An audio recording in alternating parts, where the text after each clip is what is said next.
Alright, cool. We are now live. We are back at it with some more Final Fantasy 14. Um, yeah, we're a little bit EP today, but we're at it. I think we're gonna be mostly doing Tales of the Dragon Song more today. As much as I want to get back to the main story so I can look at Estedia more, but yeah. Whoa! Wow. Whoa! Deadbeat, thank you for the follow. I really appreciate it. Alright. Wait, hold on. I need to zoom out. We're good. Alright. Okay, I had to prepare to read a lot. It was bitterly cold when you first came to our city. When I stood waiting for you at the Ark of the Worthy. I think that was where it all began. Much has changed since that day. Forgive me. Of late, I've been studying the works of a Belladian poet king who wrote, "To ye who ask of things to come, give thought to what is past and gone." So rarely we have the luxury to reflect on the choices we have made, and how they have shaped our lives and the lives of others. And I, mere steward whose deeds would not merit a footnote in the annals of history, can see the value in this. I say this to you, Master Zaza, because as you move, so too does the world. Spare a moment to contemplate your journey while you can. The road stretched on, obscured by an endless veil of snow. Somewhere in the white beyond stood the great iron gates, and on the other side a humble manservant who waited the coming of 3 travelers.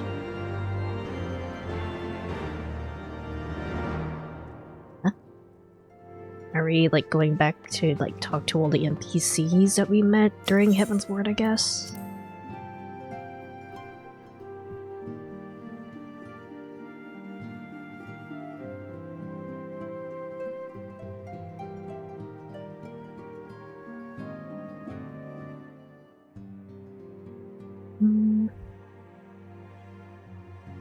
Curious, very curious. I think Zantuk said Tales of Dragon Song War is about 5 quests long, so...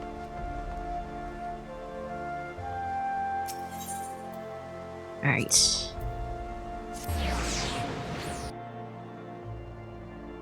I should also be able to get back to the main story at a stream as well. Right.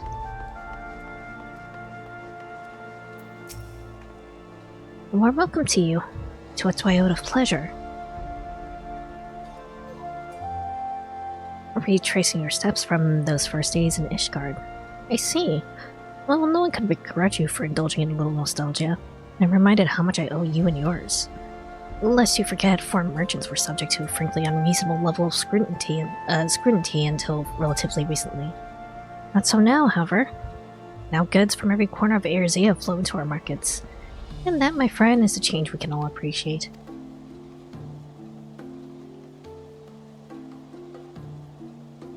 Merchants of all nations speak a common tongue, and its words are coin. Needless to say, there are little profit to be had in prejudice, especially against those who have received the patronage of account. And when the words of House Vortomps arrived, she was glad to make their acquaintance. Okay.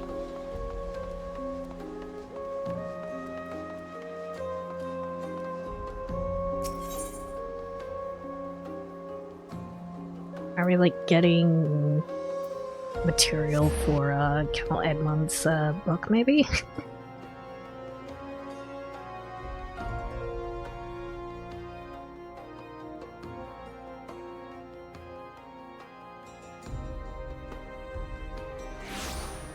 Right.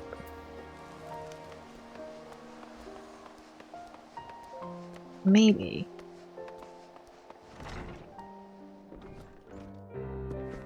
I did. Will be done, ale, old wine. No, don't tell me. Tea. Tea at a tavern. Oh, so it's to be memories then, is it? Now there's a bit of drop that'll leave you wanting. Doesn't mean that you can remember your name, that is. Take your friend Tataru. One moment she's another girl waiting on customers, clearing tables and so forth. And the next she's got a dozen admirers asking after her every bloody night. I'll be damned if I can remember how it happened. Tataru was just very charming and adorable. Singing those stupid songs, dancing those daft dances. You know, to be honest, I think it was her stories that really won him over. Stories of certain heroes' grand adventures across Aerzea. To a little flirt out put a minstrel to shame. Who doesn't love a good hero's tale, am I right? Those even got one about the man who built his tavern. He was one of the founding fathers of Ishgard, or so it goes. Now, as the Kiridon told it, besides Haldrath, the only knights who survived the battle with Nidhogg were the founders of the High Houses. Of course, these days, we all know better than to put much stock in the words of the church, eh? But there's more to our tale than just words. There's a sword, too. Oh. One which has been passed down from proprietor to proprietor since before anyone can remember. She's a rusty old bugger, but if you look closely at her handle, you can just about make out an inscription. First brave and true, live well, forgotten and content. A man who forsook wealth and fame chose life of a humble tavern keeper. It's just a tale, of course, albeit a good one. As for the truth, who can say? Friend, who can say? Can I look at the sword? I knew everyone's story, though he would never share his own. Optimist, he wanted to believe in the best people. Sometimes that fate would be rewarded, other times betrayed, but he would listen regardless and he would hope. Are we actually getting, like, proper... you know, making the Warrior of Light a little bit more than just a silent protagonist here, maybe?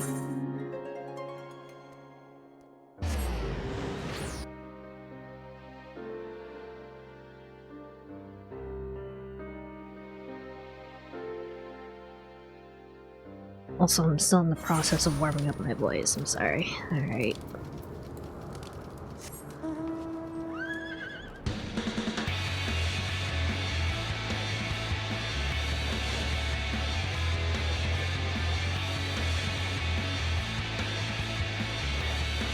It's so intense.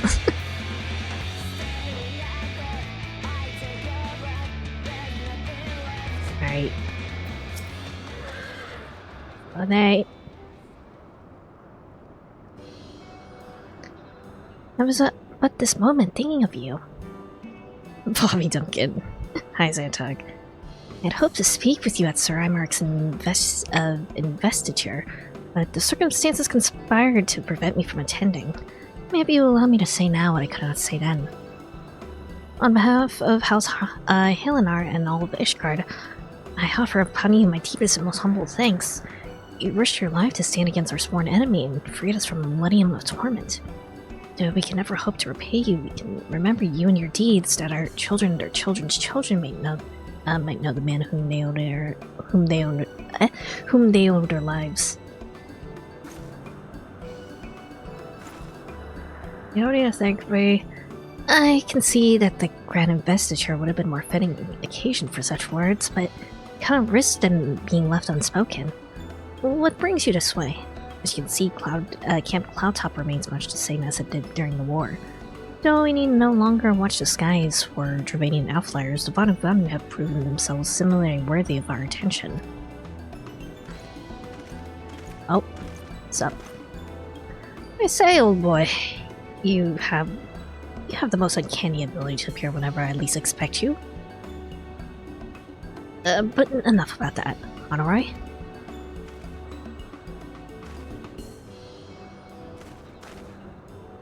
Yes, my lord. Lady Linnea, I'm pleased to report that we have succeeded in infiltrating the Vundu territory, and there observed the beastmen harvesting crystals at several different sites. Based on the volume of crystals acquired during our period of surveillance, I have prepared an estimate of how much time I believe it will take the Vundu to gather sufficient crystals for another summoning. I've also taken the liberty of drafting several proposals outlining how the Rose Knights might prevent such an eventuality, such as raiding these sites and securing their stores, as well as a detailed assessment of the risks involved should you choose to proceed. As usual, Hanarai does all the work. Pride of Fury. I gathered you were clever, but I was unaware you were capable of this. With respect, you are wasted on your master. Hardworking, full of potential. I think there's a place for you here with the Rose Knights, if you would have it. That you would even consider taking me into your service is a tremendous honor, milady, and were I free to do so, I should gladly accept. But I'm pledged to another, as you well know. Forgettable, but understandable. I take comfort in the fact that a youth of your talent and character will never want for opportunities.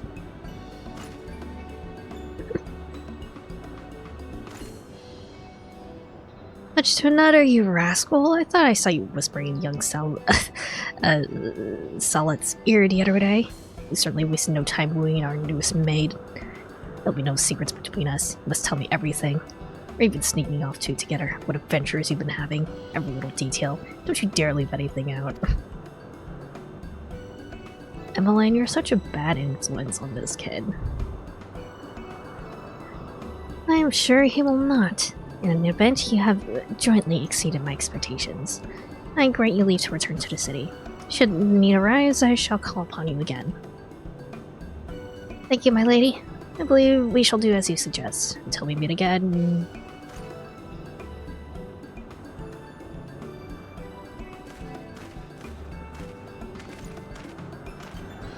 Not so fast. Their airship isn't due for another hour. We have so much to talk about. Hanarai! Hanarai!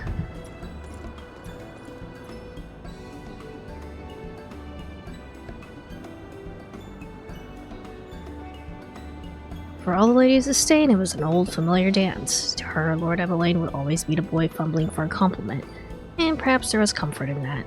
Memory of home on the bleak frontier.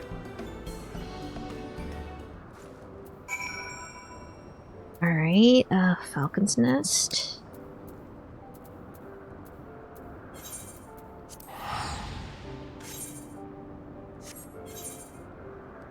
Just going all over the place, I think.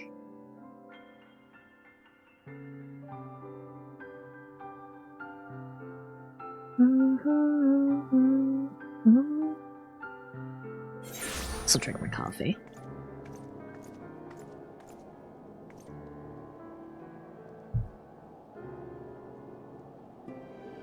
Alright. Oh, where the guy is.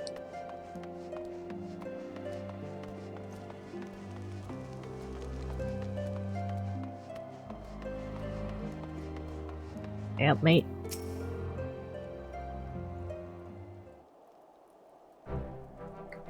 Thousand pardons! Had I known you were planning to pay us a visit, I would have seen that you received a proper reception. Feast, perhaps, or at least a formal welcome with the men in full dress.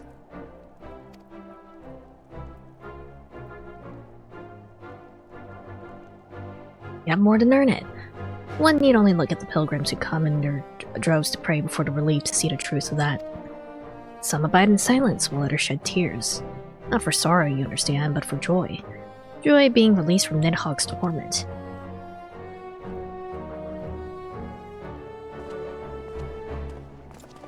Oh, Toriel. Sir Redwall. The shipment has been unloaded, and the quartermaster confirms that all supplies are accounted for. You're here on official business? A journey to remember and reflect. Aye, much has changed since we came here together, since I abandoned you to follow the heretic's trail alone. My lord, maybe you recall the survivor whom you carried back to the Falcon's Nest that day. Well, his wife but recently gave birth to her first child. Is that so?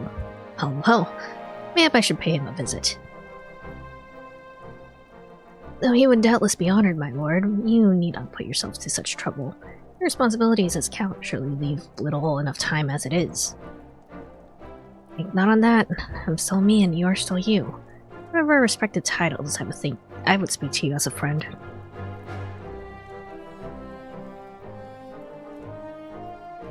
Its preoccupation with position and power has sown no end of discord between our two houses, to great detriment of our nation. 'Tis especially galling when one considers that much of what we have achieved it was by virtue of our blood, but not a character. So call me Count if you must, but know that I take no pride in it. Maybe one day when I've earned it, I will. Not today. Fancy.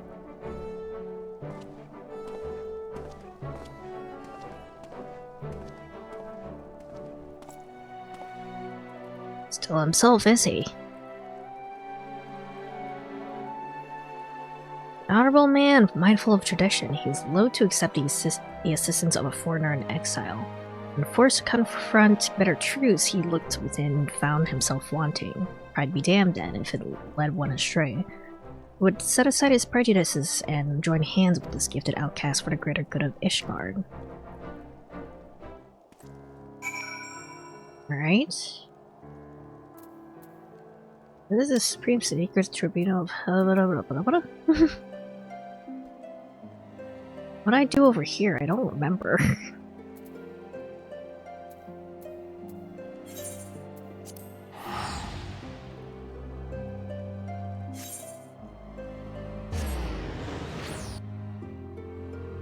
But I thought we were going to, like, the bath next or something.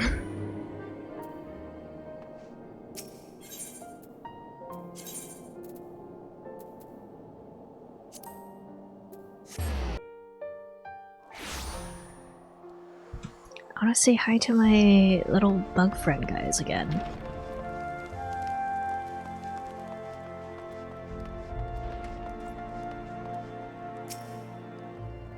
You just want to take a bath with everyone, don't you? I mean, I think it would be nice to have one mixed bath bonding time.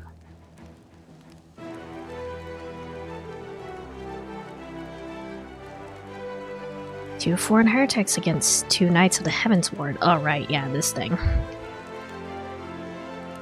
Under a watchful gaze of the Fury, they would fight, and the winner's claims would be proven true. This opening gambit of a greater game whose stakes would remain unknown for some time. Right, we had a trial by combat. I forgot about that.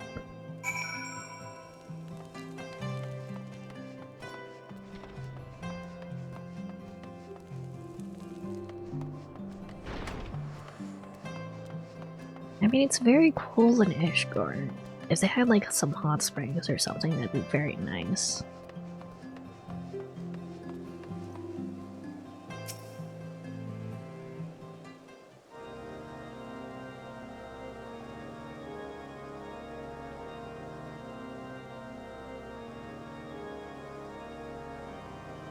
Is this priest about to talk to me? You are Master Zaza, if I'm not mistaken. We have met, though I am sure you do not remember. It was a seeming lifetime ago when you answered the Archbishop's summons. I often come here to reflect upon all that has come past, and when I saw you gazing at the holy vault, I thought perhaps you had too. Nice hat. You turned our world upside down. Everything we held dear for change, for truth. He said it had to be done, that his grace sought godhood. If so, then perhaps it was the Fury's will that you prevail. Oh, during 1.0, Ishgard actually wasn't covered in ice, it was full of green. But when Dalman fell on Erzea, Ishgard underwent a shift that has been plagued by cold weather ever since. Crazy.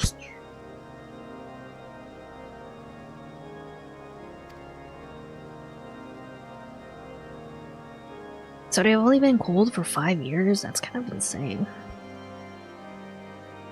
But to say it, to believe it.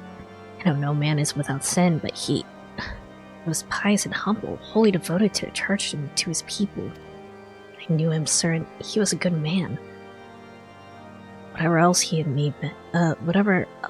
may have been, I will remember him as a good man. To walk the righteous paths, to live for the sake of others, to rise to the high station yet remain powerless to bring an end to your people's suffering. What price salvation then? and sacrifice beyond reason. For uneasy lies the head that wears a crown.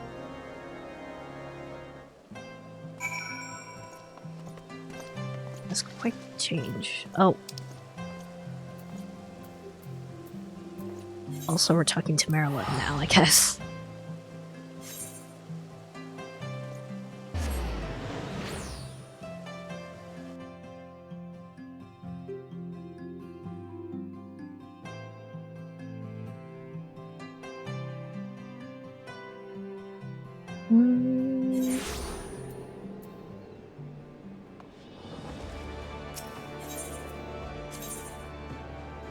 Get me out of here before all the people spawn in. Actually, wait. Where I'm going is I have to walk there. Hold on. Huh? Hold on. Things are loading and it's not letting me move.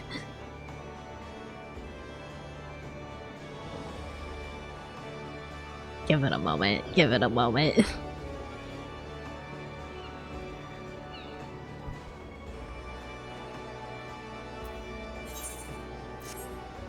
There we go. Fucking limbs, lags my game every single time.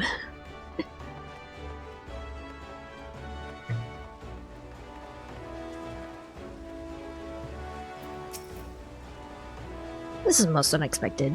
In business with the Admiral. Journey of remembrance, you say? Well, far be it from me to deny you. Unannounced or not, I suspect the Admiral would be most displeased if she heard I had turned you away. Next week starts the Christmas event in Gradadia. The word is a new emote. Okay, good to know. Whoa. Thank the Navigator. I resigned myself to another day spent listening to my advisors prattle on the Beastman's latest movement. Tell me of your adventures.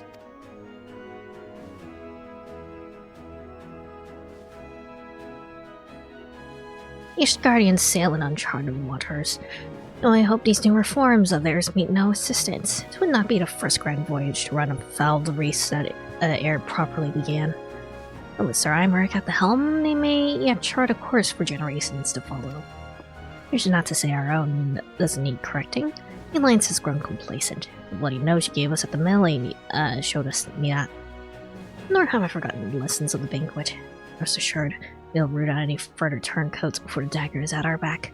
You have my word on that, and Lady Yugiri's besides. When does Lady Yugiri become relevant again? Sorry. She's never been one to retreat, much less in the face of transparent theatrics. But this has been no ordinary battlefield. Its rules of engagement anything but clear. So she would watch and she would learn. In time she would act.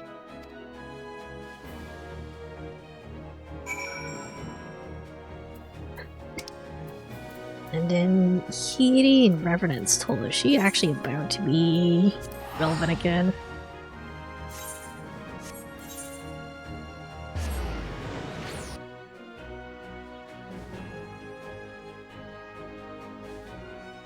I don't remember this person, man. I feel like she got unmasked and then we haven't really talked about her since then.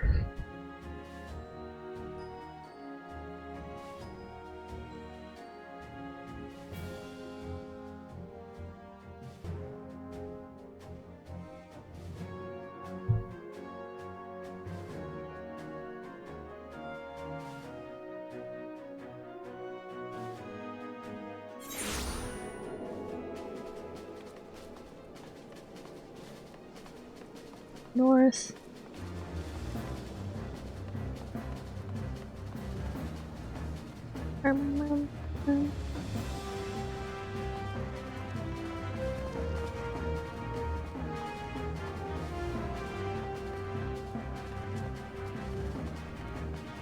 Oh, we're going upstairs, I think.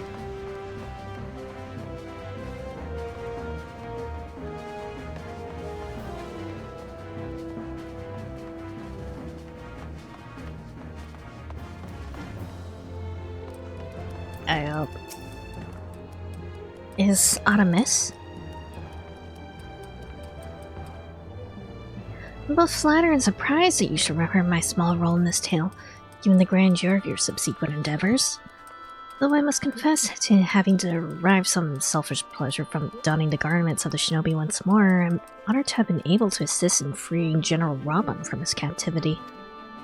And I believe for all my countrymen when I believe I speak for all my countrymen when I say we are most grateful to have been granted the opportunity to contribute to a restoration of the silence. Much has changed, it is true, and much may never be as it once was. But in watching you and yours rise from the ashes and rebuild, I'm reminded that we must never give in to despair, for there is always something which may yet be saved. Alright. Yes, we swear. Will I be traveling to Ola next? If so, I would ask a favor of you. I prepared a special, onion to aid in General Raban's rehabilitation. Injuries such as his must be attended to daily, even long after they have healed. You need only deliver it to his man, Commander Swift. He will see that the Flame General receives it.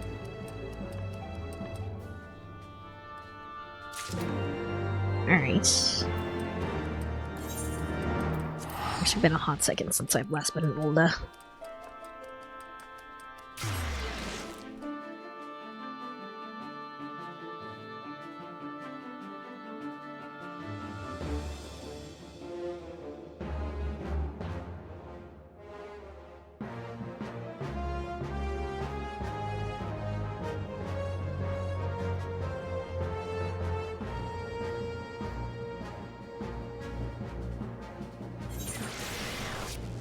Hey.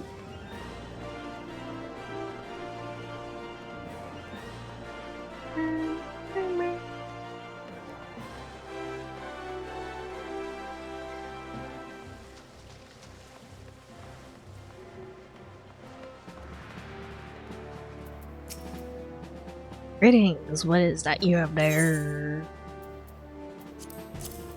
Take it. Ungent? That's not weird. The general required such stuff. And one of our dominant friends made it for him, did she? Very well. I shall be sure to pass it on. Actually, wait here. Yep, just this moment to conclude a meeting, and I expect he would be glad to speak with you before returning to the palace.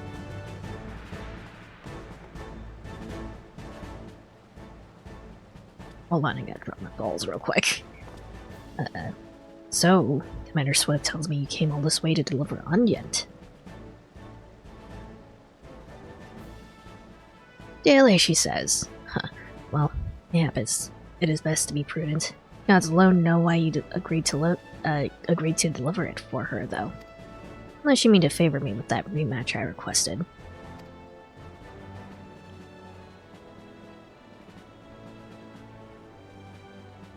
I jest, lad.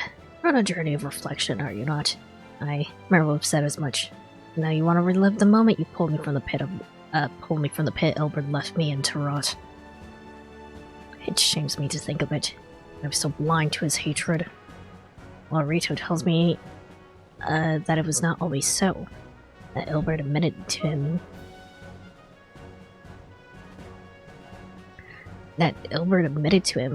he once believed that I would return to Alamigo at the head of an army. Years passed and I did nothing. But my accomplishments, my wealth, power, and influence, I did not to better my people. Not for the lack of trying, but I didn't know that the bull of Alamigo has grown fat and complacent. And my story set a bad example for our countrymen. Get your homeland and chase the olden dream. A fine, impossible dream which gave men the strength to endure their hardships and try to make new lives for themselves here. So the dream had to die. Kill me, stir up the disillusioned, arm them at the monetarist expense, and then... Forgive me. The science paid the price of my fallings. Gods know, I have no shortage of debts to repay. Vows to keep me and my duties to discharge. Don't mark me well, lad. There'll be a reckoning. Yet not today. Yeah, not tomorrow, but a reckoning there will be.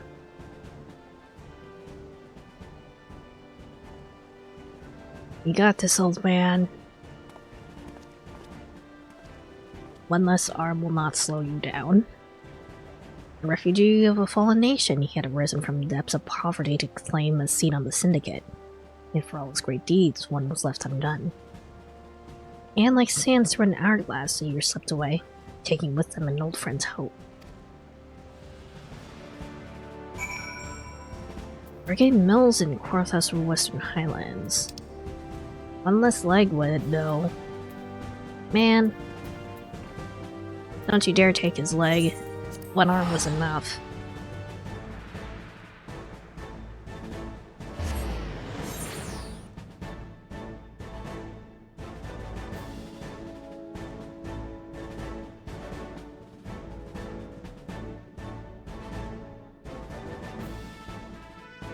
But my axe is all nice and sharp. No! You're not chopping the old man up. Leave him alone. He's been through enough.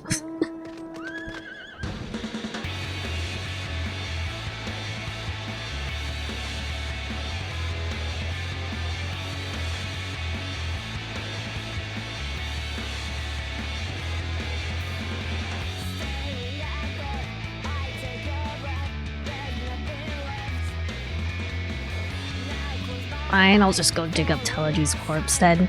Yeah, you can cut up Telegi's corpse as much as you want. Allah had it coming.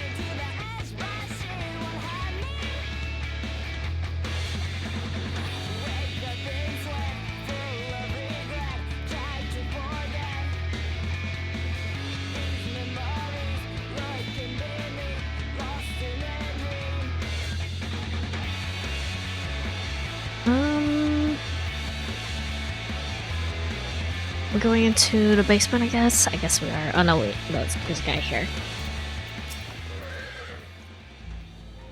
By Fury, is that you? Forgive me, but what reason could you possibly have for returning to this godforsaken place? Nostalgia! Mayhap it is fate which brings you here on this day of introspection and reflection. You're come to Gorgane Mills to accept the surrender of a half a dozen heretics who once fought for Lady Iceheart. If you're intending to visit the cellars, I would ask that you do nothing to unsettle them.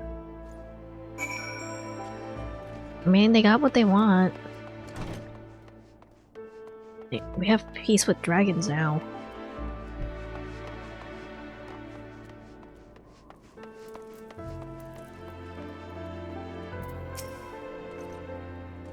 Wait, I know you. You were at the amphitheater with the Dragon Slayer. I suppose we owe you an apology. You came to us seeking to parley. We were sure it was a scheme to lure out Our Lady. We were sure about a lot of things. When she first shared her revelation, when she told us that she was not Saint Shiva reborn, we assumed it was a test. For had we not prayed for salvation? Had she not descended to deliver us from evil? She replied that our prayers were but fuel for a fever dream, a construct born of desperation and denial. She is no saver, she said. But when we marched upon Ishgard regardless, she pulled us from the brink of oblivion and implored us to find another way. Here we are, ready to lay down our arms at last. It's time.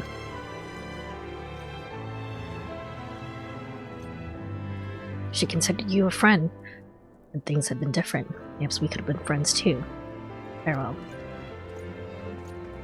Bye! Forsaken by gods and men, they found salvation in a revelation. They would take up arms against their own kind to set ancient wrongs to right. Cut out Ishgard's festering heart and the war would be over. This they knew, believed with all their being. But our savior told them that their efforts would be for naught. Like a victory. Okay.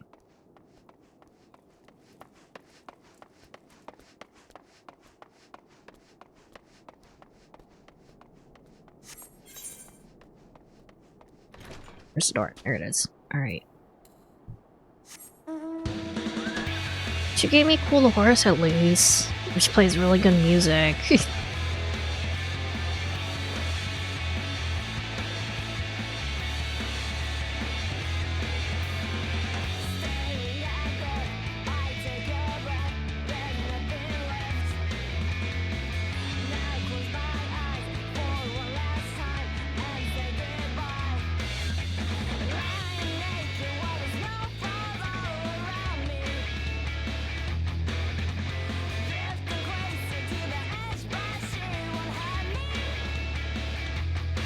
Alright.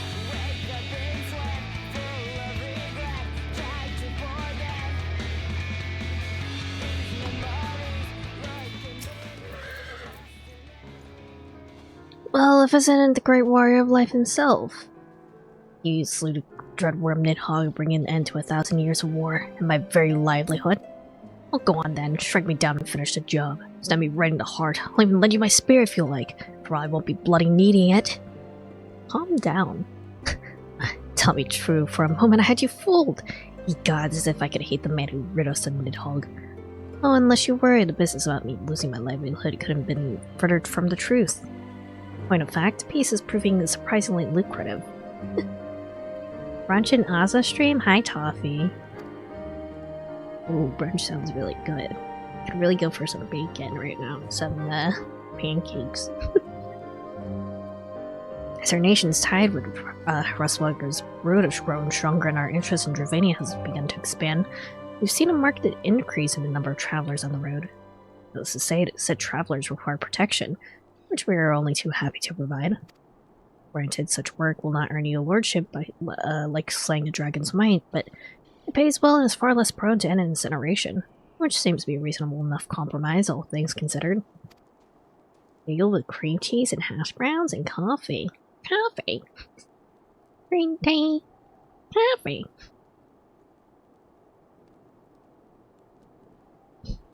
As long as there are wars to fight, there will be those who take up arms out of hatred or even a sense of duty, but or want a better employment.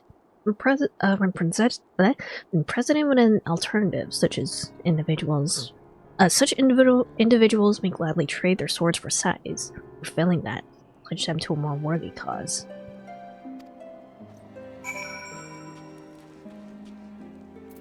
Metal. Wario.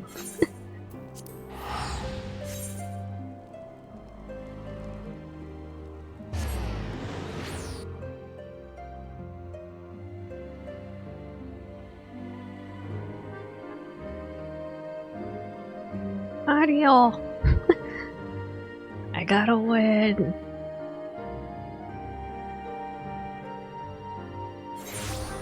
Alright.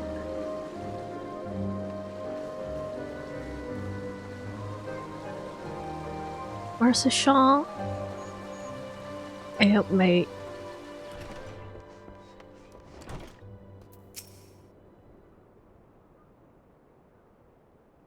Something matter, son? Not giving you trouble. Oh, what do you want for your first healthy? Journey of Remembrance, eh? But it feels like it's only yesterday that Yasai turned up Tailfeather with you in tow. Back into our lives, and gone all too soon. Did I ever tell you how we found her 5 years back? In a torpor out in the forest all by her lonesome. Aye, well, we weren't about to leave her there, so carried her back here and tended to her until she woke up. Was she, like... Was he say, part of, 1.0, actually? It's time for reindeer antlers? One. I don't know the name of, like, all the items. Okay, yeah, there are reindeer antlers here. She wasn't, okay.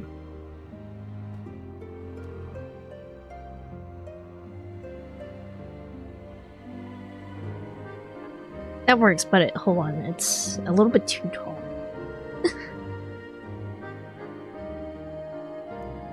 Wait, hold on.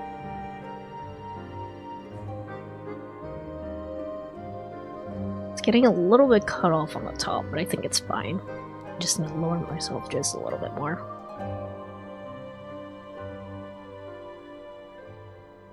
Also makes me green. What's the number for green? Shift Alt is it 8? Nope. There we go. We're now green. Alright.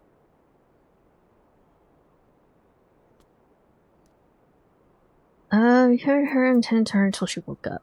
Didn't say a word for days. I sigh. Just sat there and stared up at the sky as if the ground held nothing to her. And it didn't, we learned, when she finally spoke. Now, you might have think she's not one to smile, but you've seen her in those years that followed. And one day, all of a sudden, she says she's got a truth that must be shared.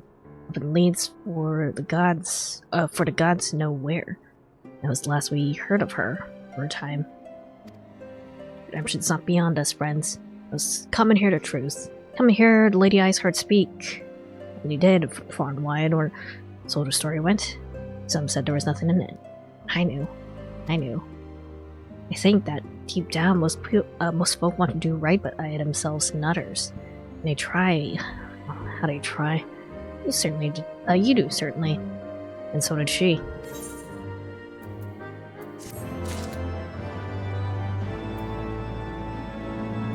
Alright. I assume it's legacies we leave.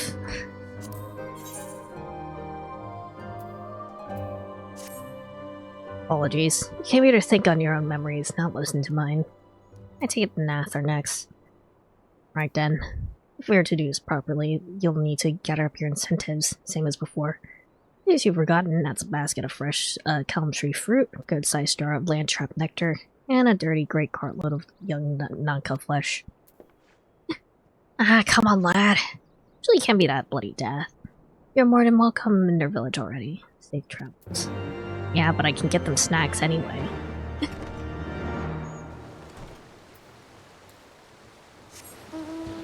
Little snacks for my horseshoe crab friends.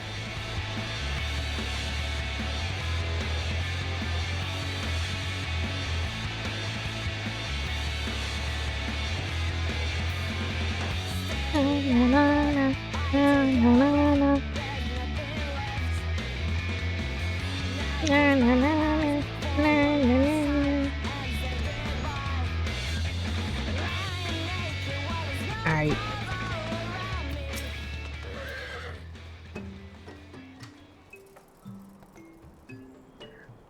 Hunters of dragons and gods, I bid you welcome. Would you ask me of this day? Once, we would have no conception of what you speak. One mind does not forget, but we do. It can be most distressing. To remember is not enough. One must strain and give words to memory, and inscribe words upon parchment. This is the Chronicle's calling. He wrote of how you came to Loth's Path, how you left his slave Ravana, and how the young hunter trained with the old hunter while you were away. We shall treasure these memories, the history you have given us. When new Vast join us, we shall share it with them as well. Now no longer to the will of many, they are now free to walk their own path. Thus reborn, they would write the first chapter of a new history to be passed on to future generations. And as their culture grew older and richer, so too would their story. Next is Annex Shrine, okay. I don't need a teleport, I can just fly over.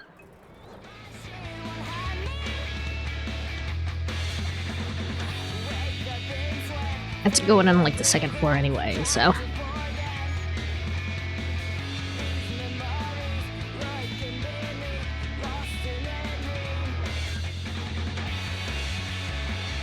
Is there an easy entrance for me here?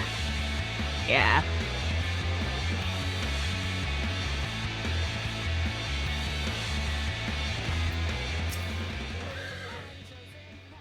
Friend of Yesai, warrior of warriors. Art ever welcome in Namak's shrine. What bringeth thee to this day?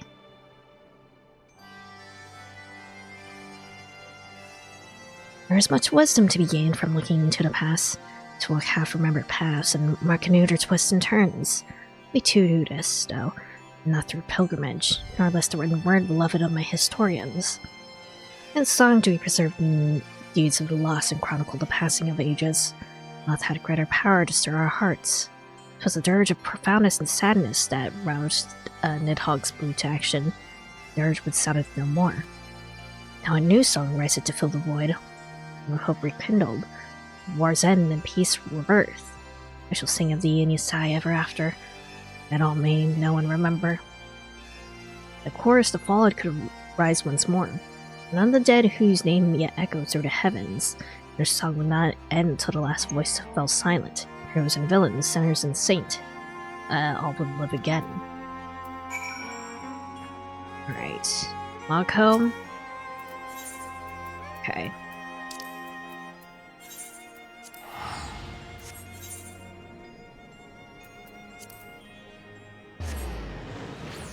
Logos. Little guys.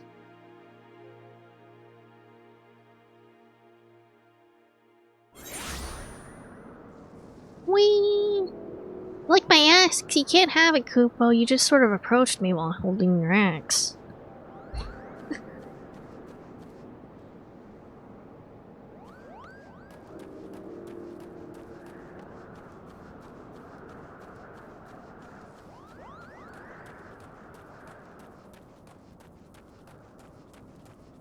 I didn't even ask for your axe or anything, buddy.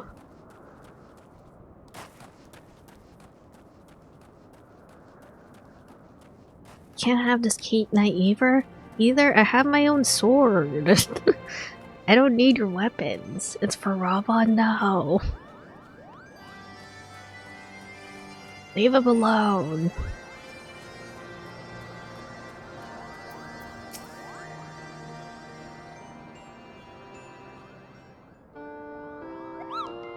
Oh, you yanked my palm and called me a molebat. I certainly wasn't expecting to see you today.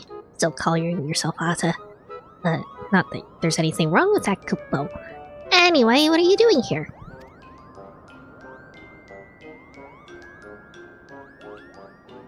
Thank heavens for that! I was sure you were going to ask for help with yet another one of your exciting quests. But by all means, we'd love to pass time reminiscing about the good old days. And when better than now, Kupo. What with your friends visiting and all? Wait here and I'll fetch them. Oh?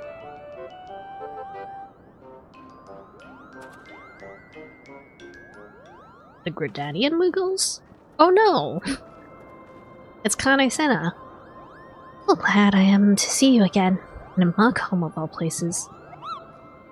Hello, it's really you! And just when you're about to leave. I think it's wonderful, this pilgrimage of yours.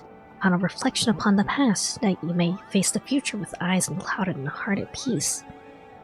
You would deny the events of recent days warrant such contemplation. Last we stood in this place, I dare say none among our number would have believed what is to follow, young Estinian least of all. Upon learning what befell him in Assis La, I confess I thought him lost. But when Master Alphino told me of your great struggle and of his salvation, I was reminded of your talent for the impossible. If you ask me, he seemed altogether too stubborn to die. Though I suppose it is no small feat to evict a spite-filled worm once it has made home in one's head. In Nidhogg's passing, the children of Ishgard and Dravania may at last look to the future. It is my hope, however, that they will not forget the deeds of history, nor the many thousands of lives lost in their conflict. Only through remembrance they will avoid the mistakes of the past.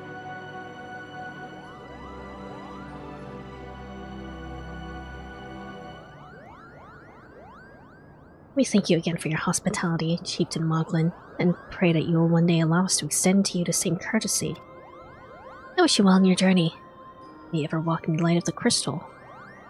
Until we meet again, Kupo! Oh, to be a little guy.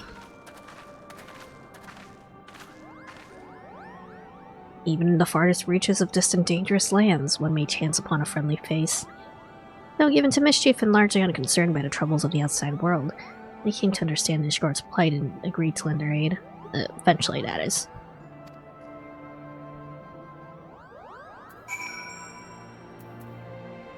Make camp in the ruins southeast of Zenith. Okay.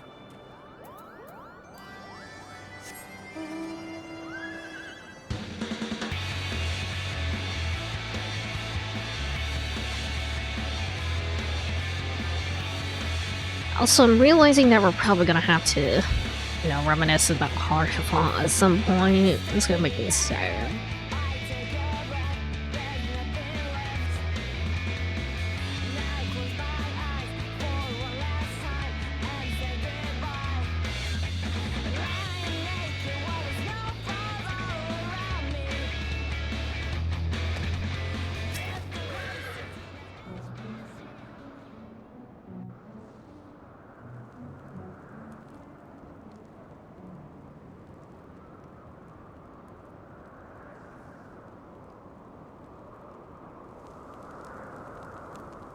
I built a whole ass campfire all by myself?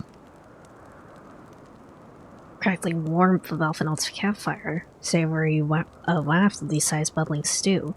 Soft snoring a mughan asleep on the grass. Cold wind blew that night as well, and on the morrow they mounted the steps and blew the horn. But having climbed to the summit with hope in their hearts, they descended dejected, way down by truths too grim to contemplate.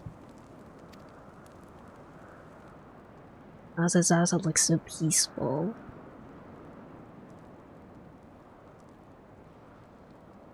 I feel like we should have like camped out with like a few other people still. Is it the Royal Promenade in Ulda? Okay.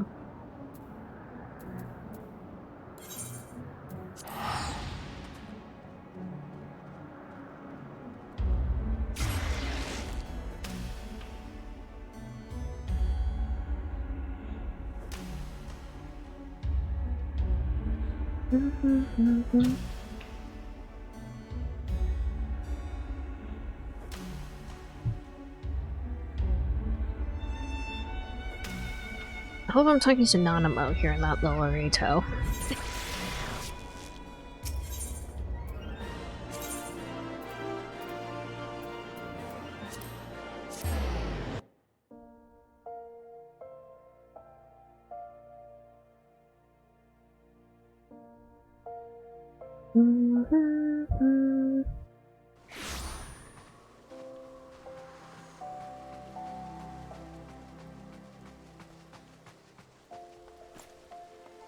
Dun, dun, dun, dun, dun, dun, dun, dun.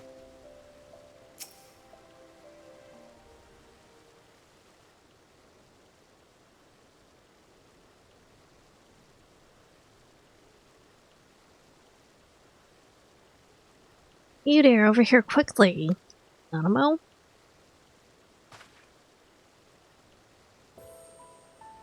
Yeah.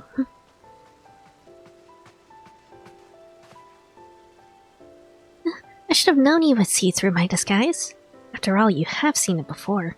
But enough talk. We cannot linger here, unless the guards recognize their Sultana.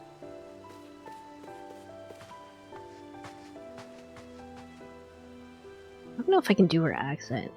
Her accent is very, different. As you may have deduced, I was taking beer outside the palace when I saw you standing here, staring off into space. Have you something on your mind? I understand completely. So much has happened, so much has changed, and also in all so short a space of time. Even now I struggle to make sense of it all. But one thing at least is abundantly clear. I owe you an immense debt of gratitude for all you have done on my behalf and on behalf of those who I hold dear.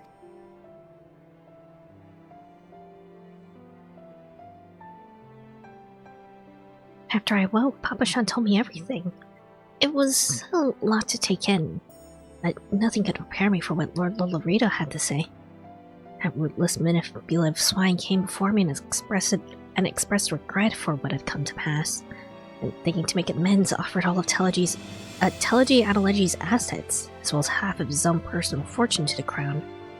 And I accepted. Long did I debate how best to use this wealth. There's no end to the troubles facing our nation, nor shortage of worthwhile causes. Yet none among our people have suffered more than the refugees, and it is they who shall be first to receive aid and succor. There is also the matter of the terrible wrongs committed against you and yours.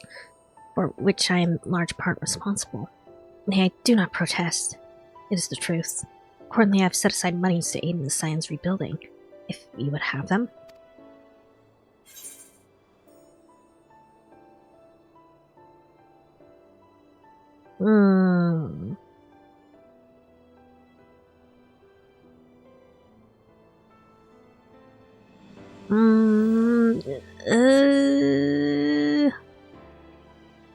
Sure, thank you, Your Grace. I'm not technically in charge. I think technically the person in charge of the Scions right now, or at least of finances, would be Tataru, so... But I guess... yeah. Thank you, Your Grace. Pray do not thank me, and after all you've suffered. And know that I do not think to atone for my mistakes with money.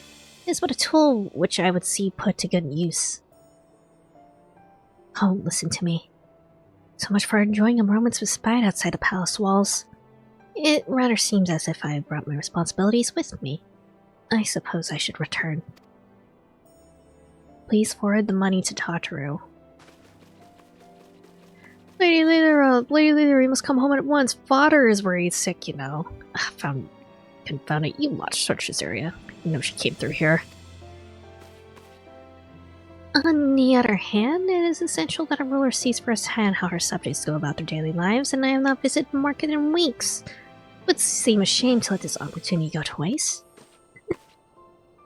Might I impose on you to have a brief yet cordial conversation with those Sultan sworn? I leave the choice of subject up to you. Take care.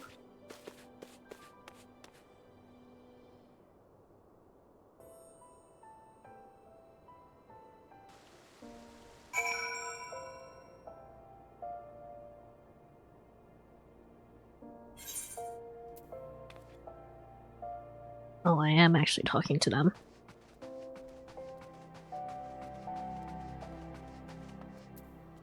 Mate. I beg your pardon, sir, but did you perchance see a young Lullafellan noblewoman pass this way? I didn't see shit. Are you certain? Oh dear, oh dear. Master Papashan said this may happen, but truly believe he was serious.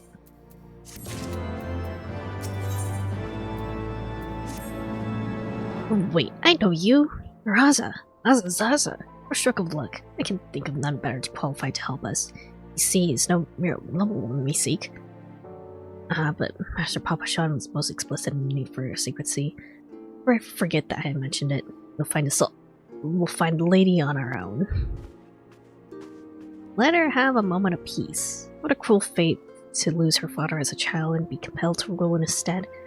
How the years had tempered her dreams and taught her, sometimes brutally, the price of naivety. Though outwardly unscathed by her ordeal, it was a wiser, more wary Nanaba who reclaimed the throne.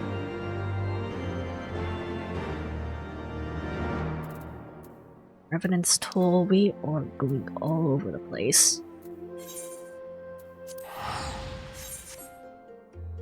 I was here for Higiri. Could I have not talked to Alien while I was here to talk to Higiri?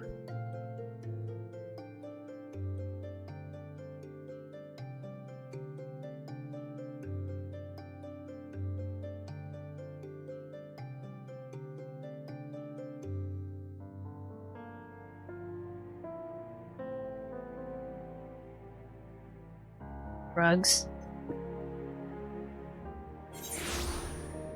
Dang it. There you are. Yuri told me of your pilgrimage. It was only a matter of time before you sought me out. I too have been reflecting on the choices which shaped my path. I took to the road with my grandfather. But when I joined the Crystal Braves, when I tried and failed to warn you before the banquet, I had my suspicions about Wilred's death, that it was work of a Garlean spy within our ranks. I cannot be sure who was involved, hence my desire to speak with you in private. I thought long and hard about how to approach you without arousing suspicion. Not too long. Eventually I decided to arrange a meeting through Mistress Momoji. Not that I know that bastard Laurentius had seen me do it. Shortly thereafter, the forts received urgent summons. Needless to say, I had no choice but to answer. I soon found myself the mercy of Captain Elbert's band of traitors. He confined me to the Rising Stones along with others still loyal to the Scions. Viol, Femi, Artemis. Why what they planned to do with us, I couldn't say. Mayhap they thought we would turn given time. The fools. Lieutenant Iyuhase bid the Third keep us under constant guard, but when Captain Elbert moved to carry out General Raban's execution, we were forced to withdraw all but a token force, which we took by surprise one night. And then it was over. One might argue it had turned out better than having right to, things considered.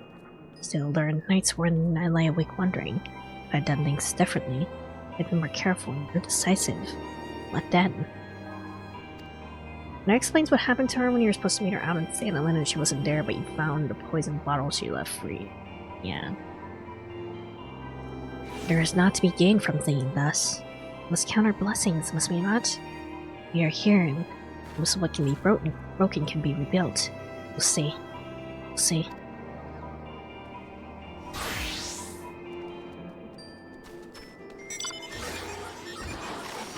For freedom of all. We come with an oath and ended with a betrayal, as the conspirators turned on their comrades for coin and country. The good and true were beaten and imprisoned, or else butchered where they stood. Even in their darkest moments, they never stopped believing that the dawn's light would shine again. Alright, Sky Seal Manufactory in Ishgard.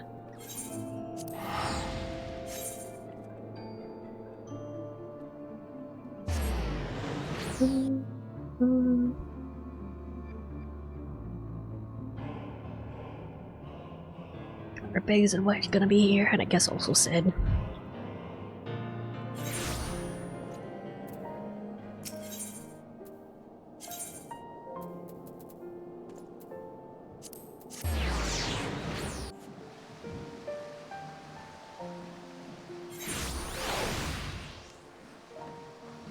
Right.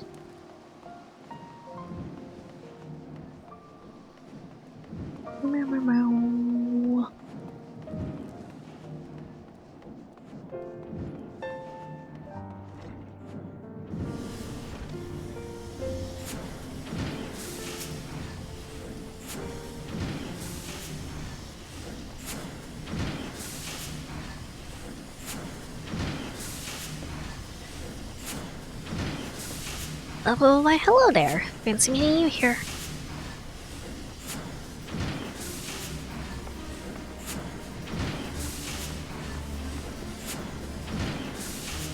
Little guy. Reminiscing about the glory days, eh? I spent many a sleepless night hammering away in that core of ours. How's your mana cutter holding up, by the way? I have a new horse instead. Huh. That's good to hear. Not that I had any doubts, like, your craftsmanship's second to none. Quite right. It'll take more than swirling winds and raging dragons to bring her down. And that my friend is an Ironworks guarantee. Speaking of which, on the back of the field's tests success, we gone ahead and licensed the design for mass production. Soon the Sky Steel Manufactory will be churning out mana cutters by the dozen. Which is why we're here today, as a matter of fact, to make sure the machinists don't bugger anything up. Apparently, the adventurers have been queuing up to place an order, even some sky pirates. Just imagining a sea of clouds teeming with our creations fills me with a father's pride. Right then, that's enough patting ourselves on the back. We gotta make sure the cutters are up to snuff, or Jesse will never let us hear the end of it. Jesse's in this game. Now until we finish, there'll be no more breaks, distractions, and not one wink of sleep, do you hear me? Oh, fucking chocobo.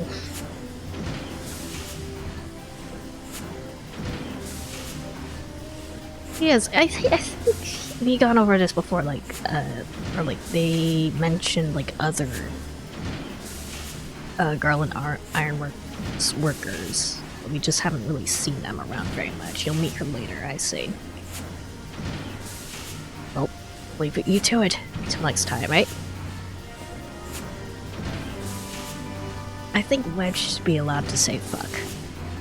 think you met already? I don't remember her.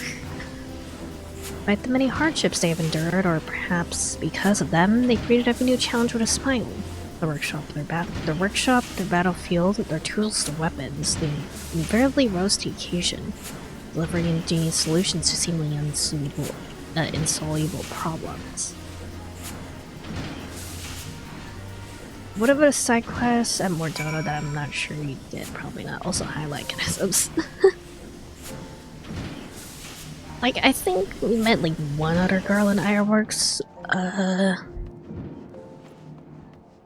worker, but I think that person was specifically male. Use your Magitech armor mount when you get a minute. Hold on, I'll have to put it on my heart bar. My heart bar. Oh, that's minions. Is it just one that upgrade? Is it like a side quest that upgrades the armor? Magitech armor? Or replace it with the Fall Guys one. Okay.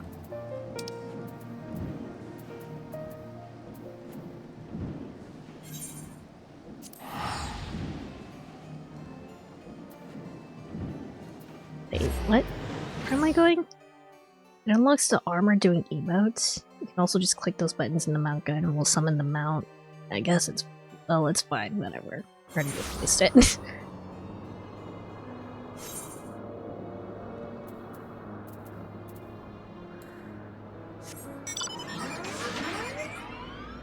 Yeah, no, I can't really do anything in the armor. So a new feature coming out next week, they'll make those extra buttons more manageable. Good to know.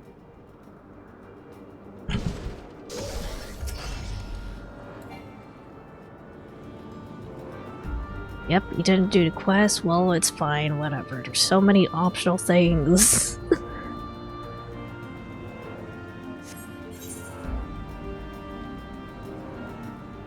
Sandhawk's incredibly comprehensive Discord messages whenever I finish a patch or an expansion can only cover so much.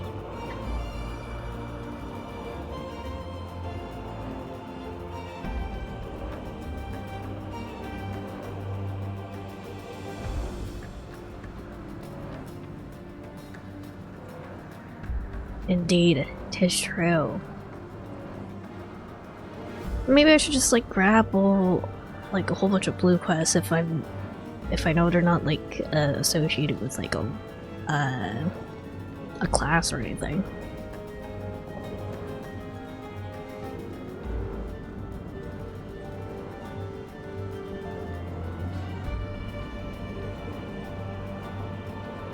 It's not a blue, it's a yellow? That sucks. That seems like it would be a blue quest. Okay.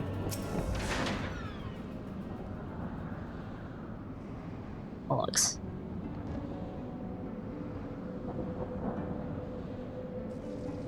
Hey, is Astinia gonna be here? Can I look at him and swoon? I guess not. Through tempestuous winds, they carved a path, reaching the dread Worm's sanctum. And there they put him to the sword, in the week of hard-fought victory, where secrets lay bare in a vision dark and disturbing. Legacy of the fathers bequeathed to their sons and passed down through generations. Old blood enduring in the new, old blood enduring in the new, the mark of original sin. Gonna have to start typing up Stormblood Ether Current soon. Well, I still have like the Ether Compass, so... Where am I going now? Ishgard, okay. Really sending me all over the dang place.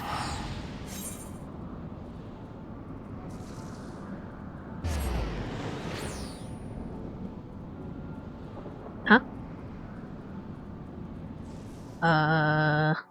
Okay.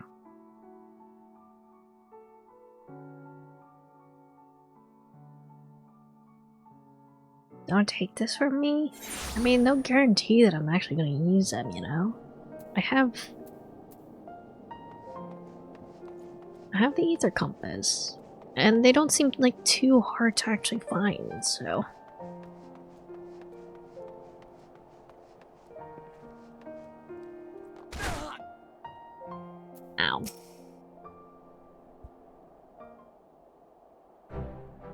now. And there he is, at last. Gibralont said that you'd be wandering all over, reminiscing about days gone by. Seems a bit too soon if you ask me. It's not like I don't understand, though. Some days I'll be walking around the broom, same as normal, and it'll hit me all of a sudden just how much has changed for us. Though I know it's a bit different from what you've been through. What's made in mind of the first time I saw him and his friends up near the Aetherite being shown around by that house 4 times, man? Oh, you never told me you met before.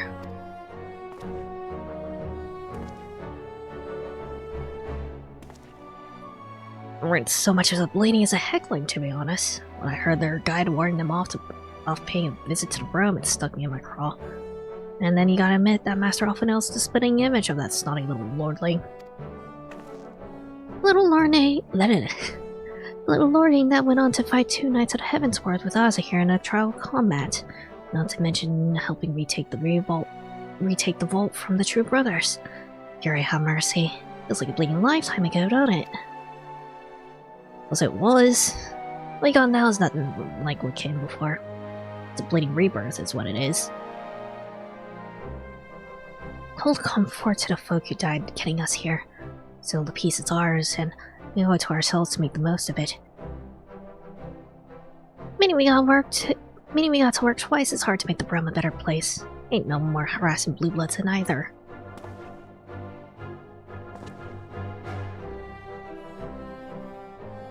Aye. A world apart from the opulence of the pillars they had toiled, shrouded in the haze of the Brum. Sentenced to a life of hardship by birth, they dreamed of revolution as children dream of fairies. Then one came and went, and they suddenly found themselves with a seat at the table. Surprisingly, I do...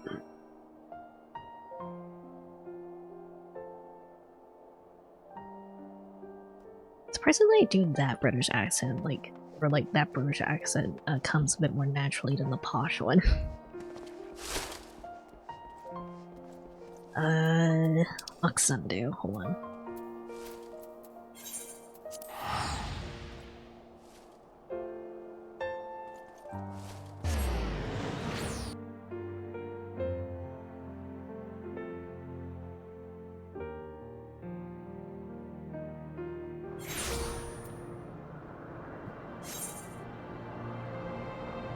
Alright. Oh, I was part of the brilliant sun, or let's shine the brilliant sun upon Lonovanu. Great Netherling warrior returns to Xandu in a pilgrimage of remembrance. Oh well. Know that we'll always be grateful to you for your victory over the ravenous white. No longer need we fear for the safety of our smallest islands. But Lonovanu is not one to forget Netherling's first coming, where he saves us from certain death at the hands of the Black Ones. Distant memory though it is. Yes, his many deeds are the stuff of legends. We shall remember his stories and the hero's name, Azazaza, for they are worthy of celebration now never. An earnest, good-natured people, they have borne witness to the rage of their beloved god's twisted manifestation, and proclaimed it to be false. But a grace of kind travelers were they duly delivered from its wrath, the mad god's death signaling the birth of a new hero. Alright. Nitra and Gradalia. Alright. We brought Y'shtola back. She was naked.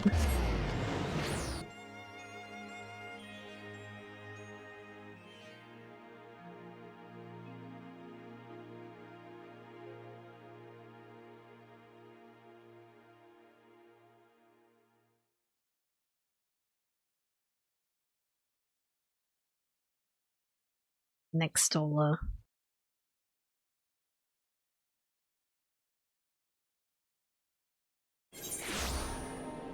She just loses her clothes permanently?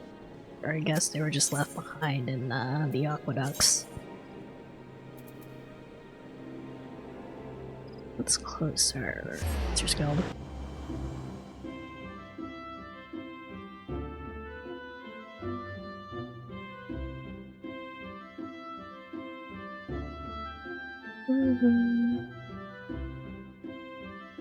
I guess the same as with Thancred's clothes.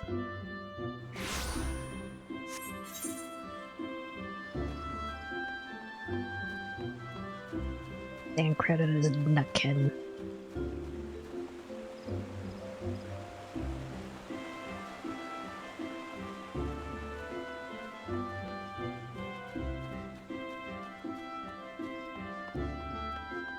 I did wanted to see if there are people, you know, like made art or merch of Thancred was Nutkin. I got very, very different results, search results, but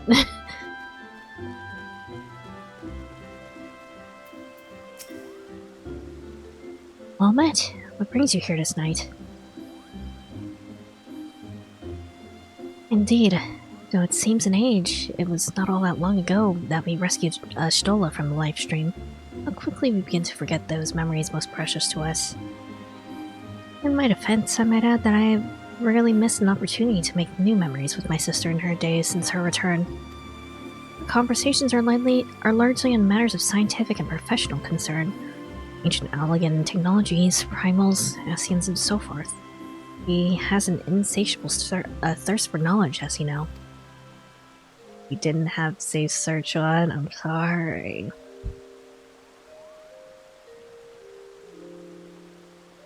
I don't, well, you know, no, I'm not gonna keep digging myself in a hole.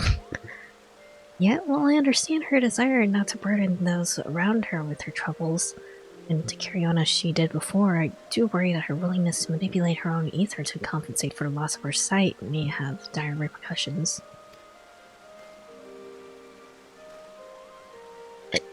Oh, I guess, we never knew that. She never told you then? But of course not. I'd rather have defeated the purpose. You should know that the technique she employs places a tremendous strain on her body. She is of course well aware of her limits, and more than willing to ignore them should she deem it necessary. I pray you see that she does not. Yet I believe she is wont to ignore my advice when it does not suit her. You get me your shared experiences, maybe she will be more willing to heed your warnings. Her sister was under no illusions as to the dangers of the life she had chosen. If the worst come to the worst, Yushtola would do what needed to be done. Any price, make any sacrifice, and that without hesitation. She was a woman of conviction, deserving respect and admiration. No small amount of worry. And Idleshire, my little goblin friends.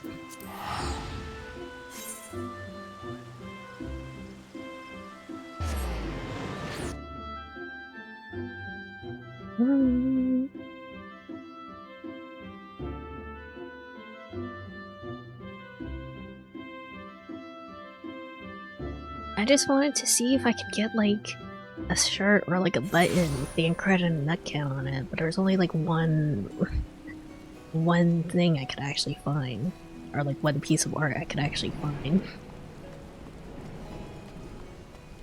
That wasn't, you know. I think Slowfix needs to spawn in. There you go. Shh. Why must governing Great Gobi Nation be so difficult? Like herding coilers, stupid coilers with muchly differing views on glorious nation's future direction. You're in politics now, Slowfix? Yes, Slowfix knows he's letting emotions run wild. Uplander is welcome voice of reason. Not like when Uplanders first returned to Idleshire, yes? How much venom in that one's tongue flaps, calling Gobi flock thieves! But Slowfix saw a way to mutual understanding. I just saw something that made me laugh, a sticker up to the Thancred and Nutkin. Oh god. Citizenship in society first step in strengthening communal ties. It is all vested interest in continued prosperity of egalitarian utopia.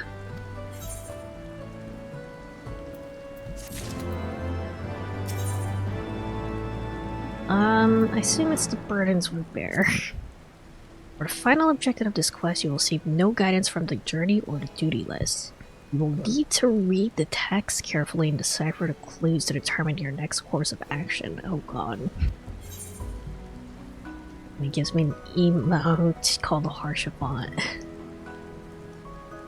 Zulfix is a goblin beset by troubles great and small. I wonder where we're going. And now Slowfix bids uplanders fulfills civic duty as citizen of Idleshire with handlanding of great import. In Cave South, a settlement lives Old Crone, wielder of powerful magics used to craft and make frogmen that chase away curious gobies. Uplander has made many busy deals with the Old Crone, yes. The Uplander can appeal to Crone's better nature and make her call off frogmen harriers. Okay, I know where Matoya is. Or well, it is telling me where Matoya is, so... Probably gonna be for, like... one of the later parts of the quest, so... I assume it's gonna have something to do with Harshavana. Like, we're probably gonna go to the vault or something.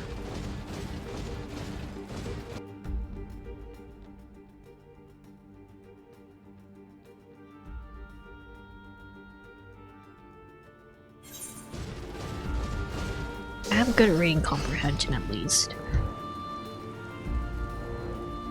So I probably won't need to ask for a hint. Probably won't.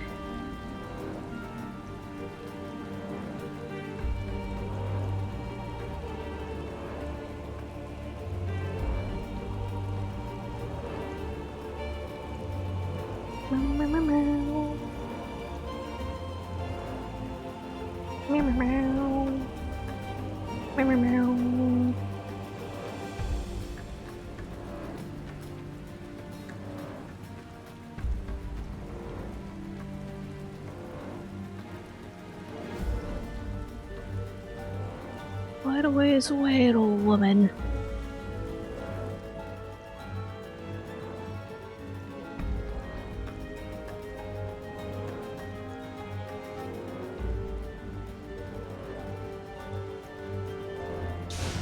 Right.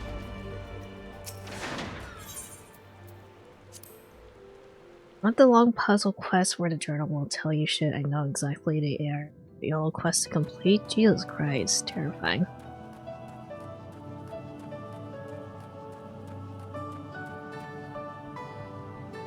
It's just a yellow quest. Could you imagine if I did it off stream while like grinding for like other classes?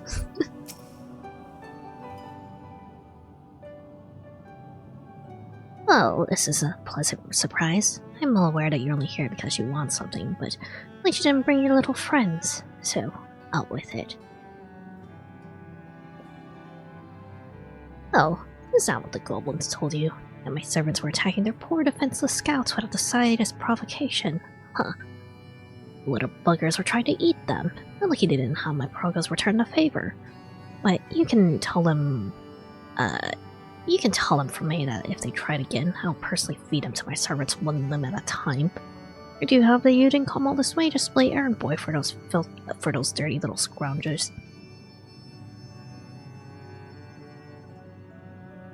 Aren't you young to be going around grand journeys of reflection? You haven't lived long enough to have so many regrets. Same goes for that boy, complaining about things that haven't unfolded as he dreamed they would. It makes no difference what should have happened to Minfilia. What matters is what did happen. Past is the past, and no amount of wishing you've done things differently will make it so. You make your choices, and you do what needs to be done. That is all. It's the attitude you came here with the first time. You wanted to find a way to get to Azislaw, and you do well to remember it. Right then, I believe you've wasted quite enough of my time. It's bad enough that I had to suffer Shtola's unannounced visits. I don't need you making a habit of it too. She was the sum of everything that had come before. Triumphs, failures, all essential, all indispensable. Had things unfolded differently, so too would she. What use then to mourn a woman who never was? There's only this time, this place, this choice. And then to Azislaw.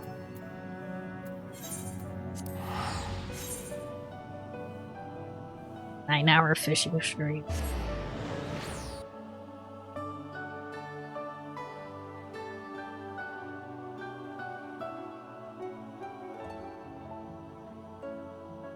I feel like a 24-hour fishing stream might be doable.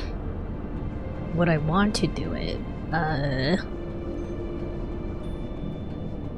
Questionable, but I think it might be doable.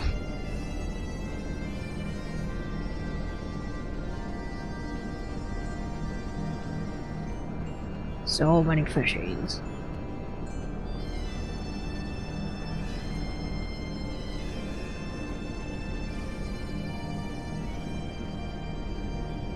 Do it, do it, do it. I might lose my mind, but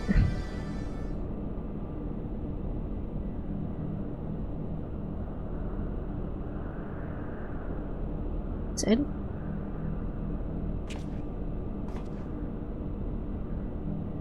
You spy something on the ground at the landing's edge. Or maybe something from Yasai. I can do a 24-hour stream, you can do too. No. I'm built different, and by different I mean worse.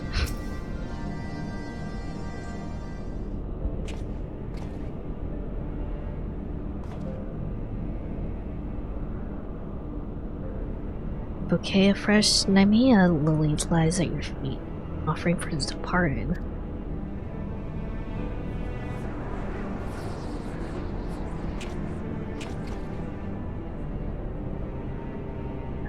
Thousand fires blossomed around her as she flew towards the battleship, crimson star shower amidst the impassive clouds.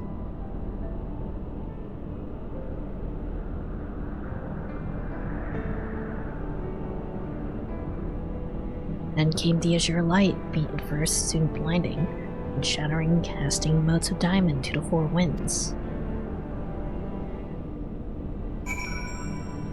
Rip. To visit Tiamat. The twist is that you switch the game to keep yourself awake. Final Fantasy XIV for 3 hours, then web fishing for 3 hours, then other games you can fish in. There's a lot. There's a lot.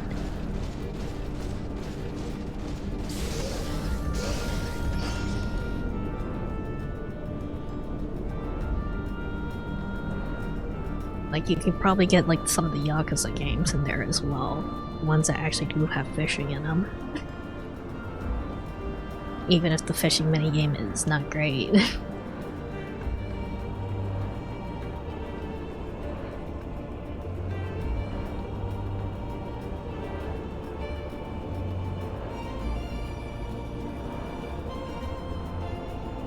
I'm trying to think of what other games I played recently, or at least streamed recently, that also have fishing minigames.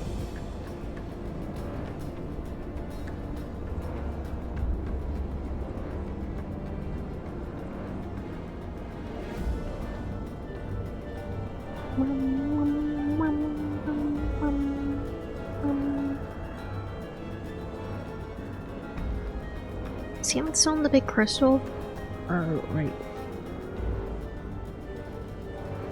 I forgot what was going on with Tiamat, honestly. Right, okay. She was here for like 5 minutes, so...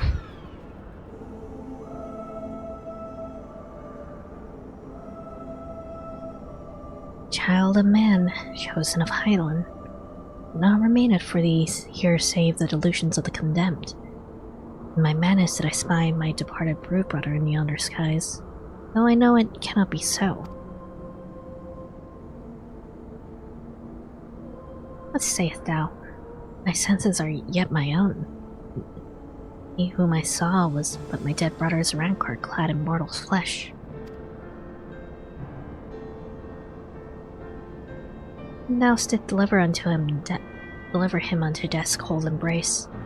I bear thee no ill will, child. 'Tis beyond me. All my hatreds are bound up in moments ephemeral and eternal. My beloved's passing, and his resurrection. No better than Nidhogg, consumed by love, twisted by rage. I too sought vengeance without end. High Midgar summer. Yet thou hast since renounced it, hast thou not? Play Final Fantasy 15 again with a fishing minigame. Oh god, no. I don't even suggest it, please. Through millennia have I watched as time did that which I could not. As the men of Alec perished and their works fell to ruin. leaving me to think of my unknown sins in solitude.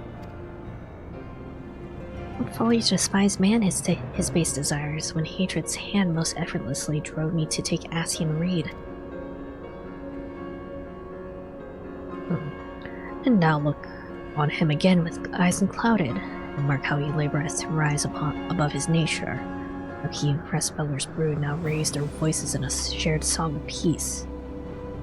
It is my dearest hope that it shall prove the founding stone for a bulwark against the dark. As time delivered, I'll walk unto its reward, so will prove this peace true or fleeting. As I remain here, apart, and watch, chosen of Hydaelyn, there's well that thou camest unto me in contemplation. Let the road stretch it ever on, and thy battle's not yet won.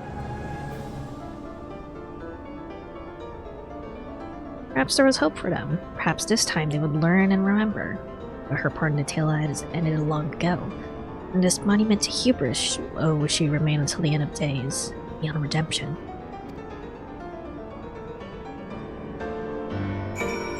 Okay, Ether Chemical Research Facility. Alright. I'm sorry, dragon.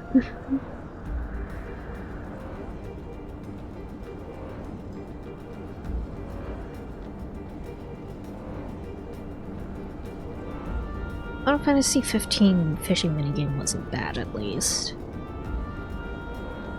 The only other games I can think of with fishing games I don't think you have Animal Crossing, Infinity Nikki, Hello Kitty Item, Adventure Cult of the Land. I do have New Horizons, actually. But, my Animal Crossing Island I can't show on stream, cause it will dox me. Or it will dox certain names, so.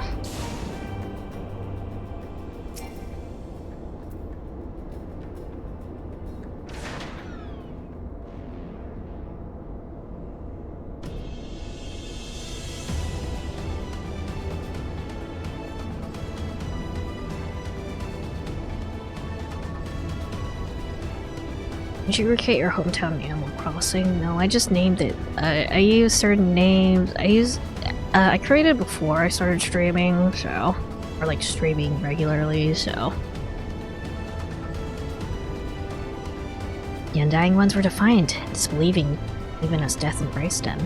And the Knights too succumbed, loyal to the last, to a cause long lost.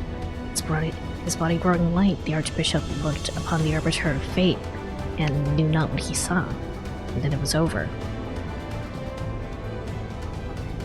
Naught remained save the eyes.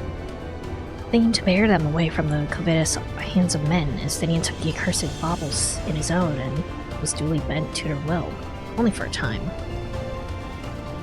At a friend's behest they had embarked upon their journey, and so after their triumphant homecoming in all the pomp of circumstance, there was but one way it could end. Also, hi Nala, how we doing? Pay respects to a friend? Okay. Actually, he does actually have... yeah, unable to open map. Okay, I don't know if they want me to go to the vault, or if they want me to go to where his actual gravestone is. Probably his actual gravestone.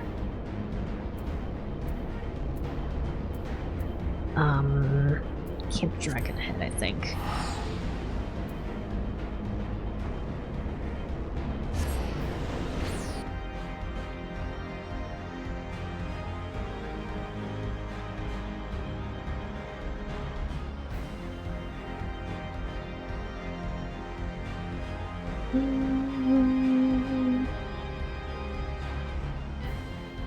So you just be saying position. Hold on, my legs hurt. If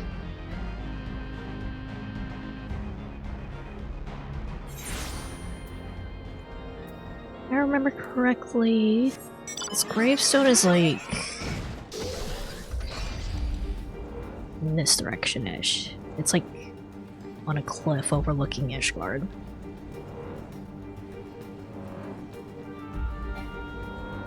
Can fly no higher? No, come on.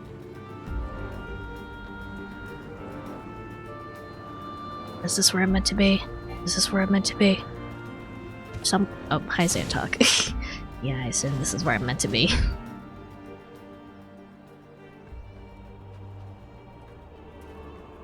Hello, Zanti Claus.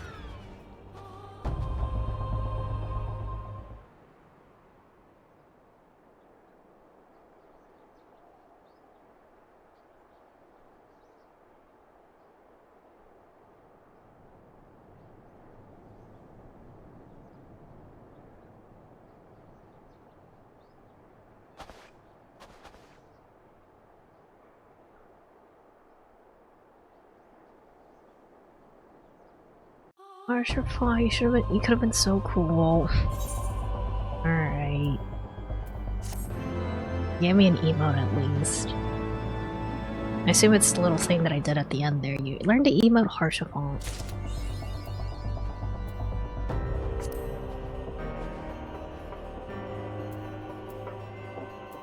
What the fuck is this guy? Sorry. Let me look at this emote first. Wait, he just leaves? Hello, sir? Who is this? And then he disappears. Okay.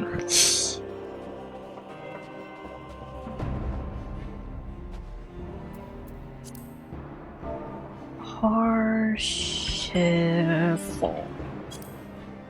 I think it's Francel. Something gotta be like,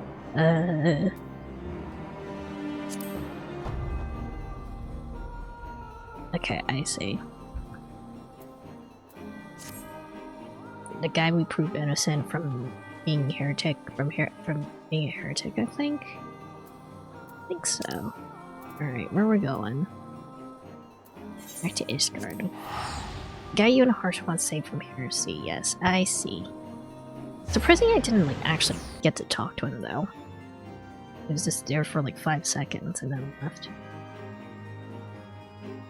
I was thinking that guy would like, you know, have a bigger role in Heaven's Word, but I guess not.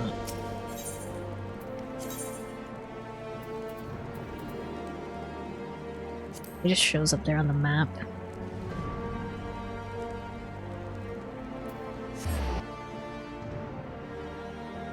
Whenever a player walks up, but only that player sees him. I see. Okay.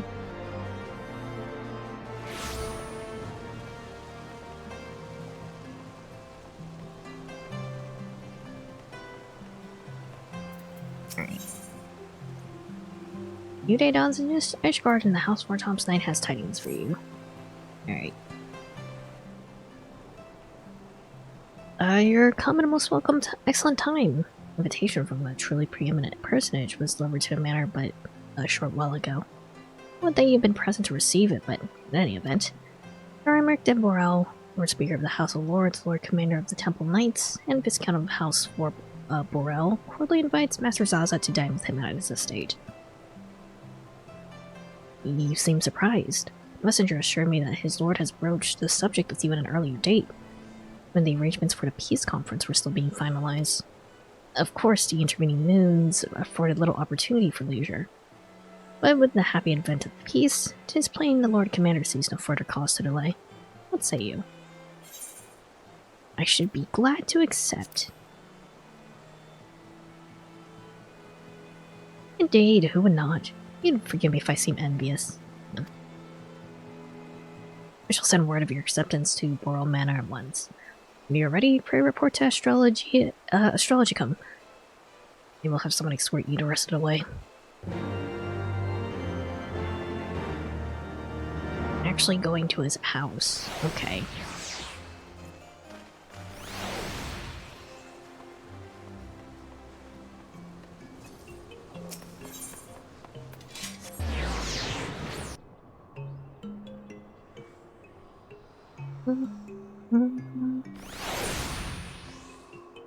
Alright.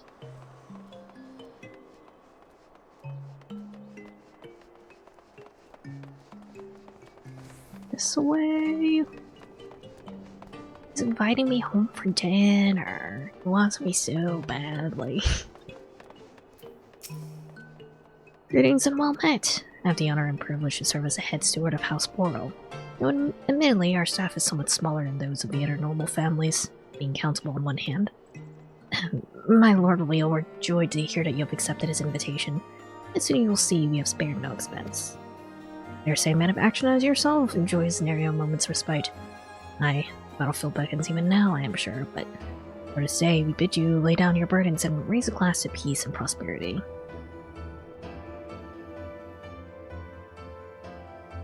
Is Justinian also going to be here? That'd be cool.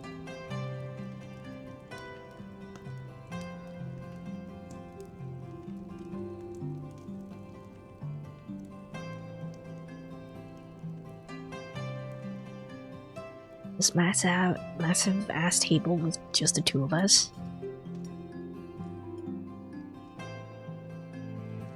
And very polygonial food.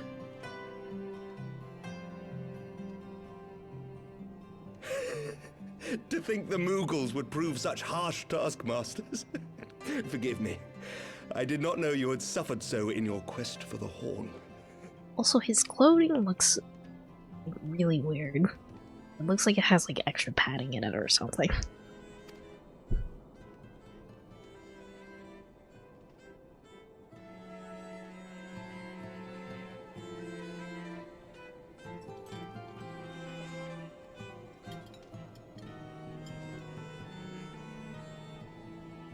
Now I'm about to get like poison again, are we? I must say, your spirited accounts always come as a welcome change from the arid reports which fill my days.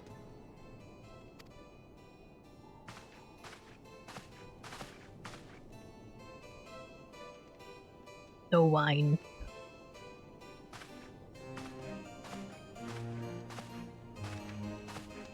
Got drugged very recently.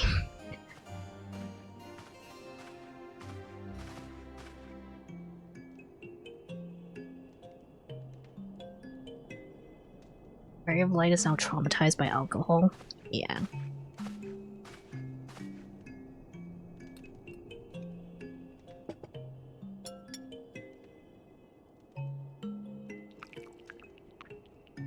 Watching them very carefully pour the drinks, I see.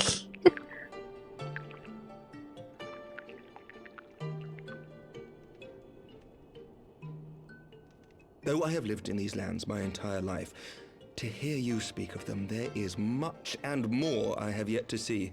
Truly, yours was a marvelous journey. We're not letting another Nanamo occur ever again, exactly.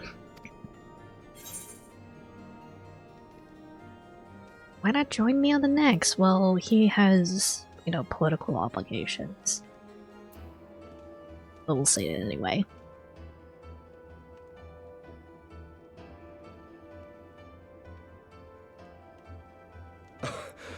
Well, truth be told, when I think back on the sweeping vistas of the churning mists, I do feel some slight pangs of wanderlust. Alas, much as I would like to accept your invitation, I fear my present duties with the House of Lords demand my undivided attention. Oops.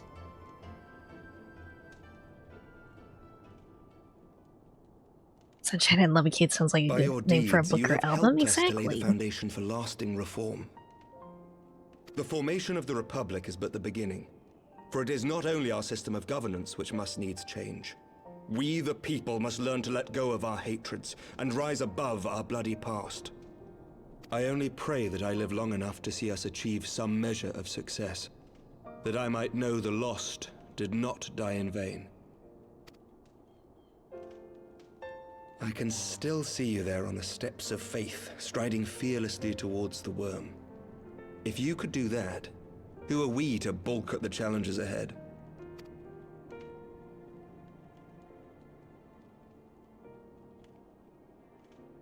The question of how best to strengthen ties with the other great nations of Eorzea has been debated at length in the Lords and Commons of late. As you may imagine, maintaining stability during this period of historic upheaval is our paramount concern.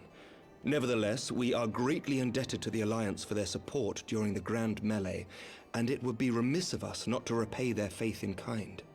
Of course, we owe you the greatest debt of all, and it is my hope that in extending our support to you and the Scions, we might also express our gratitude to our neighbors, nay, our fellow Eorzeans, whom we pray you will continue to protect.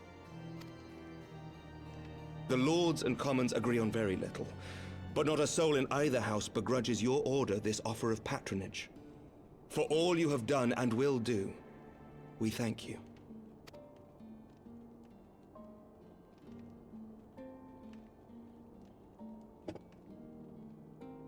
Careful.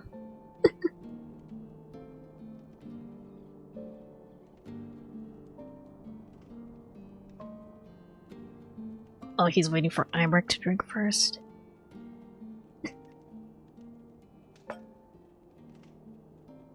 May I ask a personal question?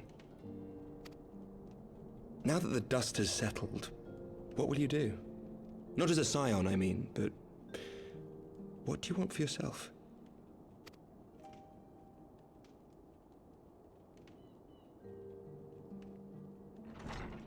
Lord Commander, pray forgive the interruption. Oh, House Forton? Right, okay.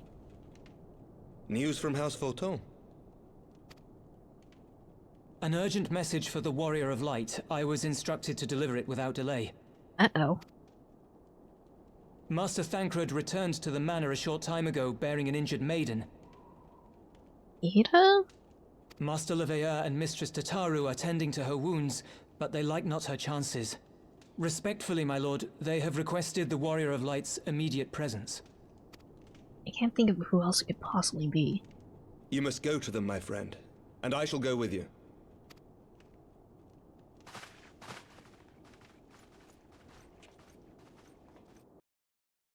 If it's not just gonna be like Ida. For every ending marks a new beginning. Who's narrating this? This is not Count Edmond.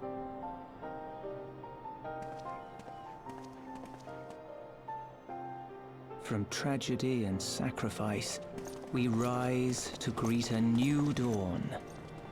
As did he. I don't know if this is a voice I should recognize, or maybe it's like someone from ARR who's now voiced by someone different.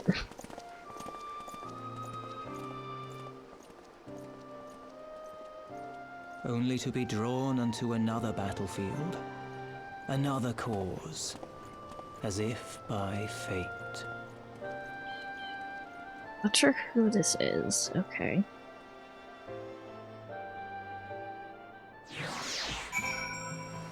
Interesting. I wouldn't be surprised if it's like maybe like Papa Lima or something. Hi, Zantok. Am I showing inside the manor? Yeah, who's injured? Is it Yida? I'd be surprised if it's anyone else. Anyone. Yida.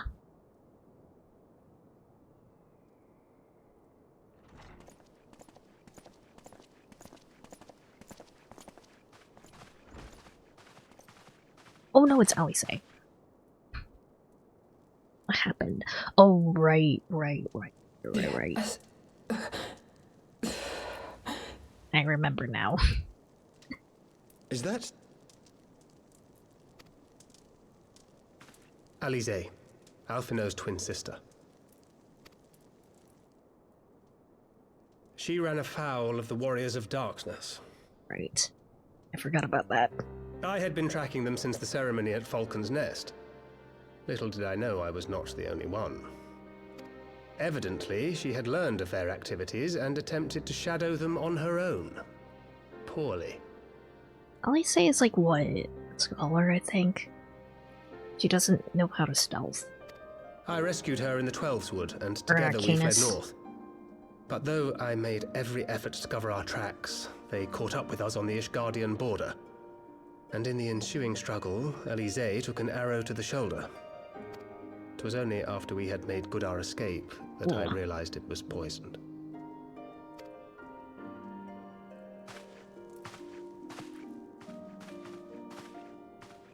Thank you for coming so quickly. And you, Sir Emmerich. Alice will soon change your class, actually? Okay. Think nothing of it. How is she? You also get some new clothes as well.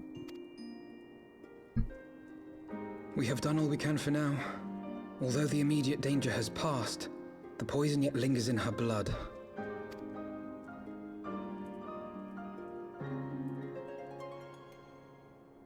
we came to Eorzea together, hoping to bring salvation to the realm our grandfather gave his life to protect. But when confronted with the bitter realities of its politics and its petty powermongers, she was driven to anger and to doubt.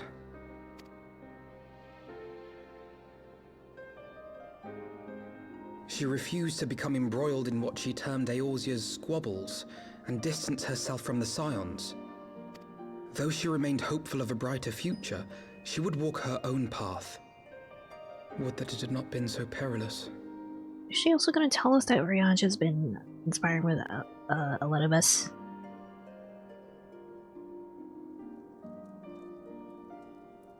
For all our differences, she's as dedicated as any Scion to the salvation of Eorzea.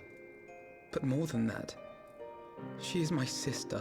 It's okay, we'll help her out. To be reunited with her, only to lose her forever. Gods, even to speak the words.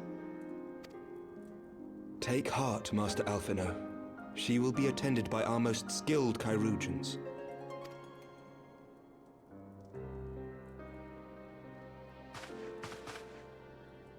Bear Mistress Leveilleur to the infirmary at once. Apprise Captain Whitecape of the situation, and inform him that she is to be treated as my personal charge.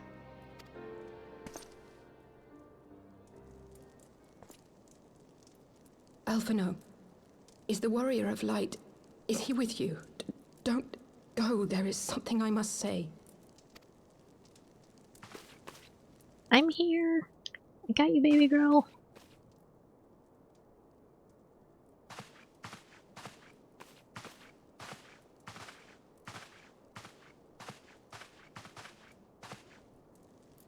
The Warriors of Darkness are in league with the Ascians. Slaughtering the Primals is but the first step in their plan.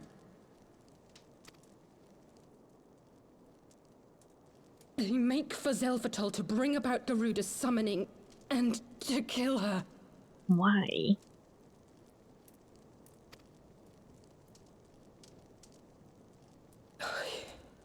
You must stop them. So they want the Primals to get killed anyway, okay. I shall inform the others at once. Let's go, Tataru. I believe in you. Master Thancred, I would ask that you accompany Mistress Leveilleur to the infirmary. Your knowledge of her injuries may well prove useful in determining her treatment. Of course.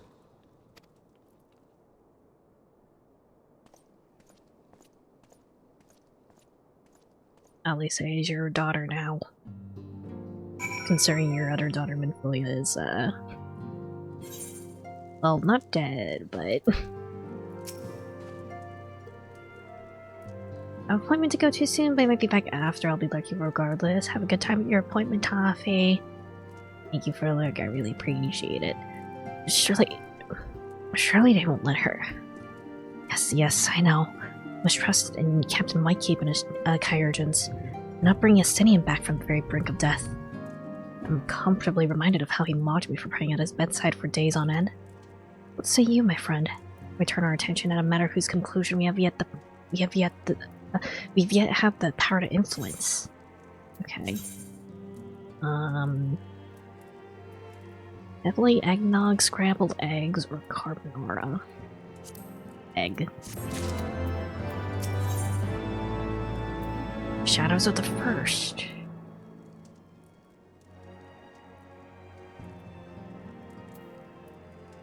The first is like what Minfilia was like talking about, right?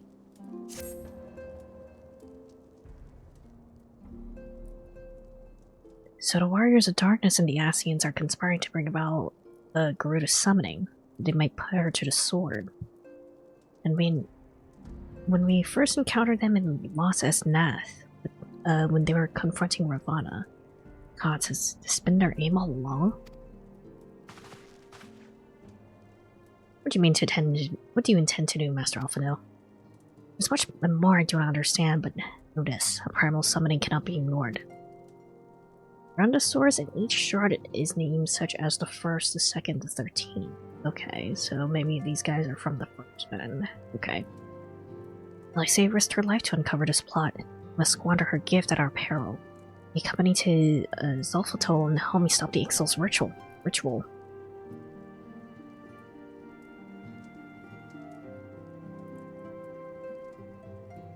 Madashgard shares a border with the Ixali homeland. We have a vested interest in the outcome of this ritual. We've been willing to suffer the beastman's intrusions into Carthan lands to a point, but some running of a primal is an escalation we cannot abide. You shall have our fastest airship, Master Alphano. The mountains of Zephatol are not easily traversed, and this endeavor demands all haste. Gestures must appreciate, Sir Amaric, but I fear an aerial approach is destined to fail. This is their homeland, after all. The Ixali Drigables are not to be underestimated. No, experience tells me that the only conceivable approach is by land. I believe it would be wiser to cross into Zephatol by ways of mountain pass east of Camp Dragonhead. In that case, I shall send instructions for a contingent of the camp's knights to be placed at your disposal. They'll secure you safe passage through the mountains and escort you thence to Zephatol. All my men are unqualified to confront a primal. They are more than capable of contending with the Ixal. You should be glad of their assistance, Lord Amon.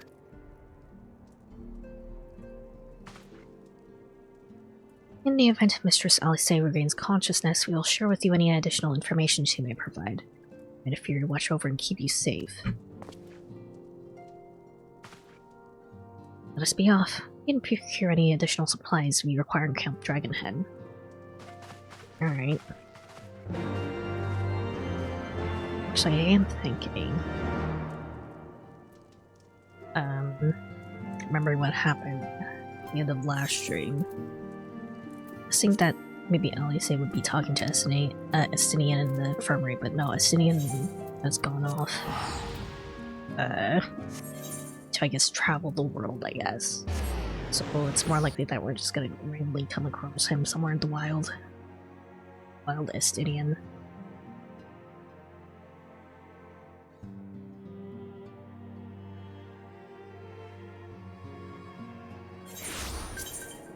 Oh, okay. I assume that means we're gonna have like a trial or something coming up soon. Though I can't imagine we're gonna be fighting Garuda again. We have everything you require then. Excellent. It passes north of Natalan and due east of Camp Dragonhead. It was normally guarded by a score of Ixali warriors. I've been informed that House Fortant Knights have already dispatched them. The enemy gate lies open. We need but walk through. I eat.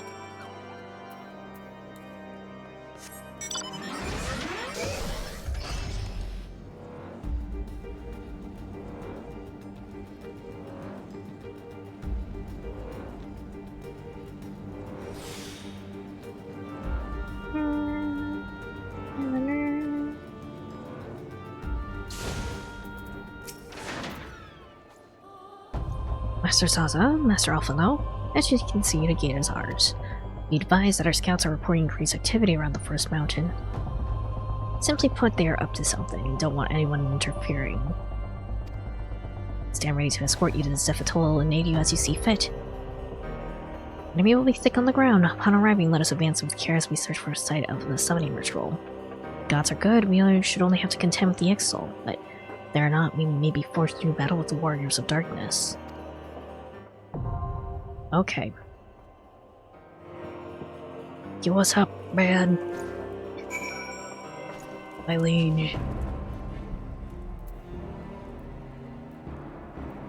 Drink some coffee.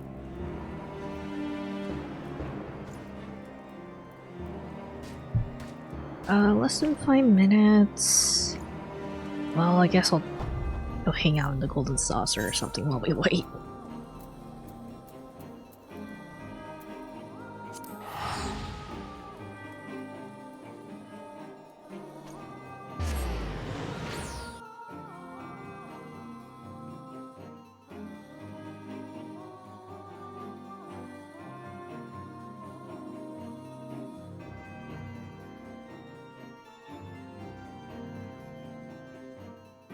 Stretch out my shoulders a little bit.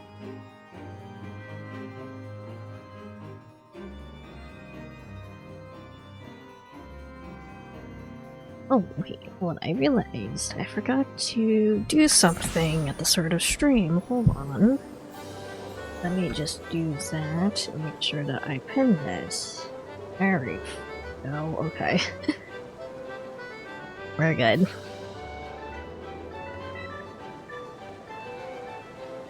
I wish you could set it so you can keep a message pinned, like even after you stop streaming. All right.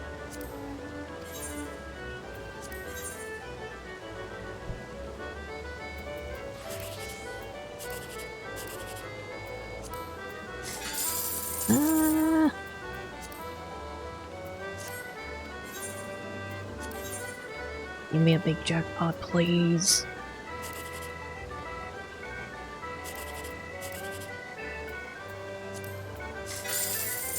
Nope.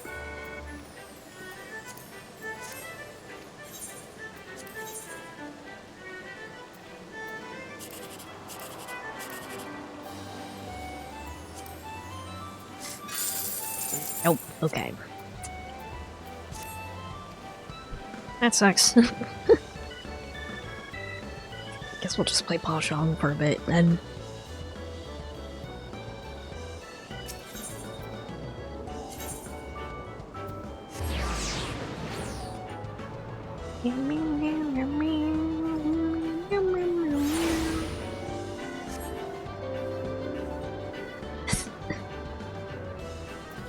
Xantuck knows exactly where I'm going to go. Alright.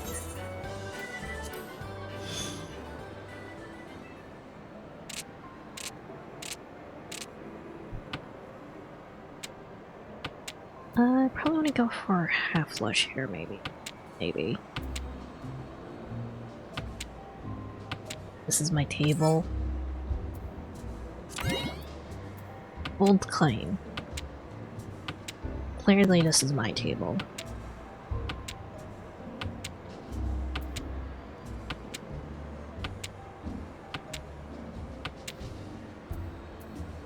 What do I want to get rid of here?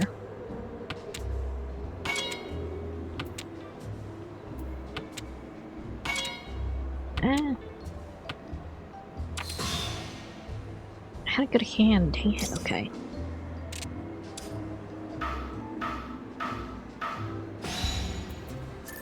Are you saying I'm not an advanced Mahjong player? Are you saying that you are?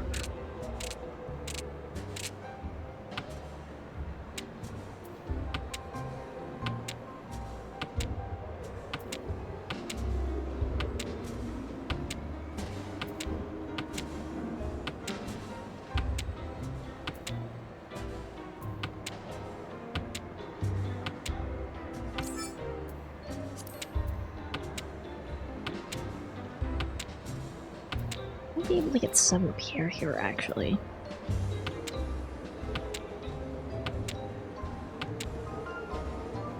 Ooh.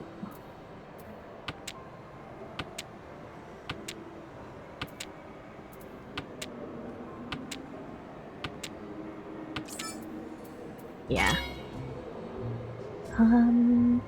Is there 3 or 6 on the board already? I don't think there is. Get rid of those 3, I think. Ah, dang it. Okay. That sucks.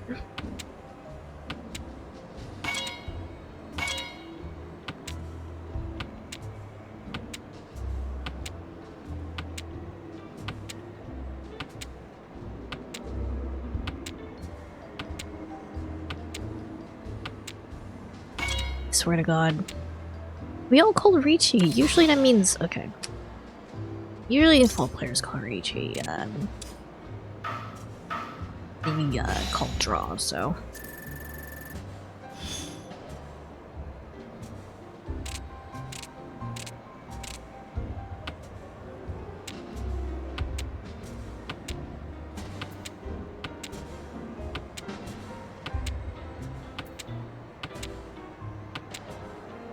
Maybe we'll get a straight in Mon. Actually, let's see.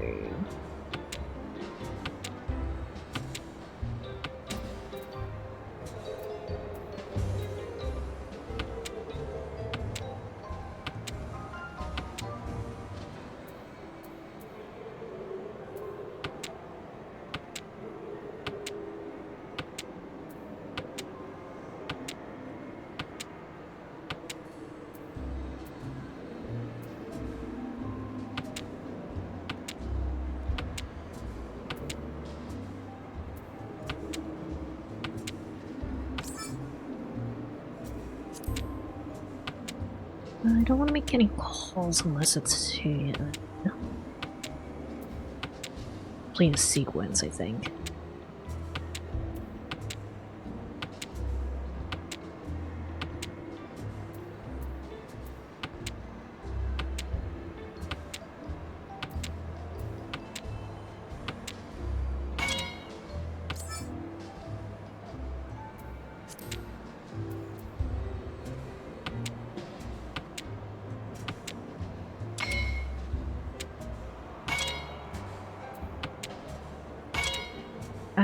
Everyone is called Rishi except for me. Okay, we're fine, whatever.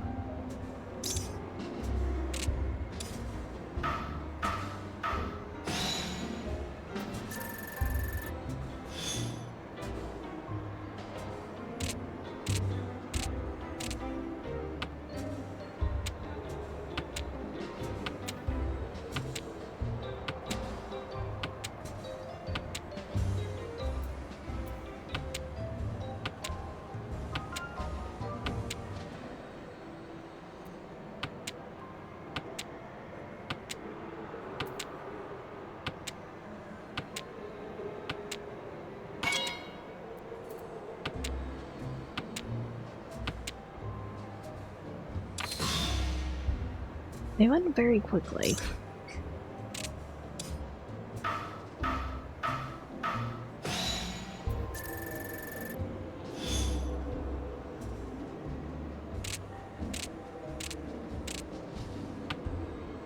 I should probably do another HE City, like a Mahjong specific stream at some point.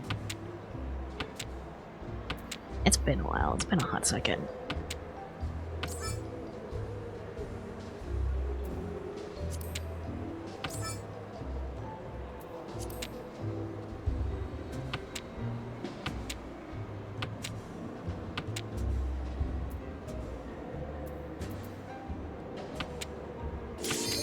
Oh, there we go. Popped off. Ow.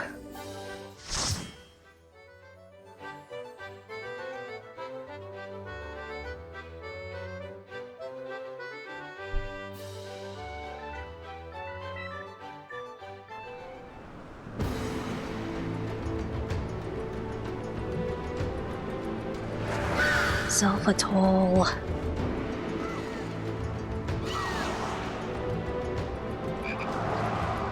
Frogs.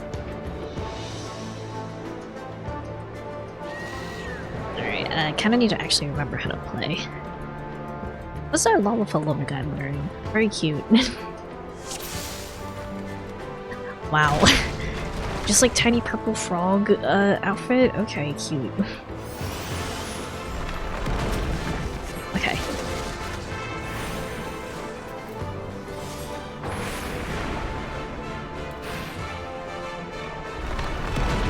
Oh god, I need to catch up.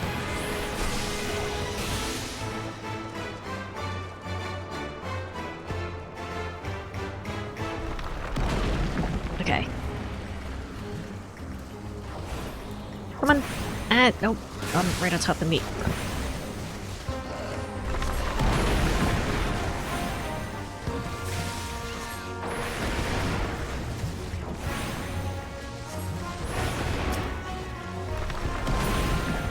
Shit. Oh, come on.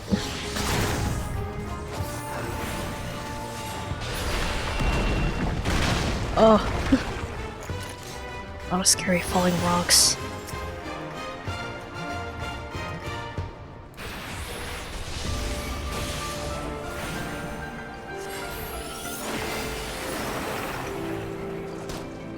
Okay.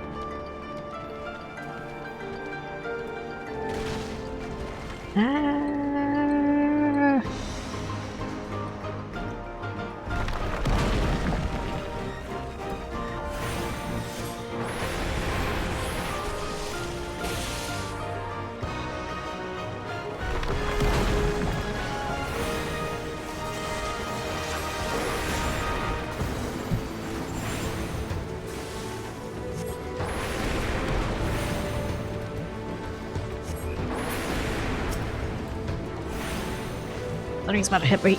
Disgrace.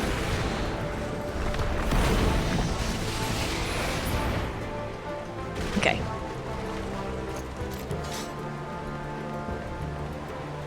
This whole Hulog, okay.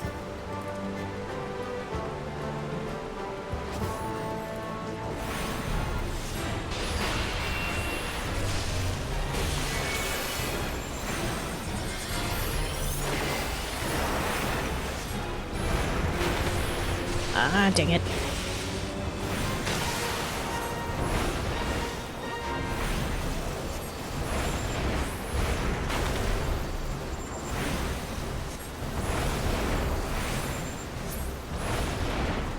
From on high we rain down death. Okay. Oh god.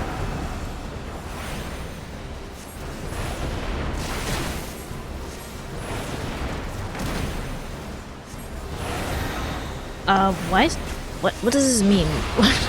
What do I do? What does it mean up? Oh, I see.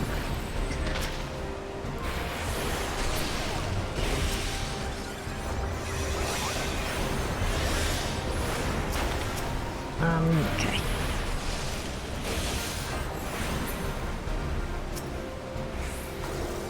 Okay, wait, it's already down.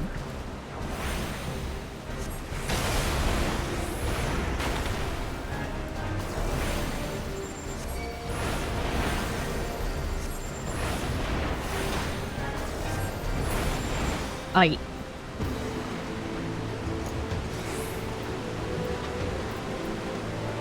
Greed.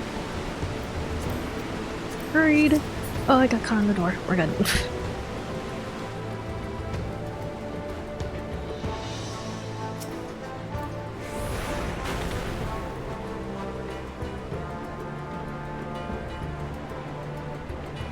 You're two footless ones. Oh god. Oh god, wait, hold on.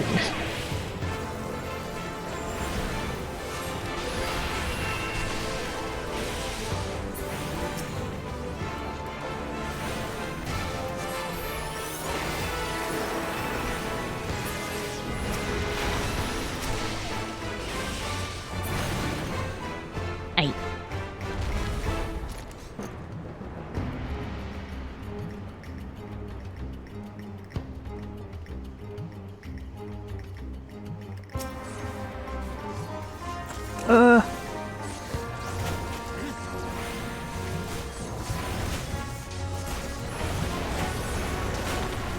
It's like I don't want to be right in the middle of this one. We're good.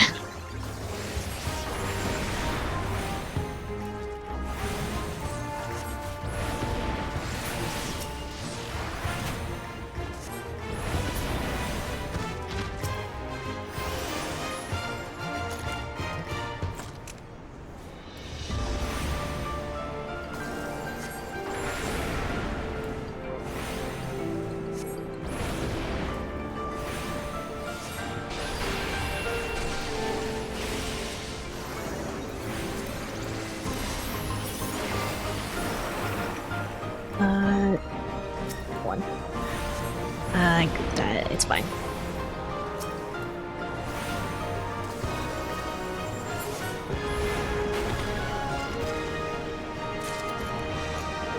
Up it up.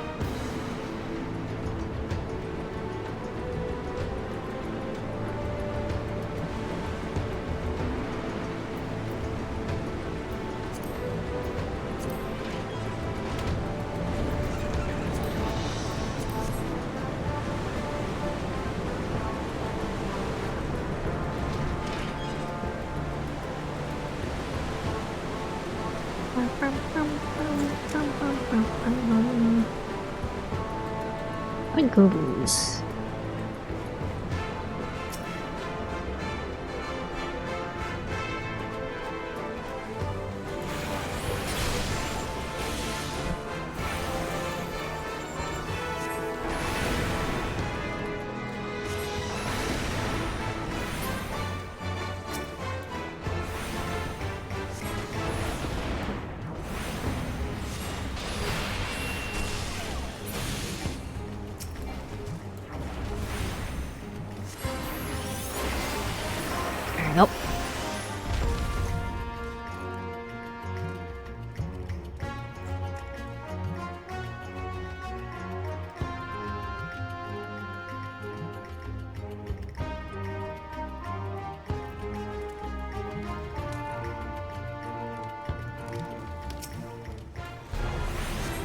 I keep goofing up my, on my spells a little bit. We're good. Just lay these real quick.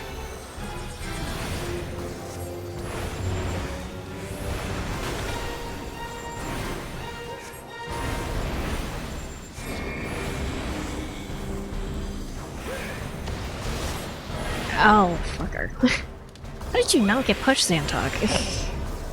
Oh wait, hold on. I see, wait, one, I see. There's actual barriers.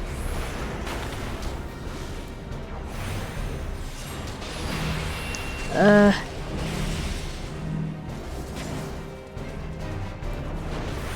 use my anti-knockback button. You have that? Dang it. Good to know at least. For you, for melees, it's arm reach. For you casters, click on sure cast. Okay, I see.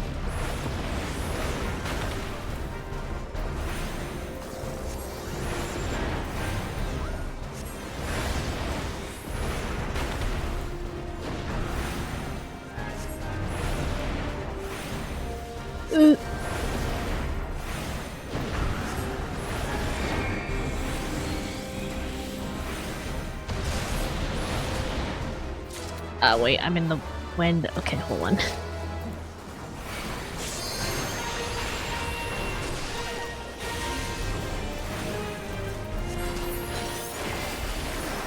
Alright, we're good.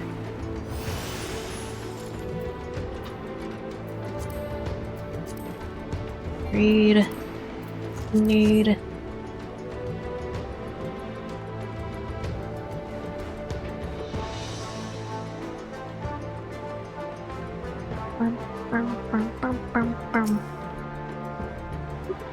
Whatever. Am I lagging? Is that why everyone stopped? Okay, yeah, I'm lagging, that's why. We're good. We're no longer lagging.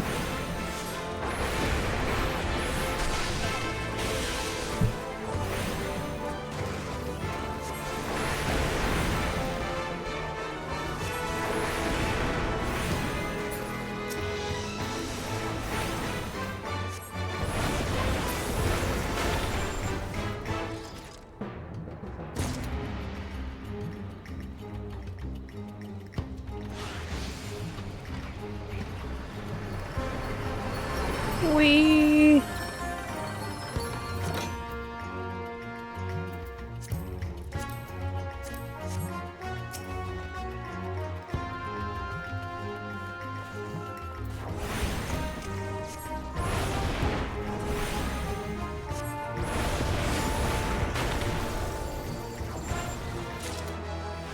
Meow, meow, meow, meow.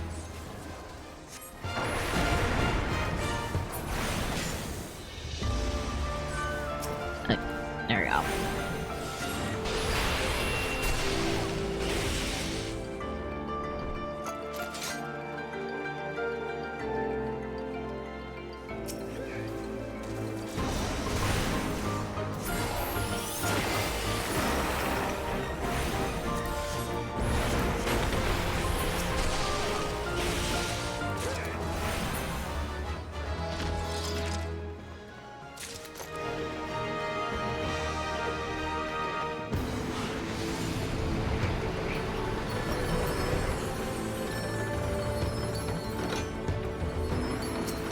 More guys.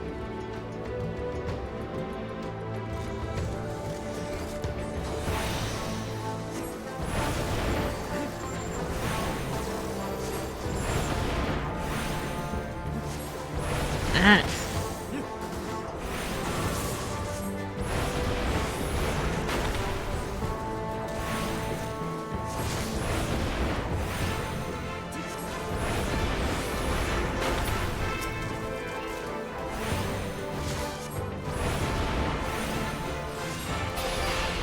Oh. We're at the boss. Hey, buddy. Funny Birdman. Funny buff Birdman.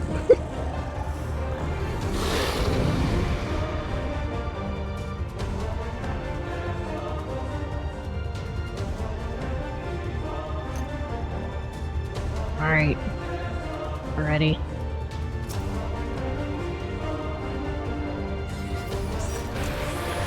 Intrude upon sacred ground, who dares pay with lies, fetterless one.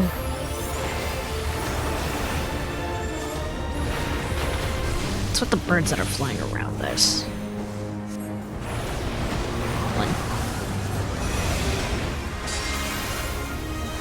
Sorry. I just put down ley lines.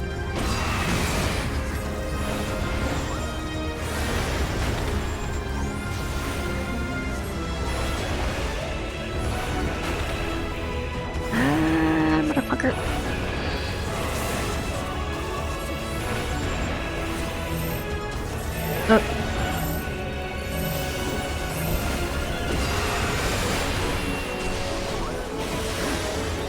They're swarming us up as birds do, I guess. Okay.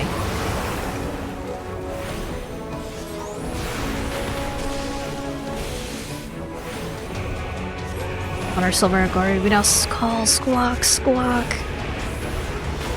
Stop squawking. Oh god. What the fuck? Okay.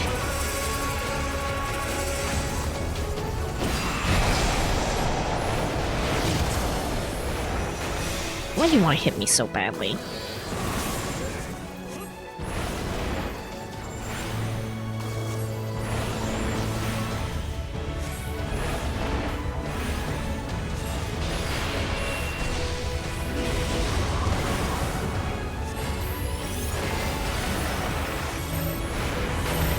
Come here.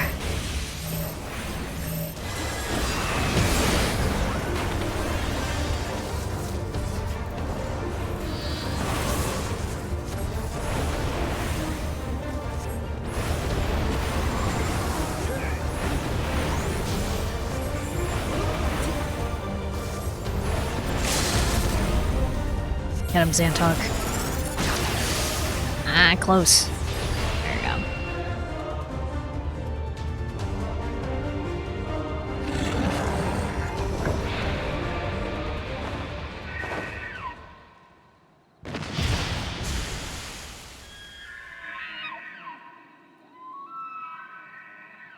Yeah, but they're still Garuda.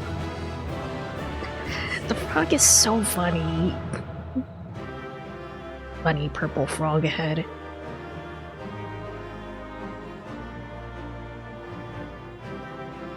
looks like it's made out of like the same material as like in the 3D printed axolotl you gave me, Xantok.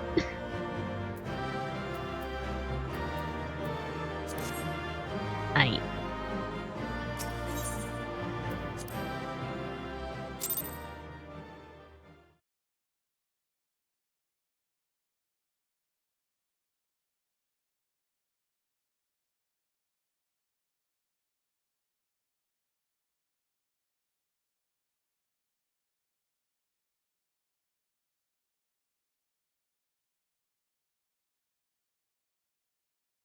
Gonna see the Warriors of Darkness kicking Garuda's ass here in a second.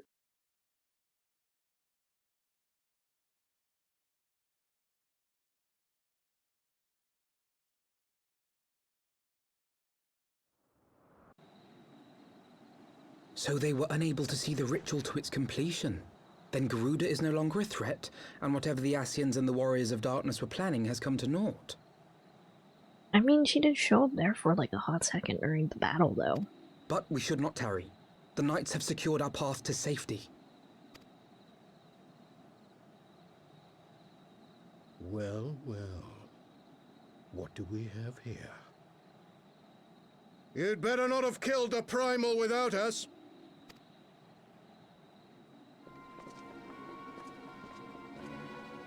These guys again? Wait. The Elzen guy looks new. Doesn't he? Wait. You!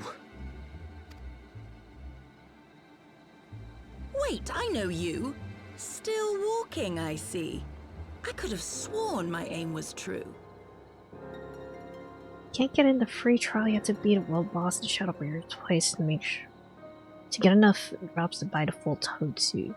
That said, it's easy as long as the group shows up. Getting a full party, you pretty much have to hit it once, so long it actually ends up dying. I see.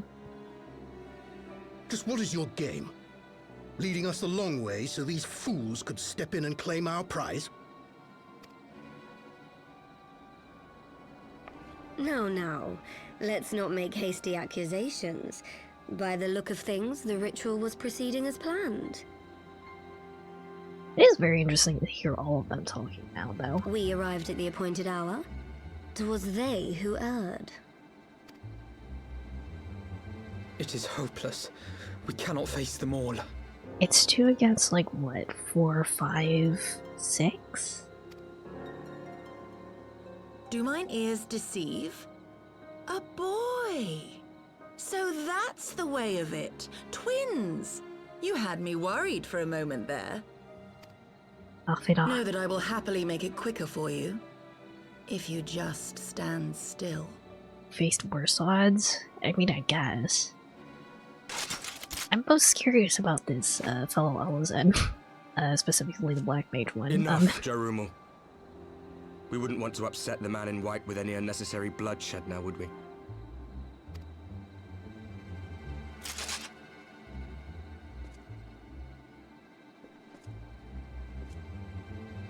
You've been awfully busy since we were kind enough to spare your lives. Default looking ants. While you were idly consorting with the Ascians, you mean? 7 hells! What could you possibly hope to achieve? Also, his weapon looks actually bloodstained. Okay. Should I explain it to you? Very well. Consider it a reward of sorts for beating us here. You know the tale of Hydaelyn and Zodiac, I take it? Of the Great Sundering and the reflections it created?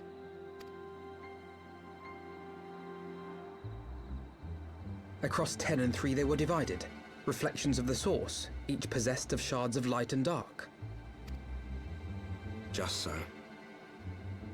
One of those reflections, the one nearest to the source, is our home. And we were the heroes blessed with her light.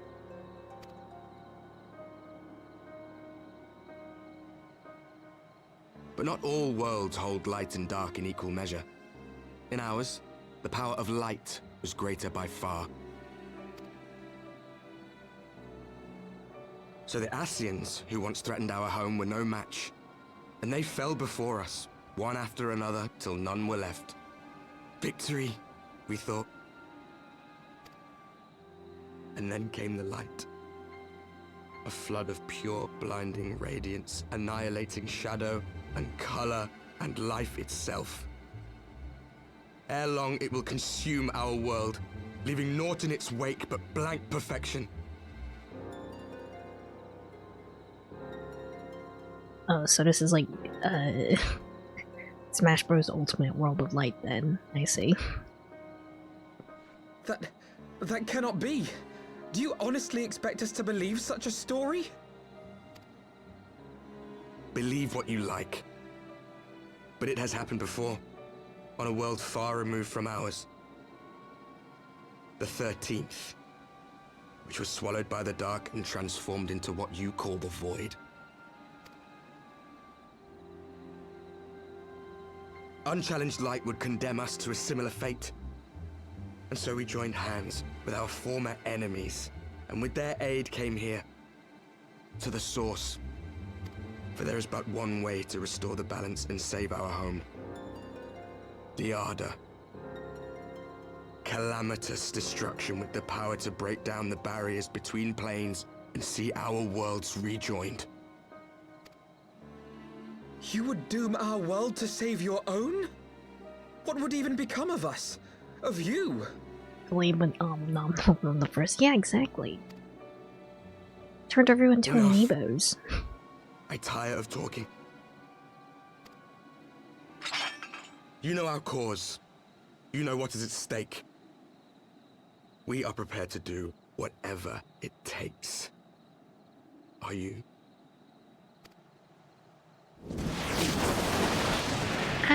Nope, he's just GTFOing, I guess. What about this guy? If there is aught you would say, say it. Otherwise, begone. You have no friends here.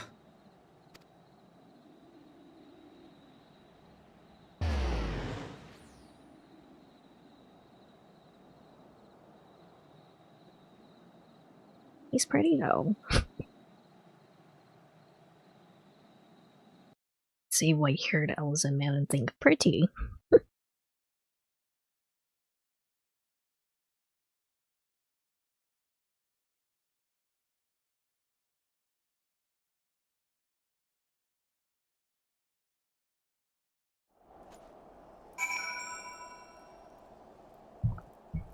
Night. All things considered, we should be grateful to have survived that encounter. You think it could be true, that to save their world they must bring ruin to ours. No, it matters not. Such wanton destruction is beyond justification.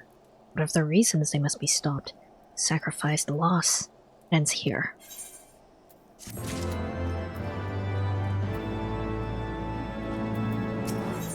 Alright.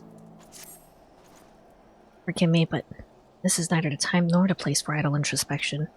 Knights can apprise Lord Imam of our success and be the Lord Commander. More importantly, I would like to see if my sister's condition has improved. You may take a moment for yourself if you wish. I'll be at the congregation. I also want to check on Elise.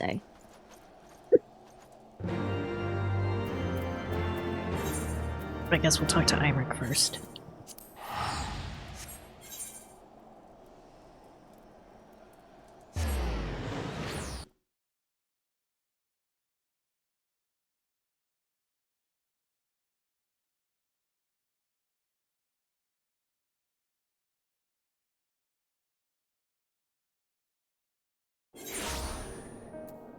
Right. Do I need a teleport? I don't think I really need to, do I? It's right over there. I can walk.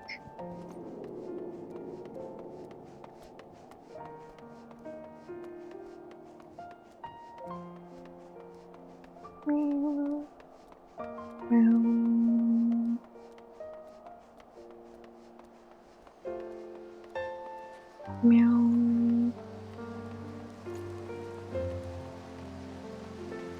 There's Alphino, actually. Oh, there you are. Shall I make a report? Okay, that doesn't have much to say.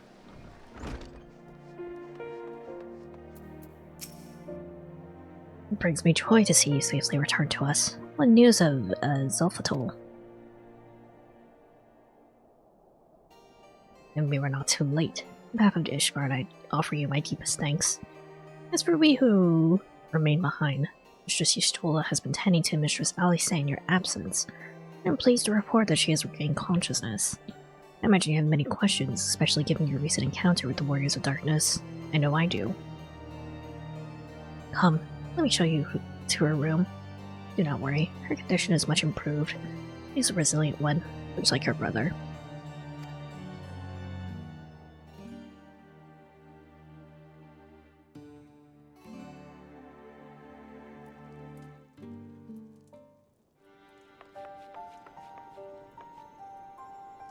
New clothes for Alice, come on. I'm sure Tartary will get you fixed up. Alice, how are you feeling? Well enough, brother. Thanks to the kindness of our hosts. When they told me you had departed for Zelfatol, I found that I could rest. The outcome seemed a mere formality, as did your safe return. Thank you, my friend. I take it your mission was a success.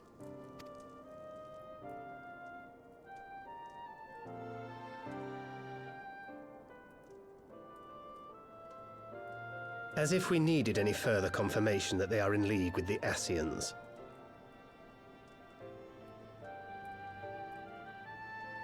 Hold on, I'm realizing something. Okay, I see. But to okay. save another world? I think not. I too thought his story fanciful at first. But it is possible there may be a kernel of truth in all of this. At the very least, none of his claims contradict the word's account. You were following these people, Alice. Why? Is neither Alice nor Ankrad seen Urianja with them? That was the Ascians / the Warriors of Darkness. During my travels, I had oft enjoyed tales of the Scions and their exploits. But after a time, I began to hear whispers of a gifted and theretofore unknown band of adventurers. Adventurers who had supposedly sworn to travel the realm slaying primals in the Scion's stead. The Warriors of Darkness. And in the course of investigating these rumors, you stumbled upon the Ascians' involvement.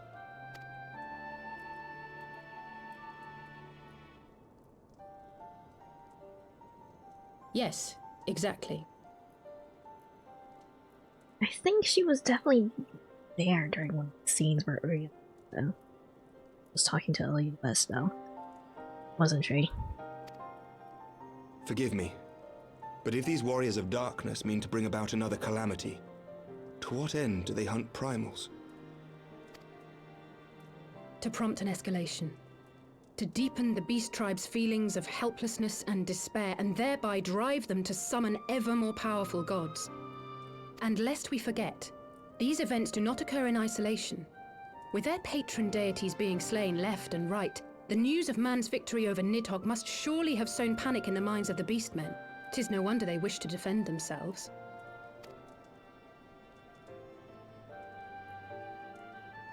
Power answered with greater power. Death with more death. A vicious cycle fueled by fear and hatred. I know it's like all too well. Indeed. The Ascians sow discord and desperation, and the Warriors of Darkness reap the harvest.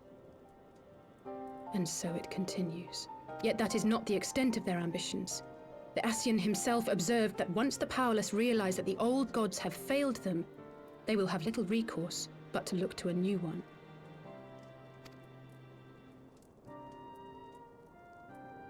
We cannot let that happen. It should come as no surprise, but Alizé and I have uncovered evidence that the Ascians have been manipulating certain parties to ensure that a constant stream of crystals flows into the hands of the beast tribes. If we sever these supply lines, we should at least be able to slow the escalation. Agreed. Kral and I shall journey to Zelfatol and learn what we can of the XIV's source. Then I, for my part, pledge to lead a similar investigation into the origin of the Nath supply. Sir Emmerich? As a member of the Eorzean Alliance, Ishgard is honor bound to play an active role in maintaining the security of the realm. You might also say that I have some personal motivation, given the Ascians' dealings with my father. However, I make no secret of the fact that my knowledge of primal beings is scant at best. As such, I should be most grateful if one of your order were to assist me. Allow me, Sir Emmerich. I have dealt with the Nath before. Alright. Let us consult with Orianja then. Given his dedication to the study of primal beings, I should be surprised if he could not tell us something of value. Allow me to accompany you, brother. And Yeah, before she's you totally think to covering for refuse, Orianja. know that I am not the girl I once was. I shall not be a burden. You have my word. She knows. She totally knows. But Alizé, you...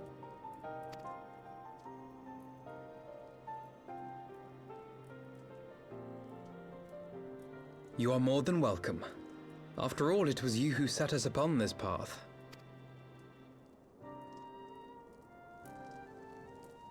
Wait a minute. I'm afraid I can't allow you to leave just yet. Not until you try on the new outfit I prepared for you.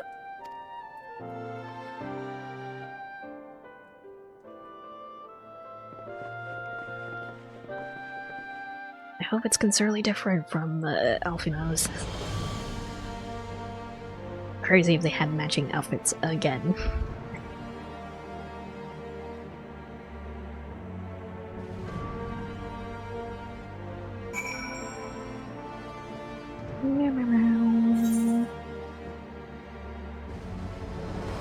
Alright.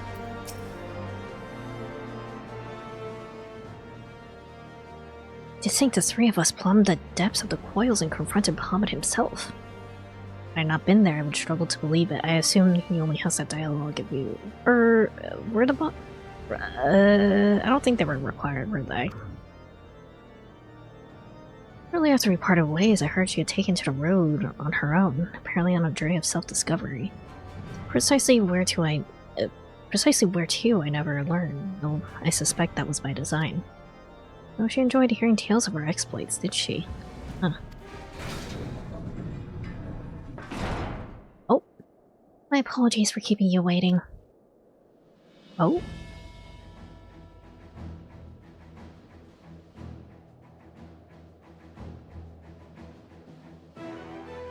Okay, it's actually pretty stylish. Right then, shall we be off? Tatara never ceases to impress, though for a moment I fear she might furnish you with an identical outfit. Praise its 12 she did not. Mother and father were rather too fond of making us wear matching clothes. Do you remember the time to study him when the girl of yours crept up behind me in the hall and whispered, "Sister, please, she was not my... Can we not have this conversation in front of the Warrior of Light?" So it'd be. Another time, perhaps. To be honest, I wasn't planning on seeking you out just yet. When I set forth on my journey, I did so with grand ambitions. As you may recall, I promised I would not disappoint you. I pray you will forgive me if I do.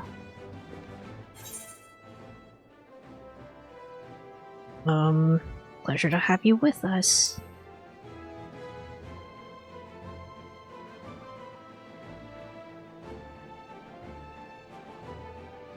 Your governance aside, I must say you seem different, more resolute than when we last met. You look like a woman who's ready to fight for the future of Erzea. To the extent of my abilities, perhaps, but I have no delusions of grandeur. Nor will I pretend to have found myself for such thing. I'm here today because I would regret it if I weren't. That is all. Fair enough. Let us depart for the Waking Sands then, to see if Oriancha can be of assistance.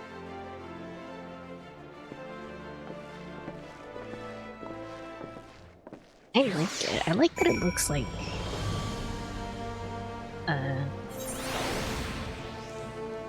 like a trench coat, and also like the red,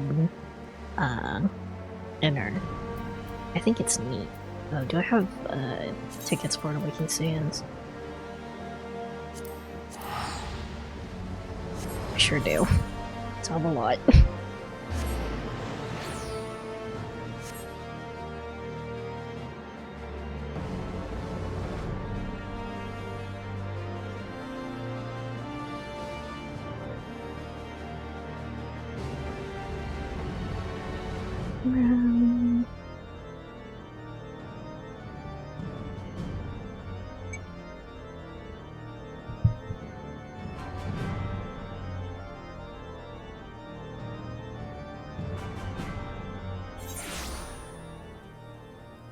I feel like they should give her a Deerstalker hat and a gun.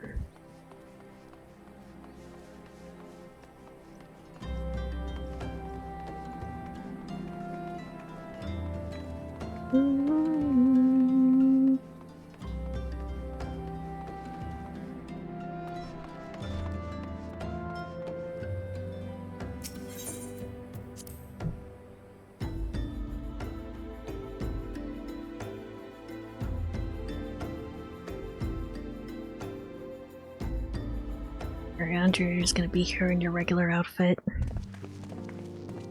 Yep. Oriancha, apologies for calling upon you unannounced. Why, Master Alphino? Would the scholar had seen fit to grant me knowledge of thy coming.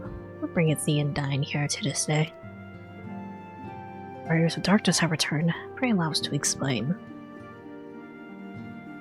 You know, as if he wasn't there himself, wearing a mask that very conveniently hides his tattoo and also his mutton chops, I guess.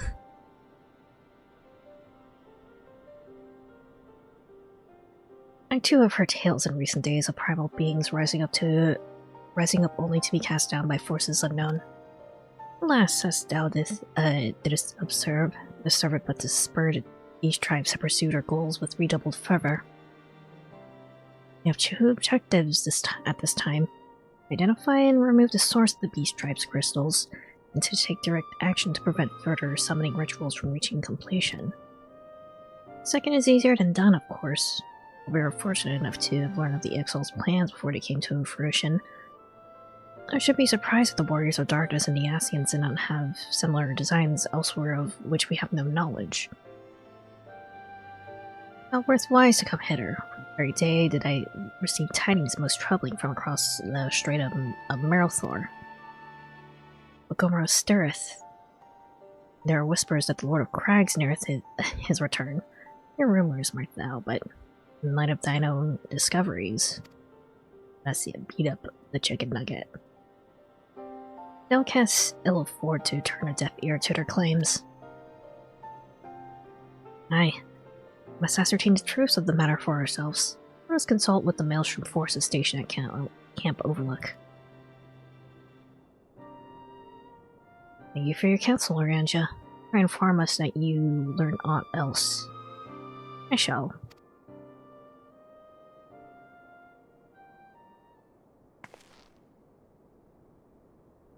If I may, brother. Oranja, is there anything else you would like to say?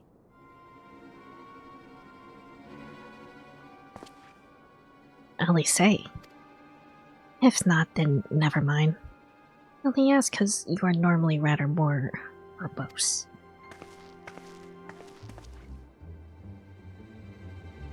She's not tall enough to pull off his hood, but she is tall enough to punch him in the dick. Nothing to add?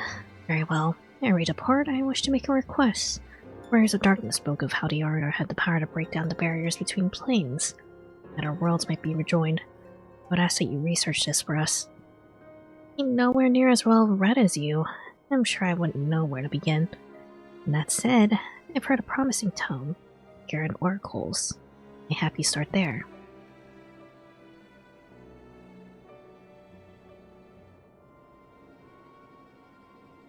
Why'd I leave?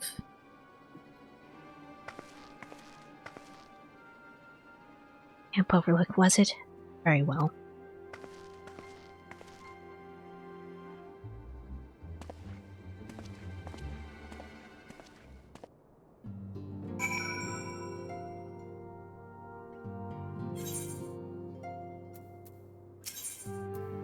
Small talk. Or not.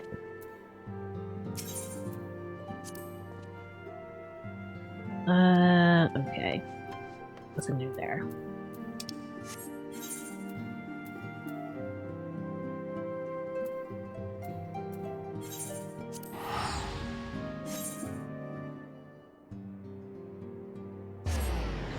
Back to the little guys. I'm gonna drink some water. Hold on. I'm feeling a little bit dry.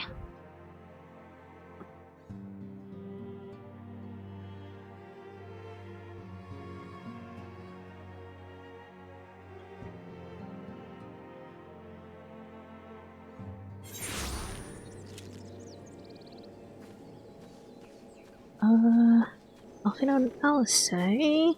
Oh. There you go. 7 L's at this rate. I'll have to appear to Maelstrom Command for reinforcements. Huh. Whatever it is, we don't want any.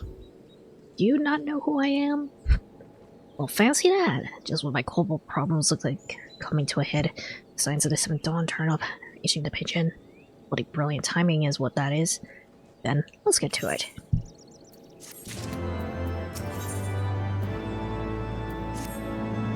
So our friendly neighbors at Ugamaru have got much more aggressive as of late, just as he said.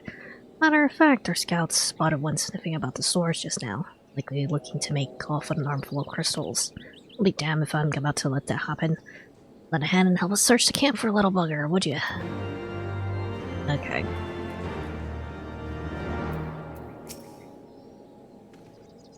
Our Maelstrom friends seem notably more agitated than when we first arrived. You happen to know why that might be? We have a thief in our midst. Kobold in the camp, you say? I'd appear to corroborate Arianta's information, yes, but to be so reckless as to infiltrate a Maelstrom camp and draw their attention to their efforts is passing strange. Well, there'll be time to think on this later. For the present, we must do everything in our power to prevent Titan summoning. That means finding and questioning this kobold.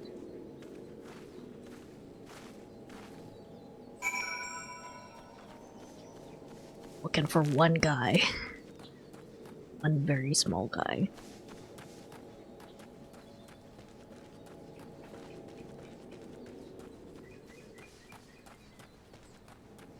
Someone like at the outskirts, maybe?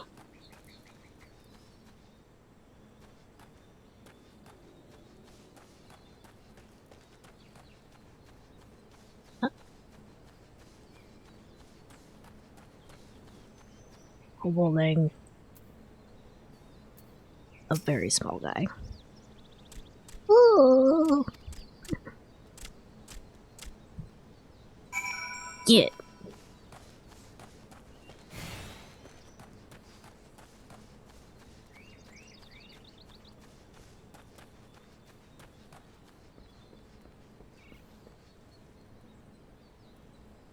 Here.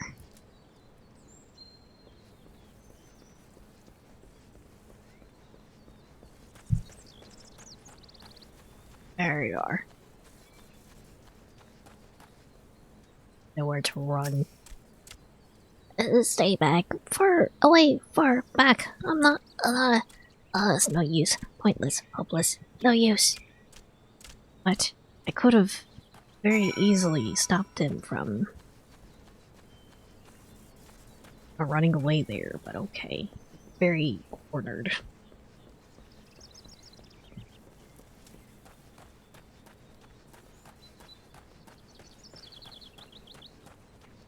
Where you at, buddy?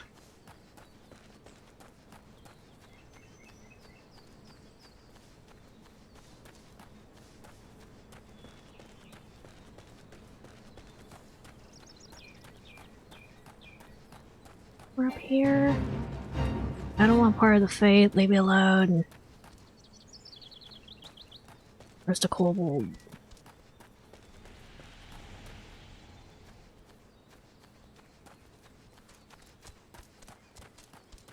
He died. Rip and rip, I guess. It's the kobold. It's a little hard to see the circle of the map when the fate is overlaid on top of it.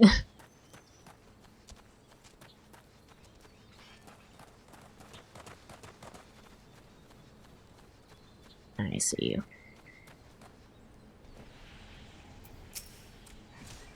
Please don't hurt me. I only wish to talk. Yes, just talk. Want to talk, then we can talk, buddy.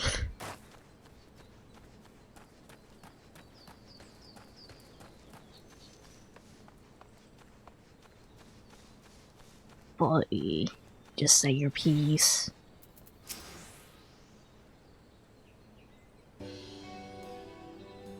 This was a stupid plan. Stupid. But if I tell no one, then everyone will... Buddy. Ah, he found me again. What do? I come in peace only to talk, speak, say, talk. So please do not hurt me. So this is our wily kobold infiltrator, is it? No wonder soldiers were on edge. We could very well give one a bruised knee. Ah, we got him. Firework silence. So, little one, how you could sneak into my camp, did you? Wanting to steal my crystals, were ya? No, I came to talk, to ask for help. But when your soldiers saw me, they drew their weapons and shouted, and I... No, let's all take a deep breath and discuss this like civilized individuals. What's your name, child? Pikmin Gabu of the 620th Warrior. At least I will be a Pikmin one day. Pikmin! All my Gabu. Malfinod, and this is my sister Alice. Asa, the man who found you is our friend. Now that you know our names, we can be friends too. Now, Commander Bloat in here thinks you want to take his crystals, Gabu, but You said you came to ask for help. Why to us and not to your own people? What happened, Gabu? Can you tell us? No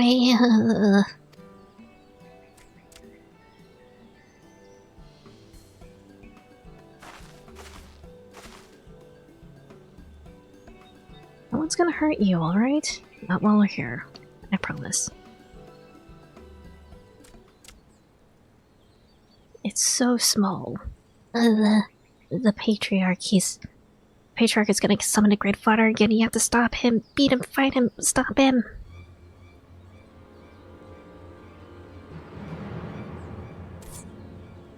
Gabu's parents said they didn't want it along with many others, but the Patriarch wouldn't listen. He was so angry. Raging, fuming, angry. He said if they didn't have iron in their hearts, they would serve as coke for the furnace. And then the guards took my parents and the others away, and I haven't seen any of them since. Oh, coke for the furnace. I did not want to believe it, but I've heard tales of foci fashioned from the bones of beastmen, which worshippers use in their rituals, hoping to summon more powerful incarnations of their gods. By the 12, that it's sickening. No one listens to Kapu, no matter how much he cries, pleads, begs, cries. They do not listen. They talk about punishing the Overdwellers and praising the Great Father.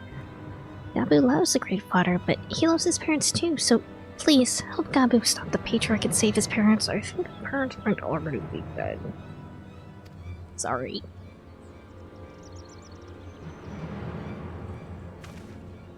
Commander, advise Maelstrom Command that Titan's summoning is imminent. If the worst comes to worst, we will require their support. Time and being of the essence, we three will attempt to infiltrate the Kobold stronghold, secure their crystals, and free the prisoners. Well, sure. You'll forgive me if I don't seem optimistic. We'll make ready, just in case.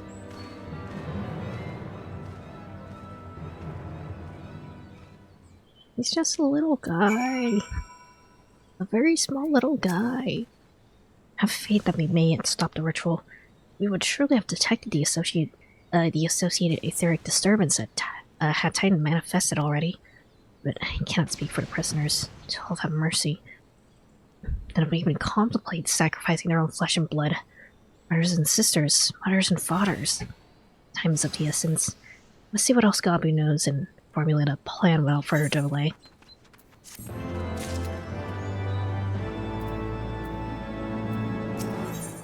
Alright, Mofula. I heard Great Father Titan loves crystals. Cherishes Kave's loves them, and if we gather enough, he will return. That's why the Patriarch told everyone to go forth and gather them. So I was thinking, if we take all the crystals away, maybe the Great Father won't come? Very good, Gabu. I was just saying the same thing. You know where these crystals are stored? I know. Oh, several spots, each defended by a different order. Gabu wanted to steal them, but he was too afraid to go alone. So yes, too afraid to go alone. But together we can take them away and hide them. Come. Gabu will lead you to the first cache. Turn this tiny kobold into a scion, actually. I think he'll do a great job.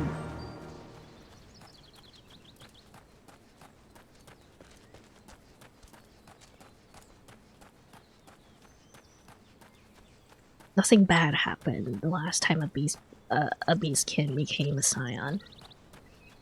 Well...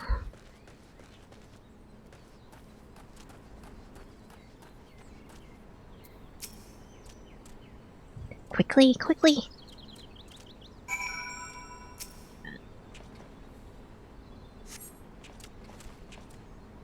Do you have them all? Good. Wait on Gabu. This way! Little guy. Thankfully I'm a high enough level that, these enemies won't try to hurt me or anything.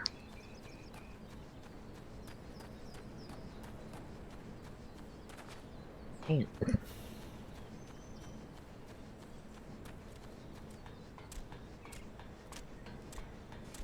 I'm just gonna take a very casual walk through Kobold territory. They don't mess with me. You're good.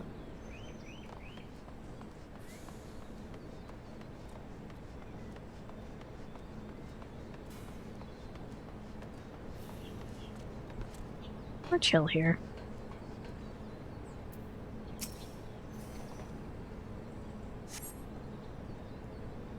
something bad gonna happen once we gather all the crystals in one place, actually.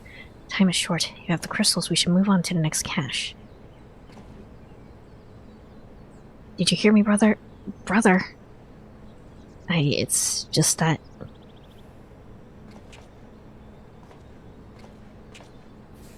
Quite certain that crate once bore XIV seals. Someone took great pains to remove all traces, but enough remains to make out the pattern. See for yourself. Struggle to imagine kobolds traveling to Korthos to obtain crystals, much less bothering to conceal their origins. God. I suspect these crystals were smuggled into Vilbrand by another party, most likely upon the Asians, as Stancred speculated. Who then? I don't understand. Who are the Asians? They worship Greatfather Titan too? Never you mind about that. As Alice said, we don't have a lot of time. We lose to the next cache, Gabu. I'm trying to think who else in Ishgard might, like... be trying to work with the Asians then. Yes, of course. Abu knows the way. This next one is last and very large. Very big. Very huge. Very large. Big. Big crystal.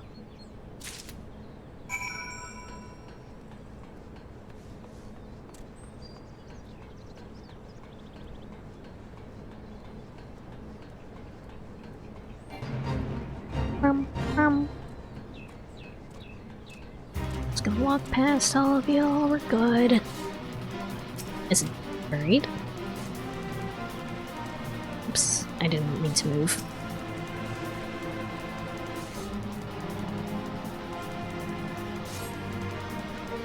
You cast them out for a time, you see no signs of the crystals.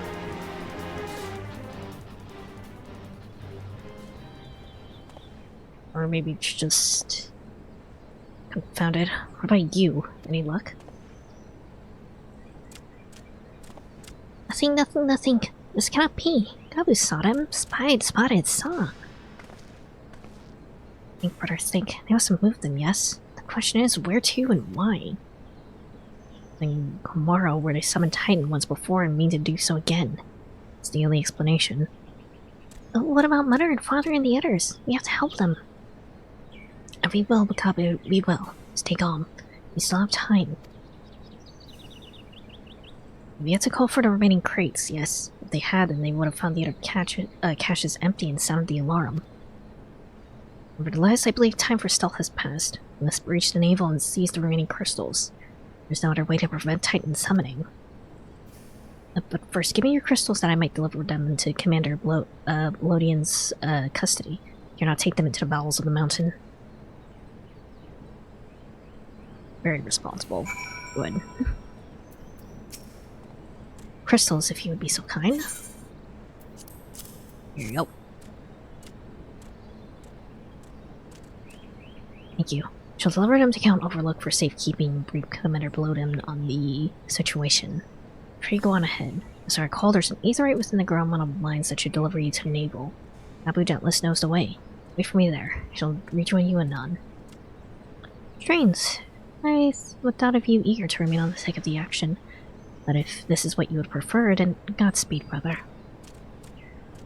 This way. Onward. You're gonna make me actually navigate it? Oh god.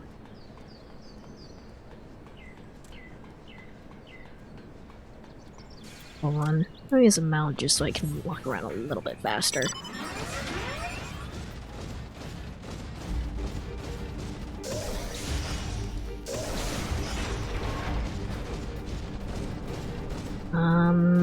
Can I hop the fence here? Nope, this door doesn't open. Okay.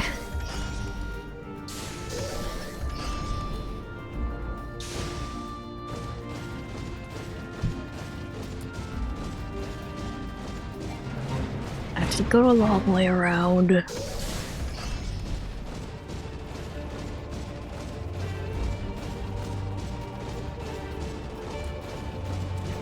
There we go.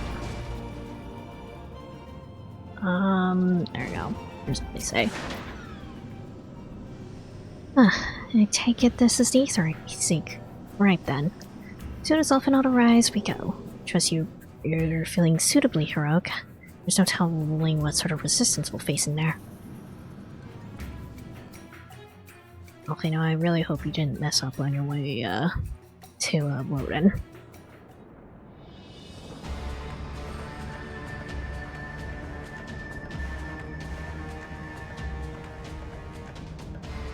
Quickly, you clods.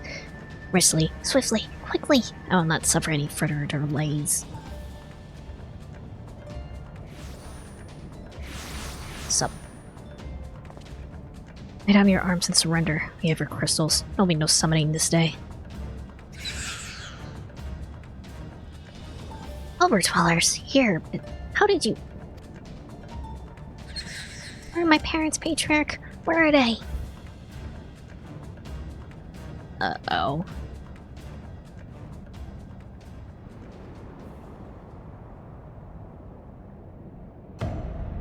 Oh.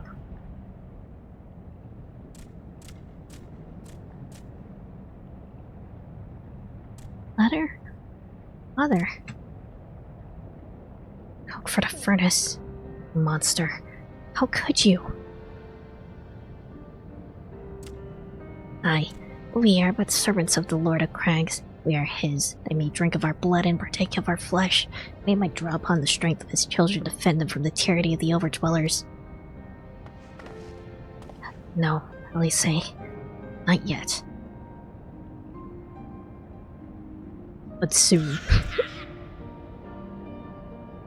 I understand, Patriarch. I do. Your fear, your anger, hate.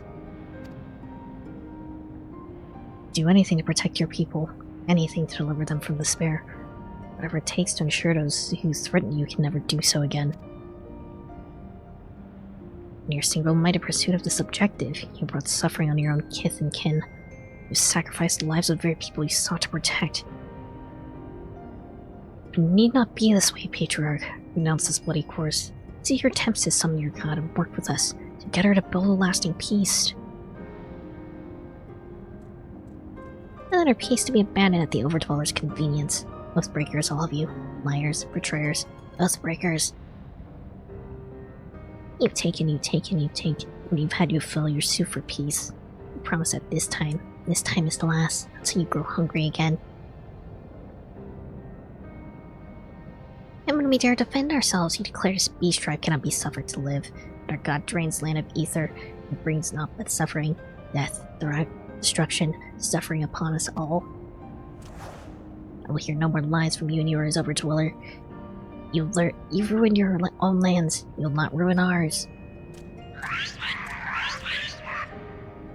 Dang.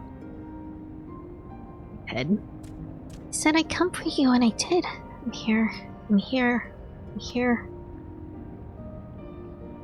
Say something, please. Baby.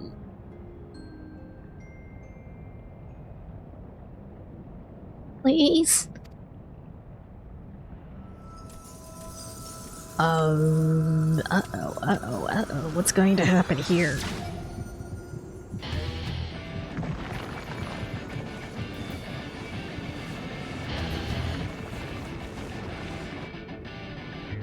Wake up, wake up, wake up, wake up, wake up, wake up.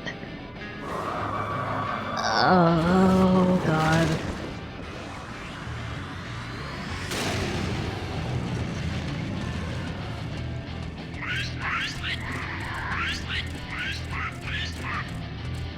Well, so I don't think this Titan's on your side.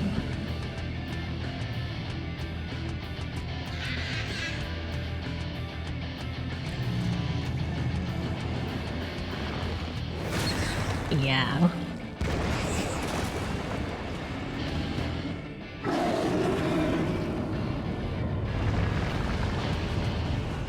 Seven hells.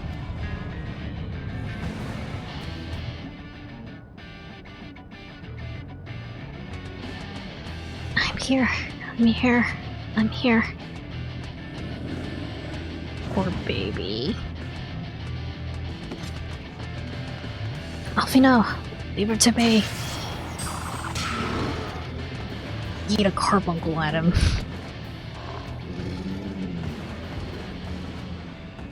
Best away.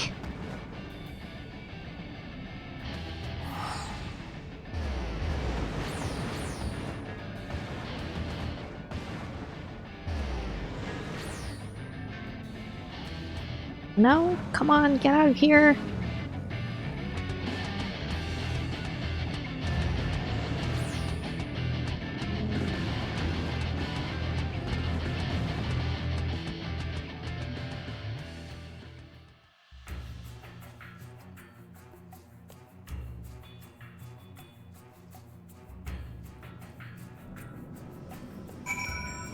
Well, by 12, how could I be so foolish? Should have known better than to let Gabu accompany us, and what we were like to find. His anguish and despair have served to birth the primal, just as surely as would the supplications of the faithful. Worse, being born of such tumultuous emotion, as our incarnation of Titan seems incapable of naught but violence. We have one cause for optimism, since while many crystals were present, they represented but a fraction of the quantity intended for the summoning ritual. I mean, a Titan must be far weaker than planned. And as it may, he's yet a primal, and the longer we leave him to lead the land of Ether, the stronger he will grow. Should Titan be permitted to leave Okomoro, more lives will be lost. Maelstrom will rally their troops, and the cycle will continue. You know what must be done. We face Lord of Crags once more. Again. This chicken nugget again. Thank you, my friend. Lysain and I will tend to Gabu. When you finish with the primal, look for us in Camp Overlook. We'll be expecting you. Titan and the Naval Hard. I mean, I guess I already unlocked it, didn't I?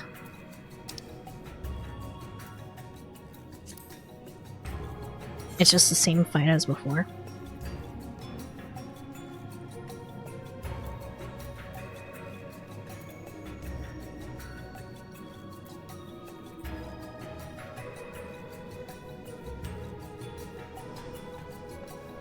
Wait, Zantok, are you here? Can we queue up?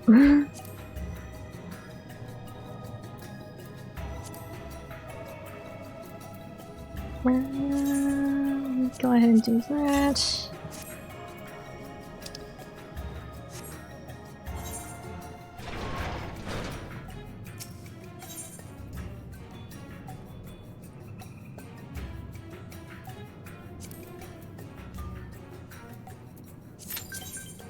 Oh, there you go.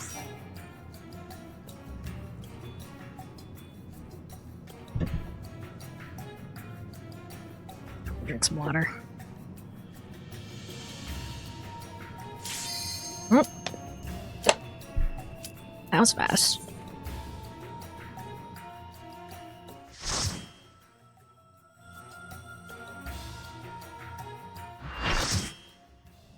I guess if it is basically the same fight.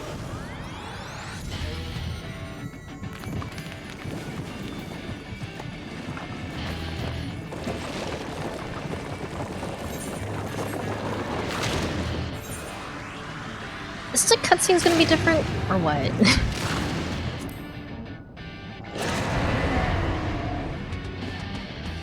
Like, it's probably just gonna be different when I actually, like, finish the quest in it.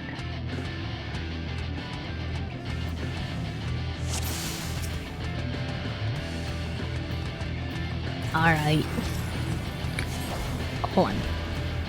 There we go.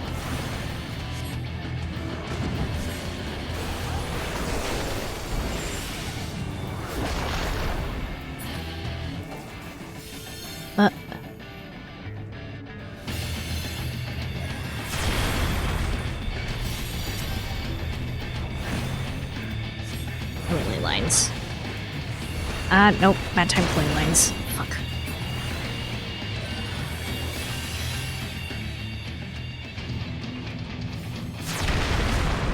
Alright.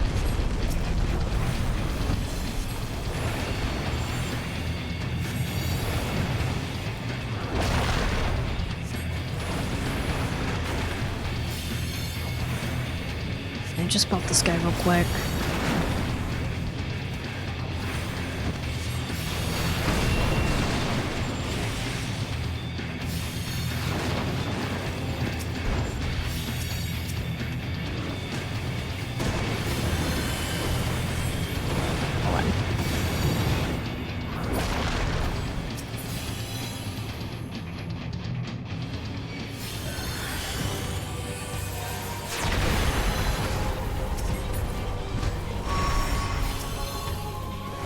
Fodder, I can't find you. Oh, buddy.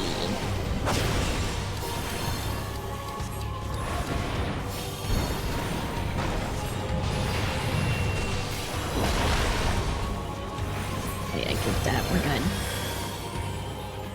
Turn it down? Or what?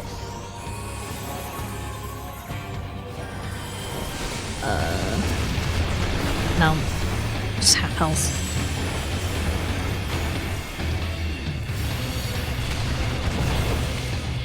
Oh, my health!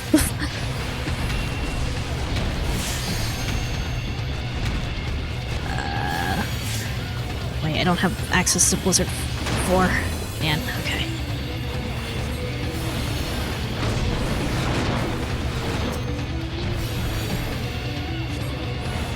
One.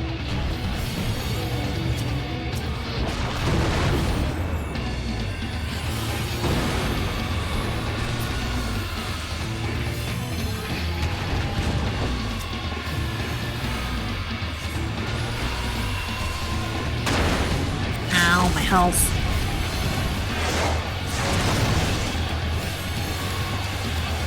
Ah, dang it. Help. Help. I've been put into rock jail. I can't do anything. Okay, we're good.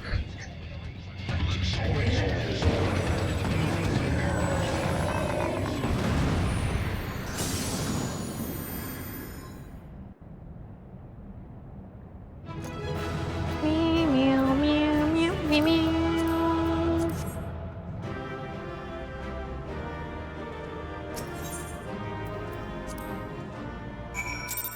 We're good.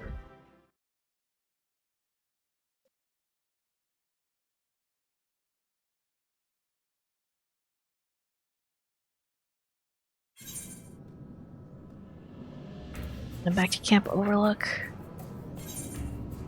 I'm just gonna teleport over. I don't want to have to navigate these freaking caves.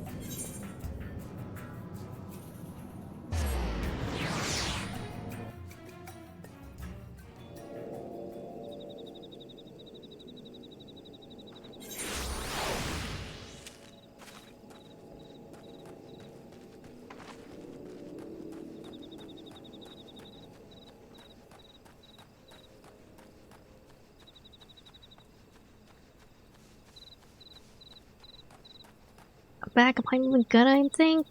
Good to hear. Welcome back, Toffee. Ah, there he is. May not tell you returned safe and sound. Deed is done then. Titan is no more. Good. There's been enough tragedy this day. It's been like that since he regained consciousness.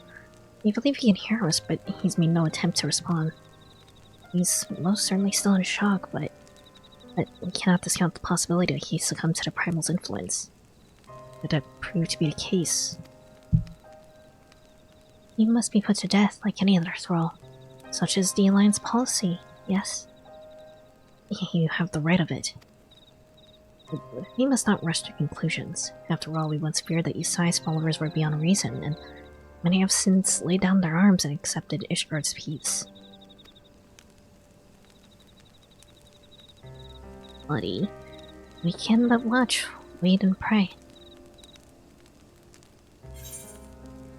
Please. I don't want another Noraxia situation. You're but a small little guy.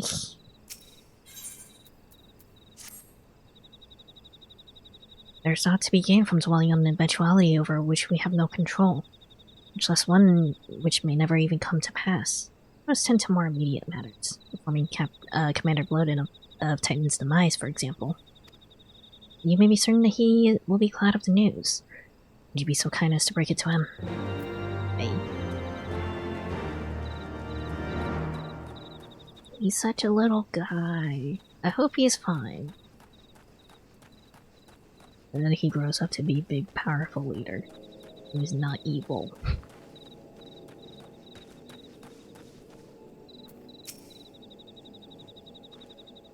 Ah, you're a sight for sore eyes.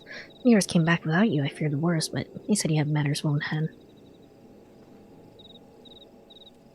Well, settled in, is it? Glad to hear it. Not half as glad as my men will be, believe you me. Regardless of whether or not he was summoned properly, primal's a primal. There ain't a soul in the maelstrom who hasn't lost a friend to one. Don't get me wrong, like, we're all prepared to do our part, but we weren't so naive as to think that we'd live to tell the tale. Thankfully, of course, it didn't come to that, which, my friend, sounds to me like a cause for celebration. Now, I know you have places to be, but why not stay tonight? I'd be honored to raise a glass to a triumphant return of Titan's Bane. Yes, I want to make sure Gabu is fine.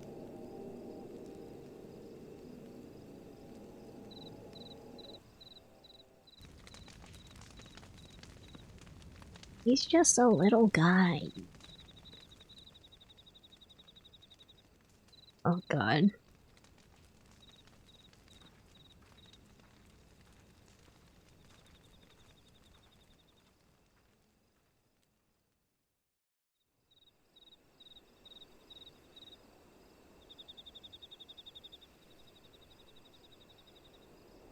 Okay, I got worried that Alice was...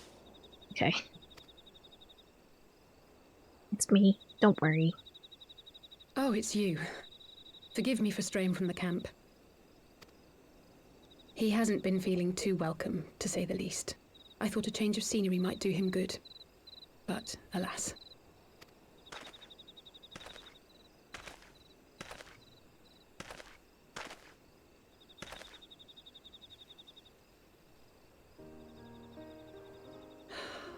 It's so quiet out here.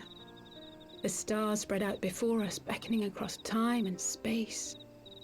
Dawn may banish even the darkest night. How bitterly beautiful, those words. I should be stronger for all my experiences. Yet my heart aches more than ever. Doing your best, Sally say. I never understood why Grandfather gave his life that day.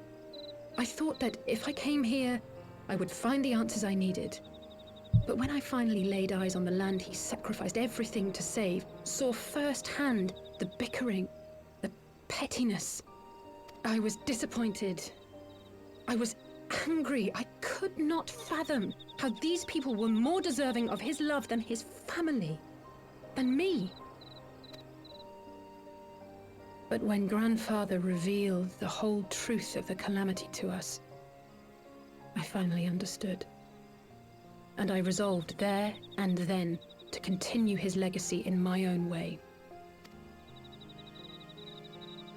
My travels have been enlightening, but I cannot say that I have enjoyed them. I have lost count of the many petty crises that I was helpless to resolve and of the people whose actions I could not understand. There were others, of course. Good people. People with whom I felt a kinship, whose lives I could not save. We can save Gabu, right? I found myself asking what it was all for. Why try if I was doomed to fail in the end? But then I recalled Grandfather's words to my father, years ago before he left Charlayan behind forever. To ignore the plight of those one might conceivably save is not wisdom, it is indolence. We must all protect that which we hold most dear in the manner of our own choosing. We have to try, do we not? Of course, it's one thing to try and another to do. There were times while I was tracking the Warriors of Darkness when I faltered, when I was afraid. But then I thought of my brother, of Urianger, of you. Are you gonna tell us about what's been going on, Urianger?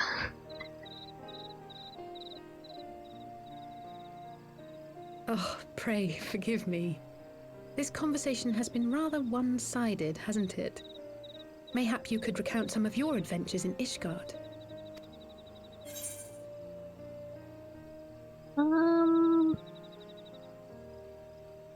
I traveled far and wide with two companions, Estini and Yasai, who were very attractive. Gods! They must have been at each other's throats from dawn till dusk.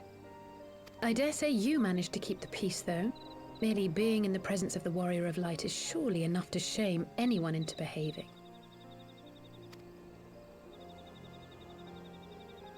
The hopes and dreams of so many rest on your shoulders, Warrior of Light.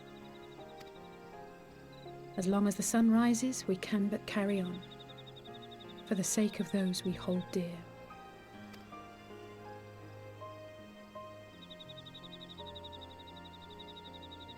Yep.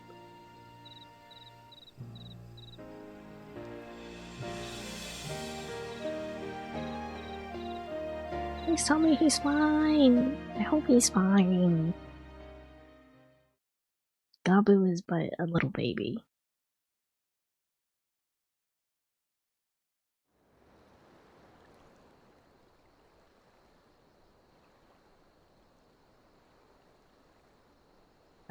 Fucker. Oh, that's near Ula. Okay, Effort's next.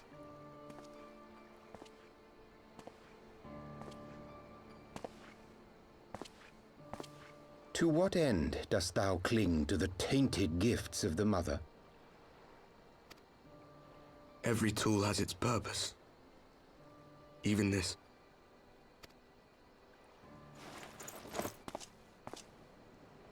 Well, what is it? Oh.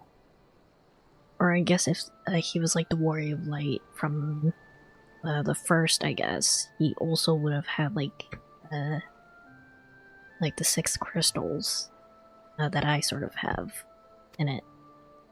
The seeds sown in Vilbrand have been plucked from the earth and left to wither. Alas, Titan's demise sufficed not to drive the kobolds to deepest desperation. What did the man in white have to say? That we are to proceed as he did first set forth. Well, that's easy for him to say. It's not his bloody world on the brink of destruction, is it? Be thou well reminded that with an end to Ishgard's unrest, naught now remaineth to preoccupy the Scion's thoughts. And thus may they devote their every energy to thwarting thee and thine. I foresee only greater difficulties ahead. Foresee? Are you sure you don't welcome them? I'm starting to think you might hold a candle for your old friends after all. Pray do not mistake mine intent. I but look upon the path which lieth before us with due trepidation. Shouldst thou be of like mind, pray consider then another course. For the power to invoke the ardor belongeth not unto the Ascians alone. With thine own hand strike down thine enemy, the so-called hero who would see thy home lost to light. Do but this, and thou wouldst at a single stroke disrupt the all-too-delicate balance of this realm, plunging her straightways into chaos. What is your deal, dude?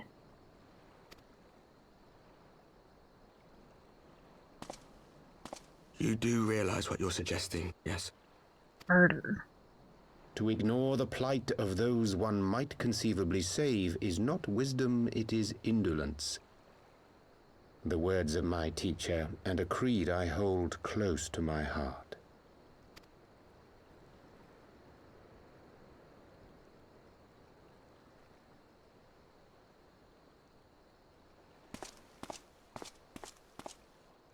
Very well. Draw him out.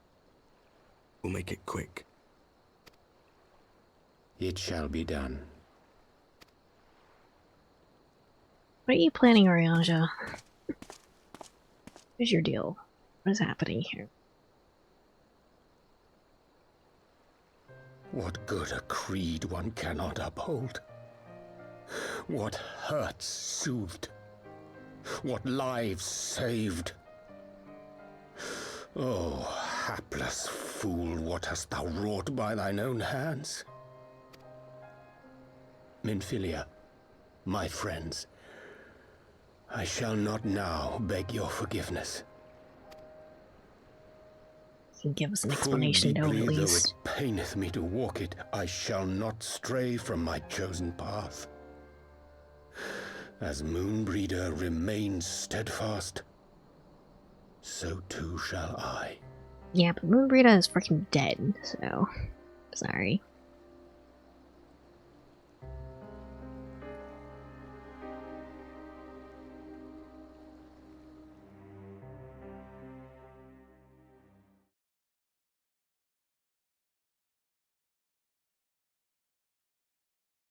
Explain yourself, my man.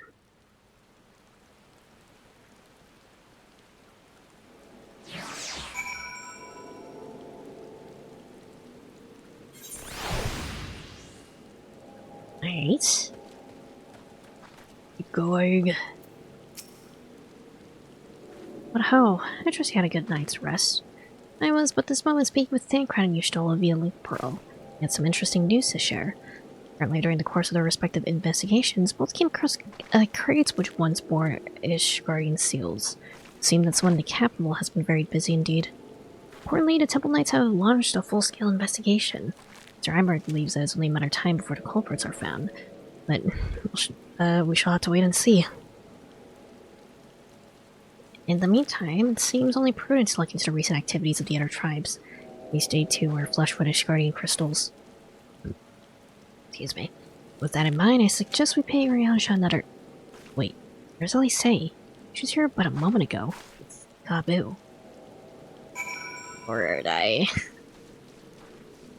want Gabu to be okay.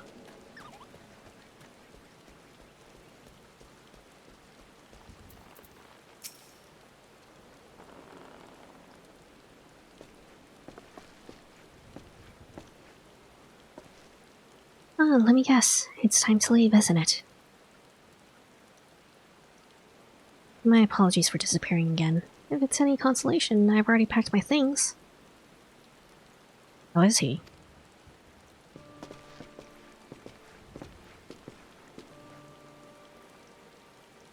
Brother, Commander Blyden. Something tells me you're not solely here out of concern of his welfare. But to answer your question, there's been no change. He'll not speak or eat. I'm not sure if he slept. He did, he seems none the better for it. He just shovels about with that same expression on his face. You will look after him, won't you, Commander? And treat him with every kindness? He's still in there, I know it. Beneath the anguish and despair, he's still fighting with all his heart. He deserves to be given that chance, until he comes back to us, so we know for certain what has become of him. You needn't worry. We had to risk his own neck to warn us and help you secure the better part of the crystals. This could have turned out a damn sight worse than it did. We'll not soon forget that, nor will Maelstrom Command. Baby. I'm so sorry, Gabu. I truly am. You should have never been made to... I know I possibly can't... I cannot possibly understand. Mayhap there's nothing I can do or say. Pain, the anger, the helplessness. Hold fast to the memories of better times. Remember them as they were. When it hurts so much, your heart feels fit to burst. Let it burst. Let it burst and fill up again with your love for them. Never, ever forget. Baby. Come on, little one. Oh, I will remember them. And you, Elise. Thank you. Oh, baby.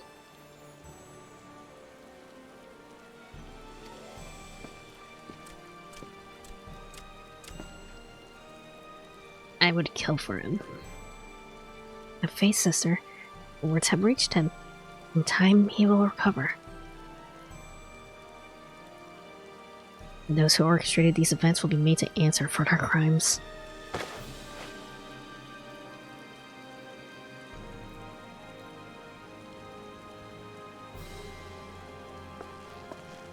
Thousand times over, there'll be a reckoning.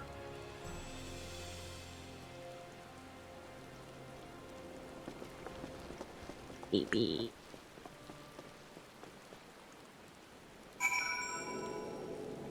not having another Norexia situation at least.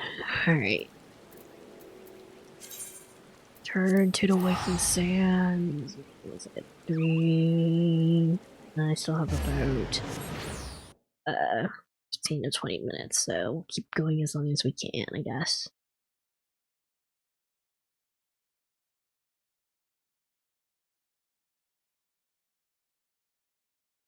Keep going.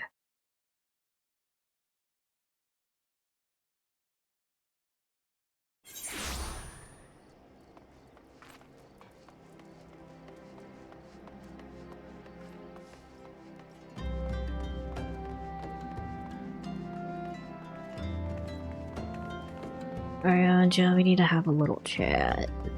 Maybe more than just a little chat. Alright.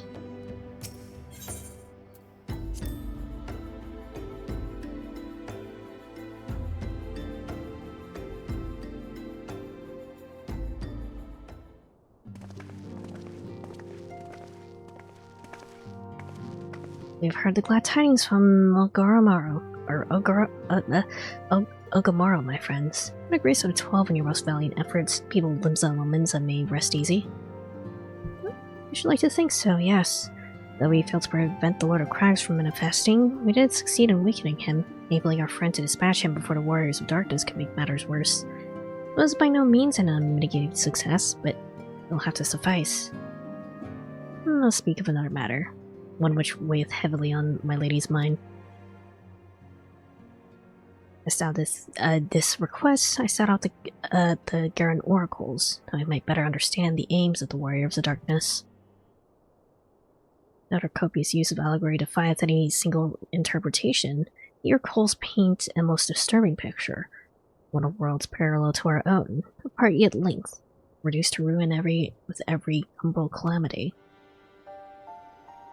7 times they have succeeded. Then of 10 and 3, only 6 worlds remain. How many umbral calamities have there been at this point? Aye. Well, that is as my lady Minfilia spake unto thee.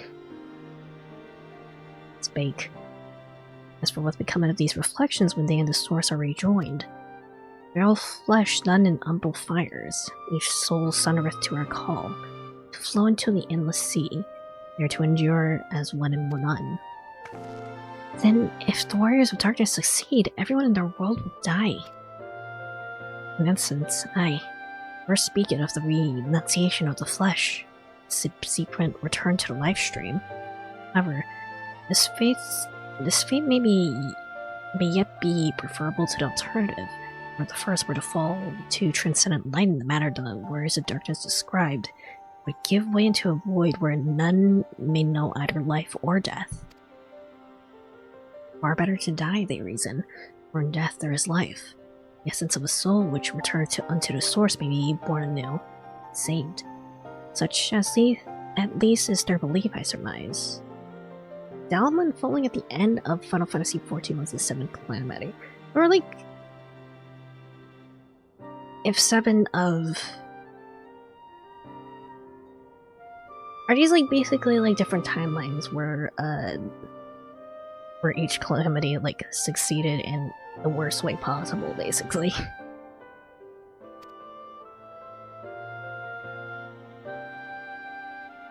If that is true, then gods, no one should ever have to make such a choice. Ere we speak further on the subject, I'll share with thee another recent discovery. No? Okay. That's my theory. It seemed that several sizable shipments of crystals have been delivered into the hands of certain Alamegan parties. Alamegans? Strange.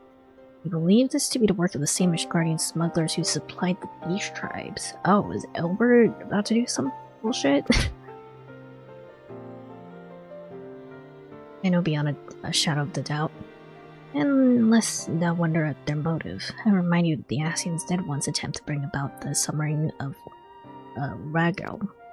The individuals who took receipt of these shipments are refugees belonging to a group devoted to the cause of Alamegan liberation.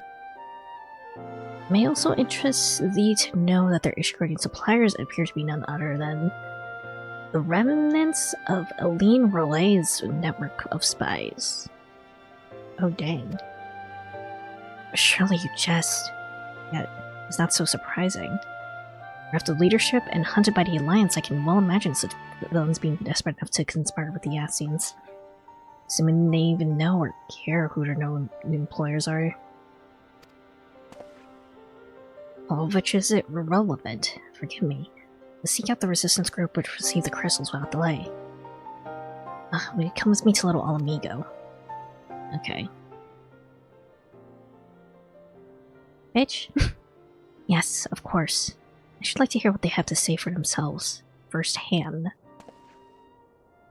Give her a walk in the light of the crystal.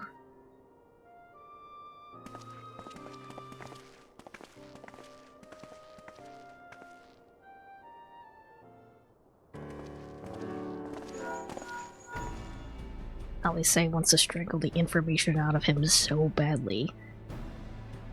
You know, Alise, Haza, you three listening? Good. I have tidings. Temple Knights raided the smuggler's warehouse less than an hour ago. Cursory interrogation of the prisoners led to confirmation that they were in employ. And I hope you're sitting down, a man in black robes. Then you have them, and the crystals too.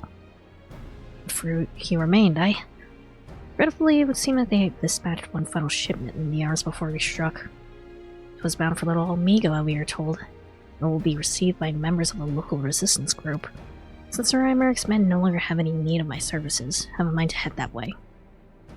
As do we, by happy coincidence. We learned the shipments but a few moments ago. Huh. You're always thinking I may finally be one step ahead of the Warrior of Light and his little hustlers. Wait a moment. There's more. If you will not be surprised by this revelation.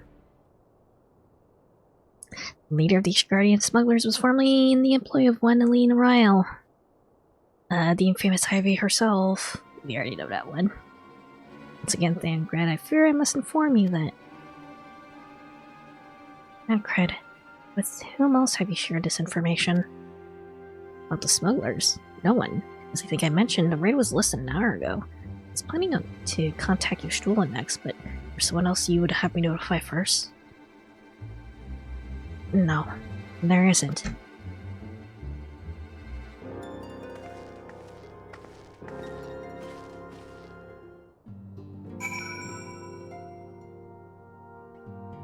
Maybe we should just grab Urianger by the balls, sit him down, and have a good long talk with him. What the world has gotten into her? It's twice now we have sought Urianger's aid, and twice she was treating him as if he were a stranger. Garcon was one of Grandfather's most dedicated pupils, and spent as much time at the Leveler estate as we did. He's practically a member of the family. Truth be told, I struggle to recall a day from my childhood when I did not see the three of them laughing together. If this continues, I might have to raise the matter later, though. Well, Amigo awaits. I guess we don't really have, like, a reason to suspect Urianger. You know, as the Warrior of Light and Elf, you know.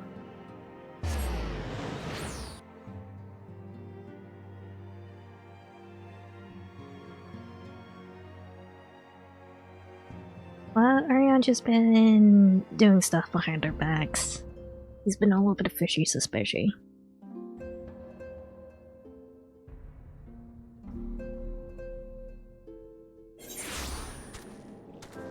Alright. There they are. I'll get to the bottom of this. Oh, forgive me. It has been a long day. Did you have something to say? Urianger? Oh, I've always struggled to understand what's going on in his head. Now more than ever. Listen, if anything should happen, it should be me who...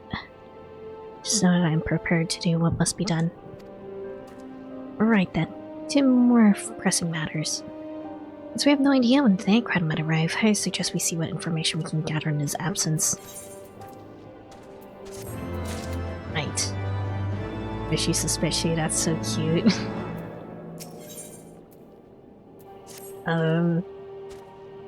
It's from when me and Chula used to do a lot of RP together.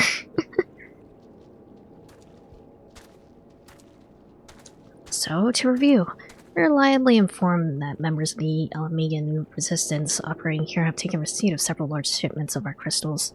Our task being to ascertain who and why. Given the size of the settlement, I find it hard to believe that anyone here could be wholly unaware of the resistance movements. The challenge, of course, will be finding individuals who are both able and willing to share such information with outsiders. They know me here. I think we should be fine. I think it would be sensible to divide our forces. Why don't you question the residents in the eastern half of town? Let's say I will do the same in the west, and we can rendezvous here to share our findings. What's it in the friendward soup? You know what else you can put in the friendward soup? Deep bread. Just deep bread.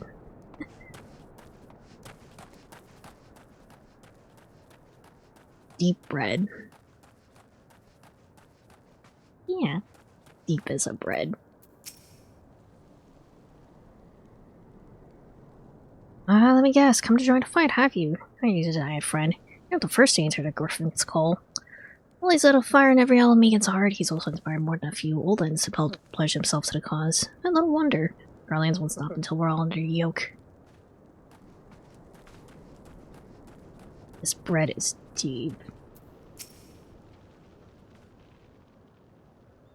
See you there, going around asking questions. Looking for the Griffin and his law outlet.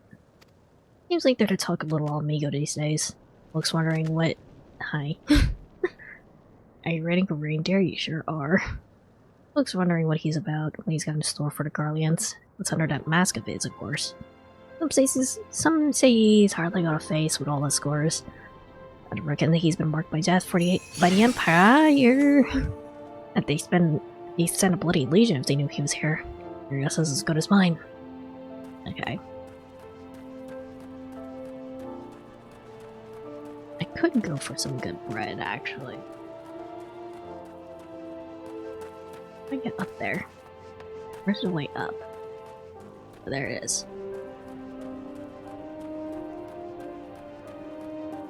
Some good bakery bread. It's really good.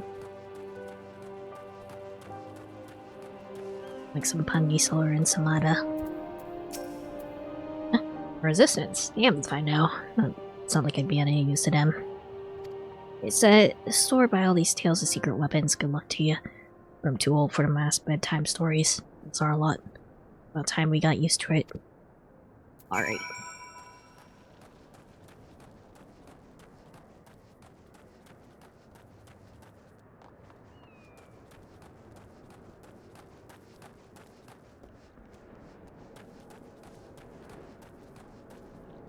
Learned a lot, actually. Suppose I should ask what you learned, but I think I already know. This Griffin seems to be a leader of a newly formed faction within the Resistance Mask. And despite their growing popularity, no one seems to know much about them. Only the most aggressively militant group to join the movement in recent memory. Indeed, many claim their commitment to the cause of Alamegan liberation is unrivaled. We can but hope their revolutionary fervor is never channeled in the direction of a primal. Though I feel confident that this is the group which received the crystal shipments, we yet lack proof. Before taking action, I would speak with the settlement's leader to confirm any suspicions. I may have him listen his helpful about it. But you and Gundaball are well acquainted. Perhaps it should be best if you took the lead, shall we?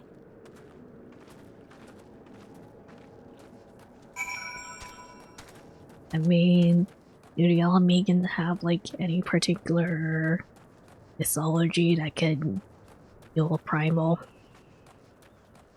I don't know what they're supposed to, or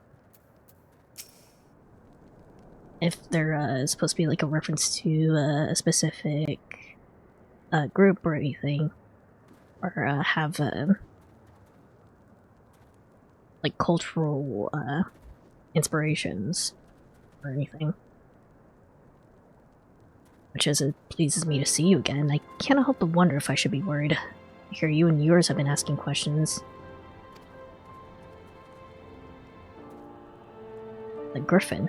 I know of him, as do we all. He and his mask have become a leading faction within the Resistance.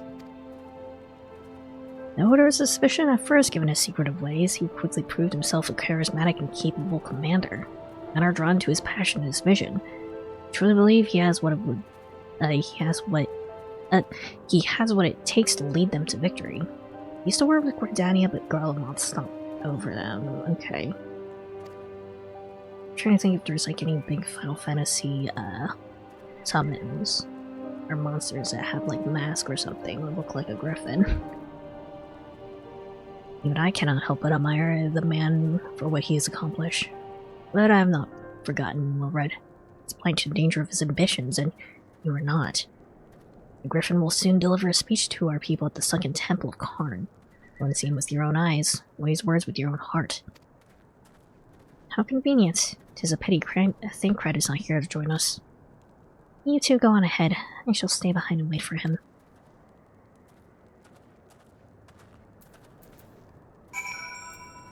I guess I might as well at least do this next part before I call it for today, I think.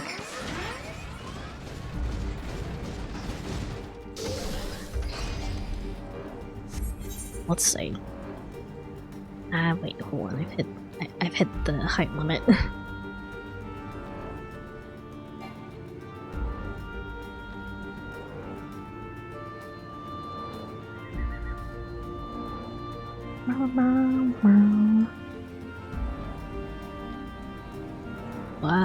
Okay.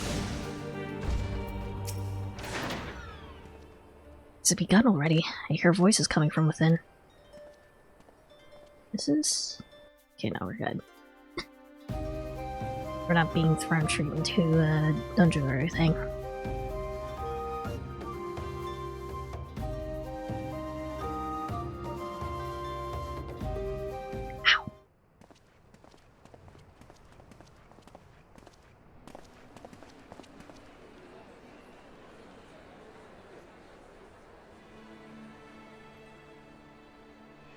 Oh. Assassin's Creed looking ass. Brothers and sisters! 20 years ago, Alamigo, our home, was claimed by the Garlean Empire. Are you okay? No, I just popped my neck. It's fine. In our haste to overthrow the King also, of my Ruin, face tracking's lagging. we turned a blind eye to our foes in the north. With our glorious revolution, we but laid a path for a new tyrant to succeed the old. And when confronted with our failure, we fled.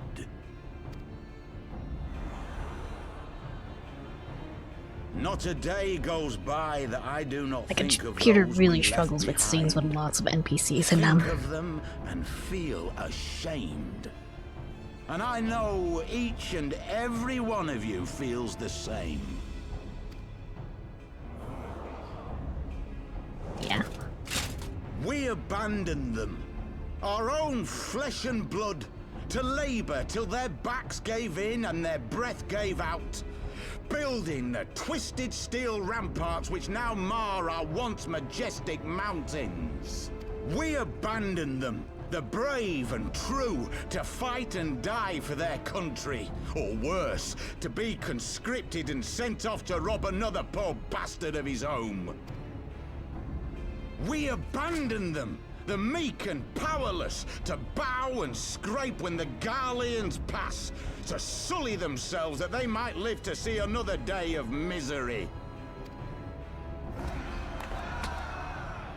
The Black Wolf may be dead, but a new Imperial Viceroy reigns in Alamigo now. A beast, not a fraction as merciful. You all know the Eorzean Alliance will do naught to oppose him. For all their promises and platitudes, they will not act if there's no profit in it. Only we can free our brothers and sisters from the Empire's tyranny, my friends. Only we have the courage to stand and fight. They have imprisoned us. They have enslaved us. And they have murdered us. But no more!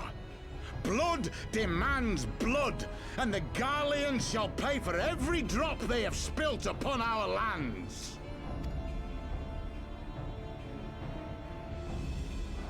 This I promise you, for we have a power within us, my friends.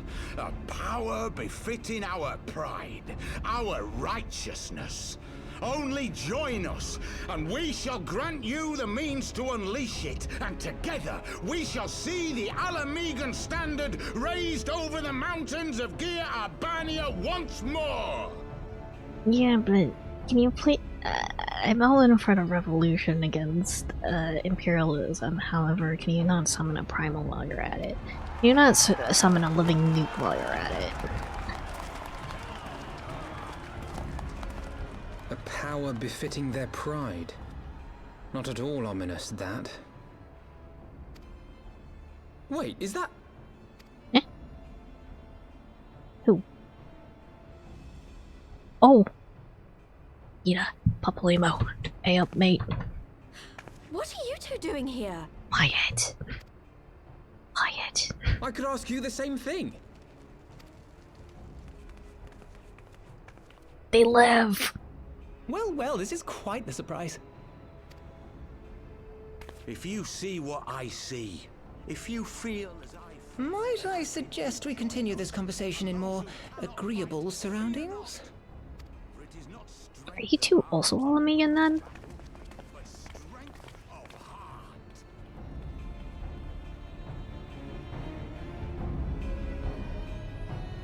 It's damn, they're relevant again.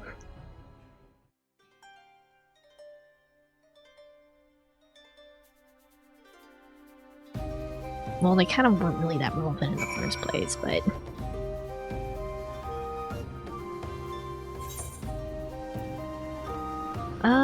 I think I'll go ahead and finish up the quest, and then we'll call for today. Words cannot express how glad I am to see you both alive and well. And you, it was pretty obvious you and Oz would be fine. Bristol Braves have never had a realistic chance of capturing any of the Scions, divided as they were and distrusted by the better part of Eorzea. If you truly believe that, forgive me, what exactly have you two been doing all this time? Repaying a favor. After the Pinkwood, we had no choice but to flee Ulda. We would not have been able to do so without the aid of some old friends from the Resistance. That's right. They smuggled us out of the city and sheltered us in Little Amigo, all at a great risk to themselves. Obviously, we couldn't let that go unacknowledged, so we offered to help them out with operations for a while. We learned of the Scion's exoneration, that Lord Lolorito has severed all ties with the Crystal Braves, and that General Robin has been reinstated. We resolved to make contact, but having long since discarded our link pearls as a precautionary measure, our options were rather limited. To make matters more complicated, we were embroiled in a delicate operation at the time, leaving me with little choice but entrust a letter to the courier. I gather from your puzzled expressions, however, that you never received it. To be honest, we thought this might happen. While the Mask are happy to let the refugees spread word within the community, they're pretty strict about communicating with outsiders. We also heard a rumor that the Griffin doesn't want us meddling in his affairs.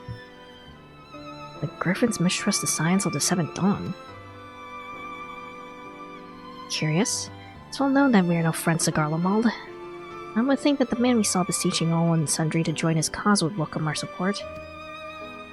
But I should say that the man you saw was not in fact the Griffin, but an impersonator, and a talented rabble-rouser to boot. It would not surprise me if he were responsible for the majority of these public appearances. As you may have gathered, the Griffin is extremely cautious and distrusting the man who has made every effort to conceal his identity. Even when we participate in a raid under his direct command, we're not permitted to approach him. It's hard to know what to make of it all. Secrecy, the impersonator, and masks. Ida? It's not as if I'm making all of you wear one. It might only covers half my face. It's completely different. Anyway, when we heard the Griffin was due to give a speech, we thought it might be a good opportunity to get a better sense of the man behind the... to get a better sense of the man. Roll a good hit, then. And now you've heard the whole of it. Tell me, what prompted you to take an interest in the Griffin? Might be trying to summon a primal. A summoning? You're not serious. I can't believe it. The Resistance would never even entertain such a ridiculous plan. But the Griffin, well, man is an enigma. Can't say with any confidence what he would or would not do. What I can say, however, is that the speech we heard today was not the first to make reference to a powerful capable of defeating the Empire. The Mass have made many claims of late. I confess, it seemed to be a mere bluster, but in the context of the shipments he spoke, it is not impossible they are alluding to a primal. Whatever it is, we'll find out together. If anyone tries to stop us, they'll answer to me. And her fist. I really like that Yita's a monk. I think it's neat. Indeed. That is, assuming you'll have us.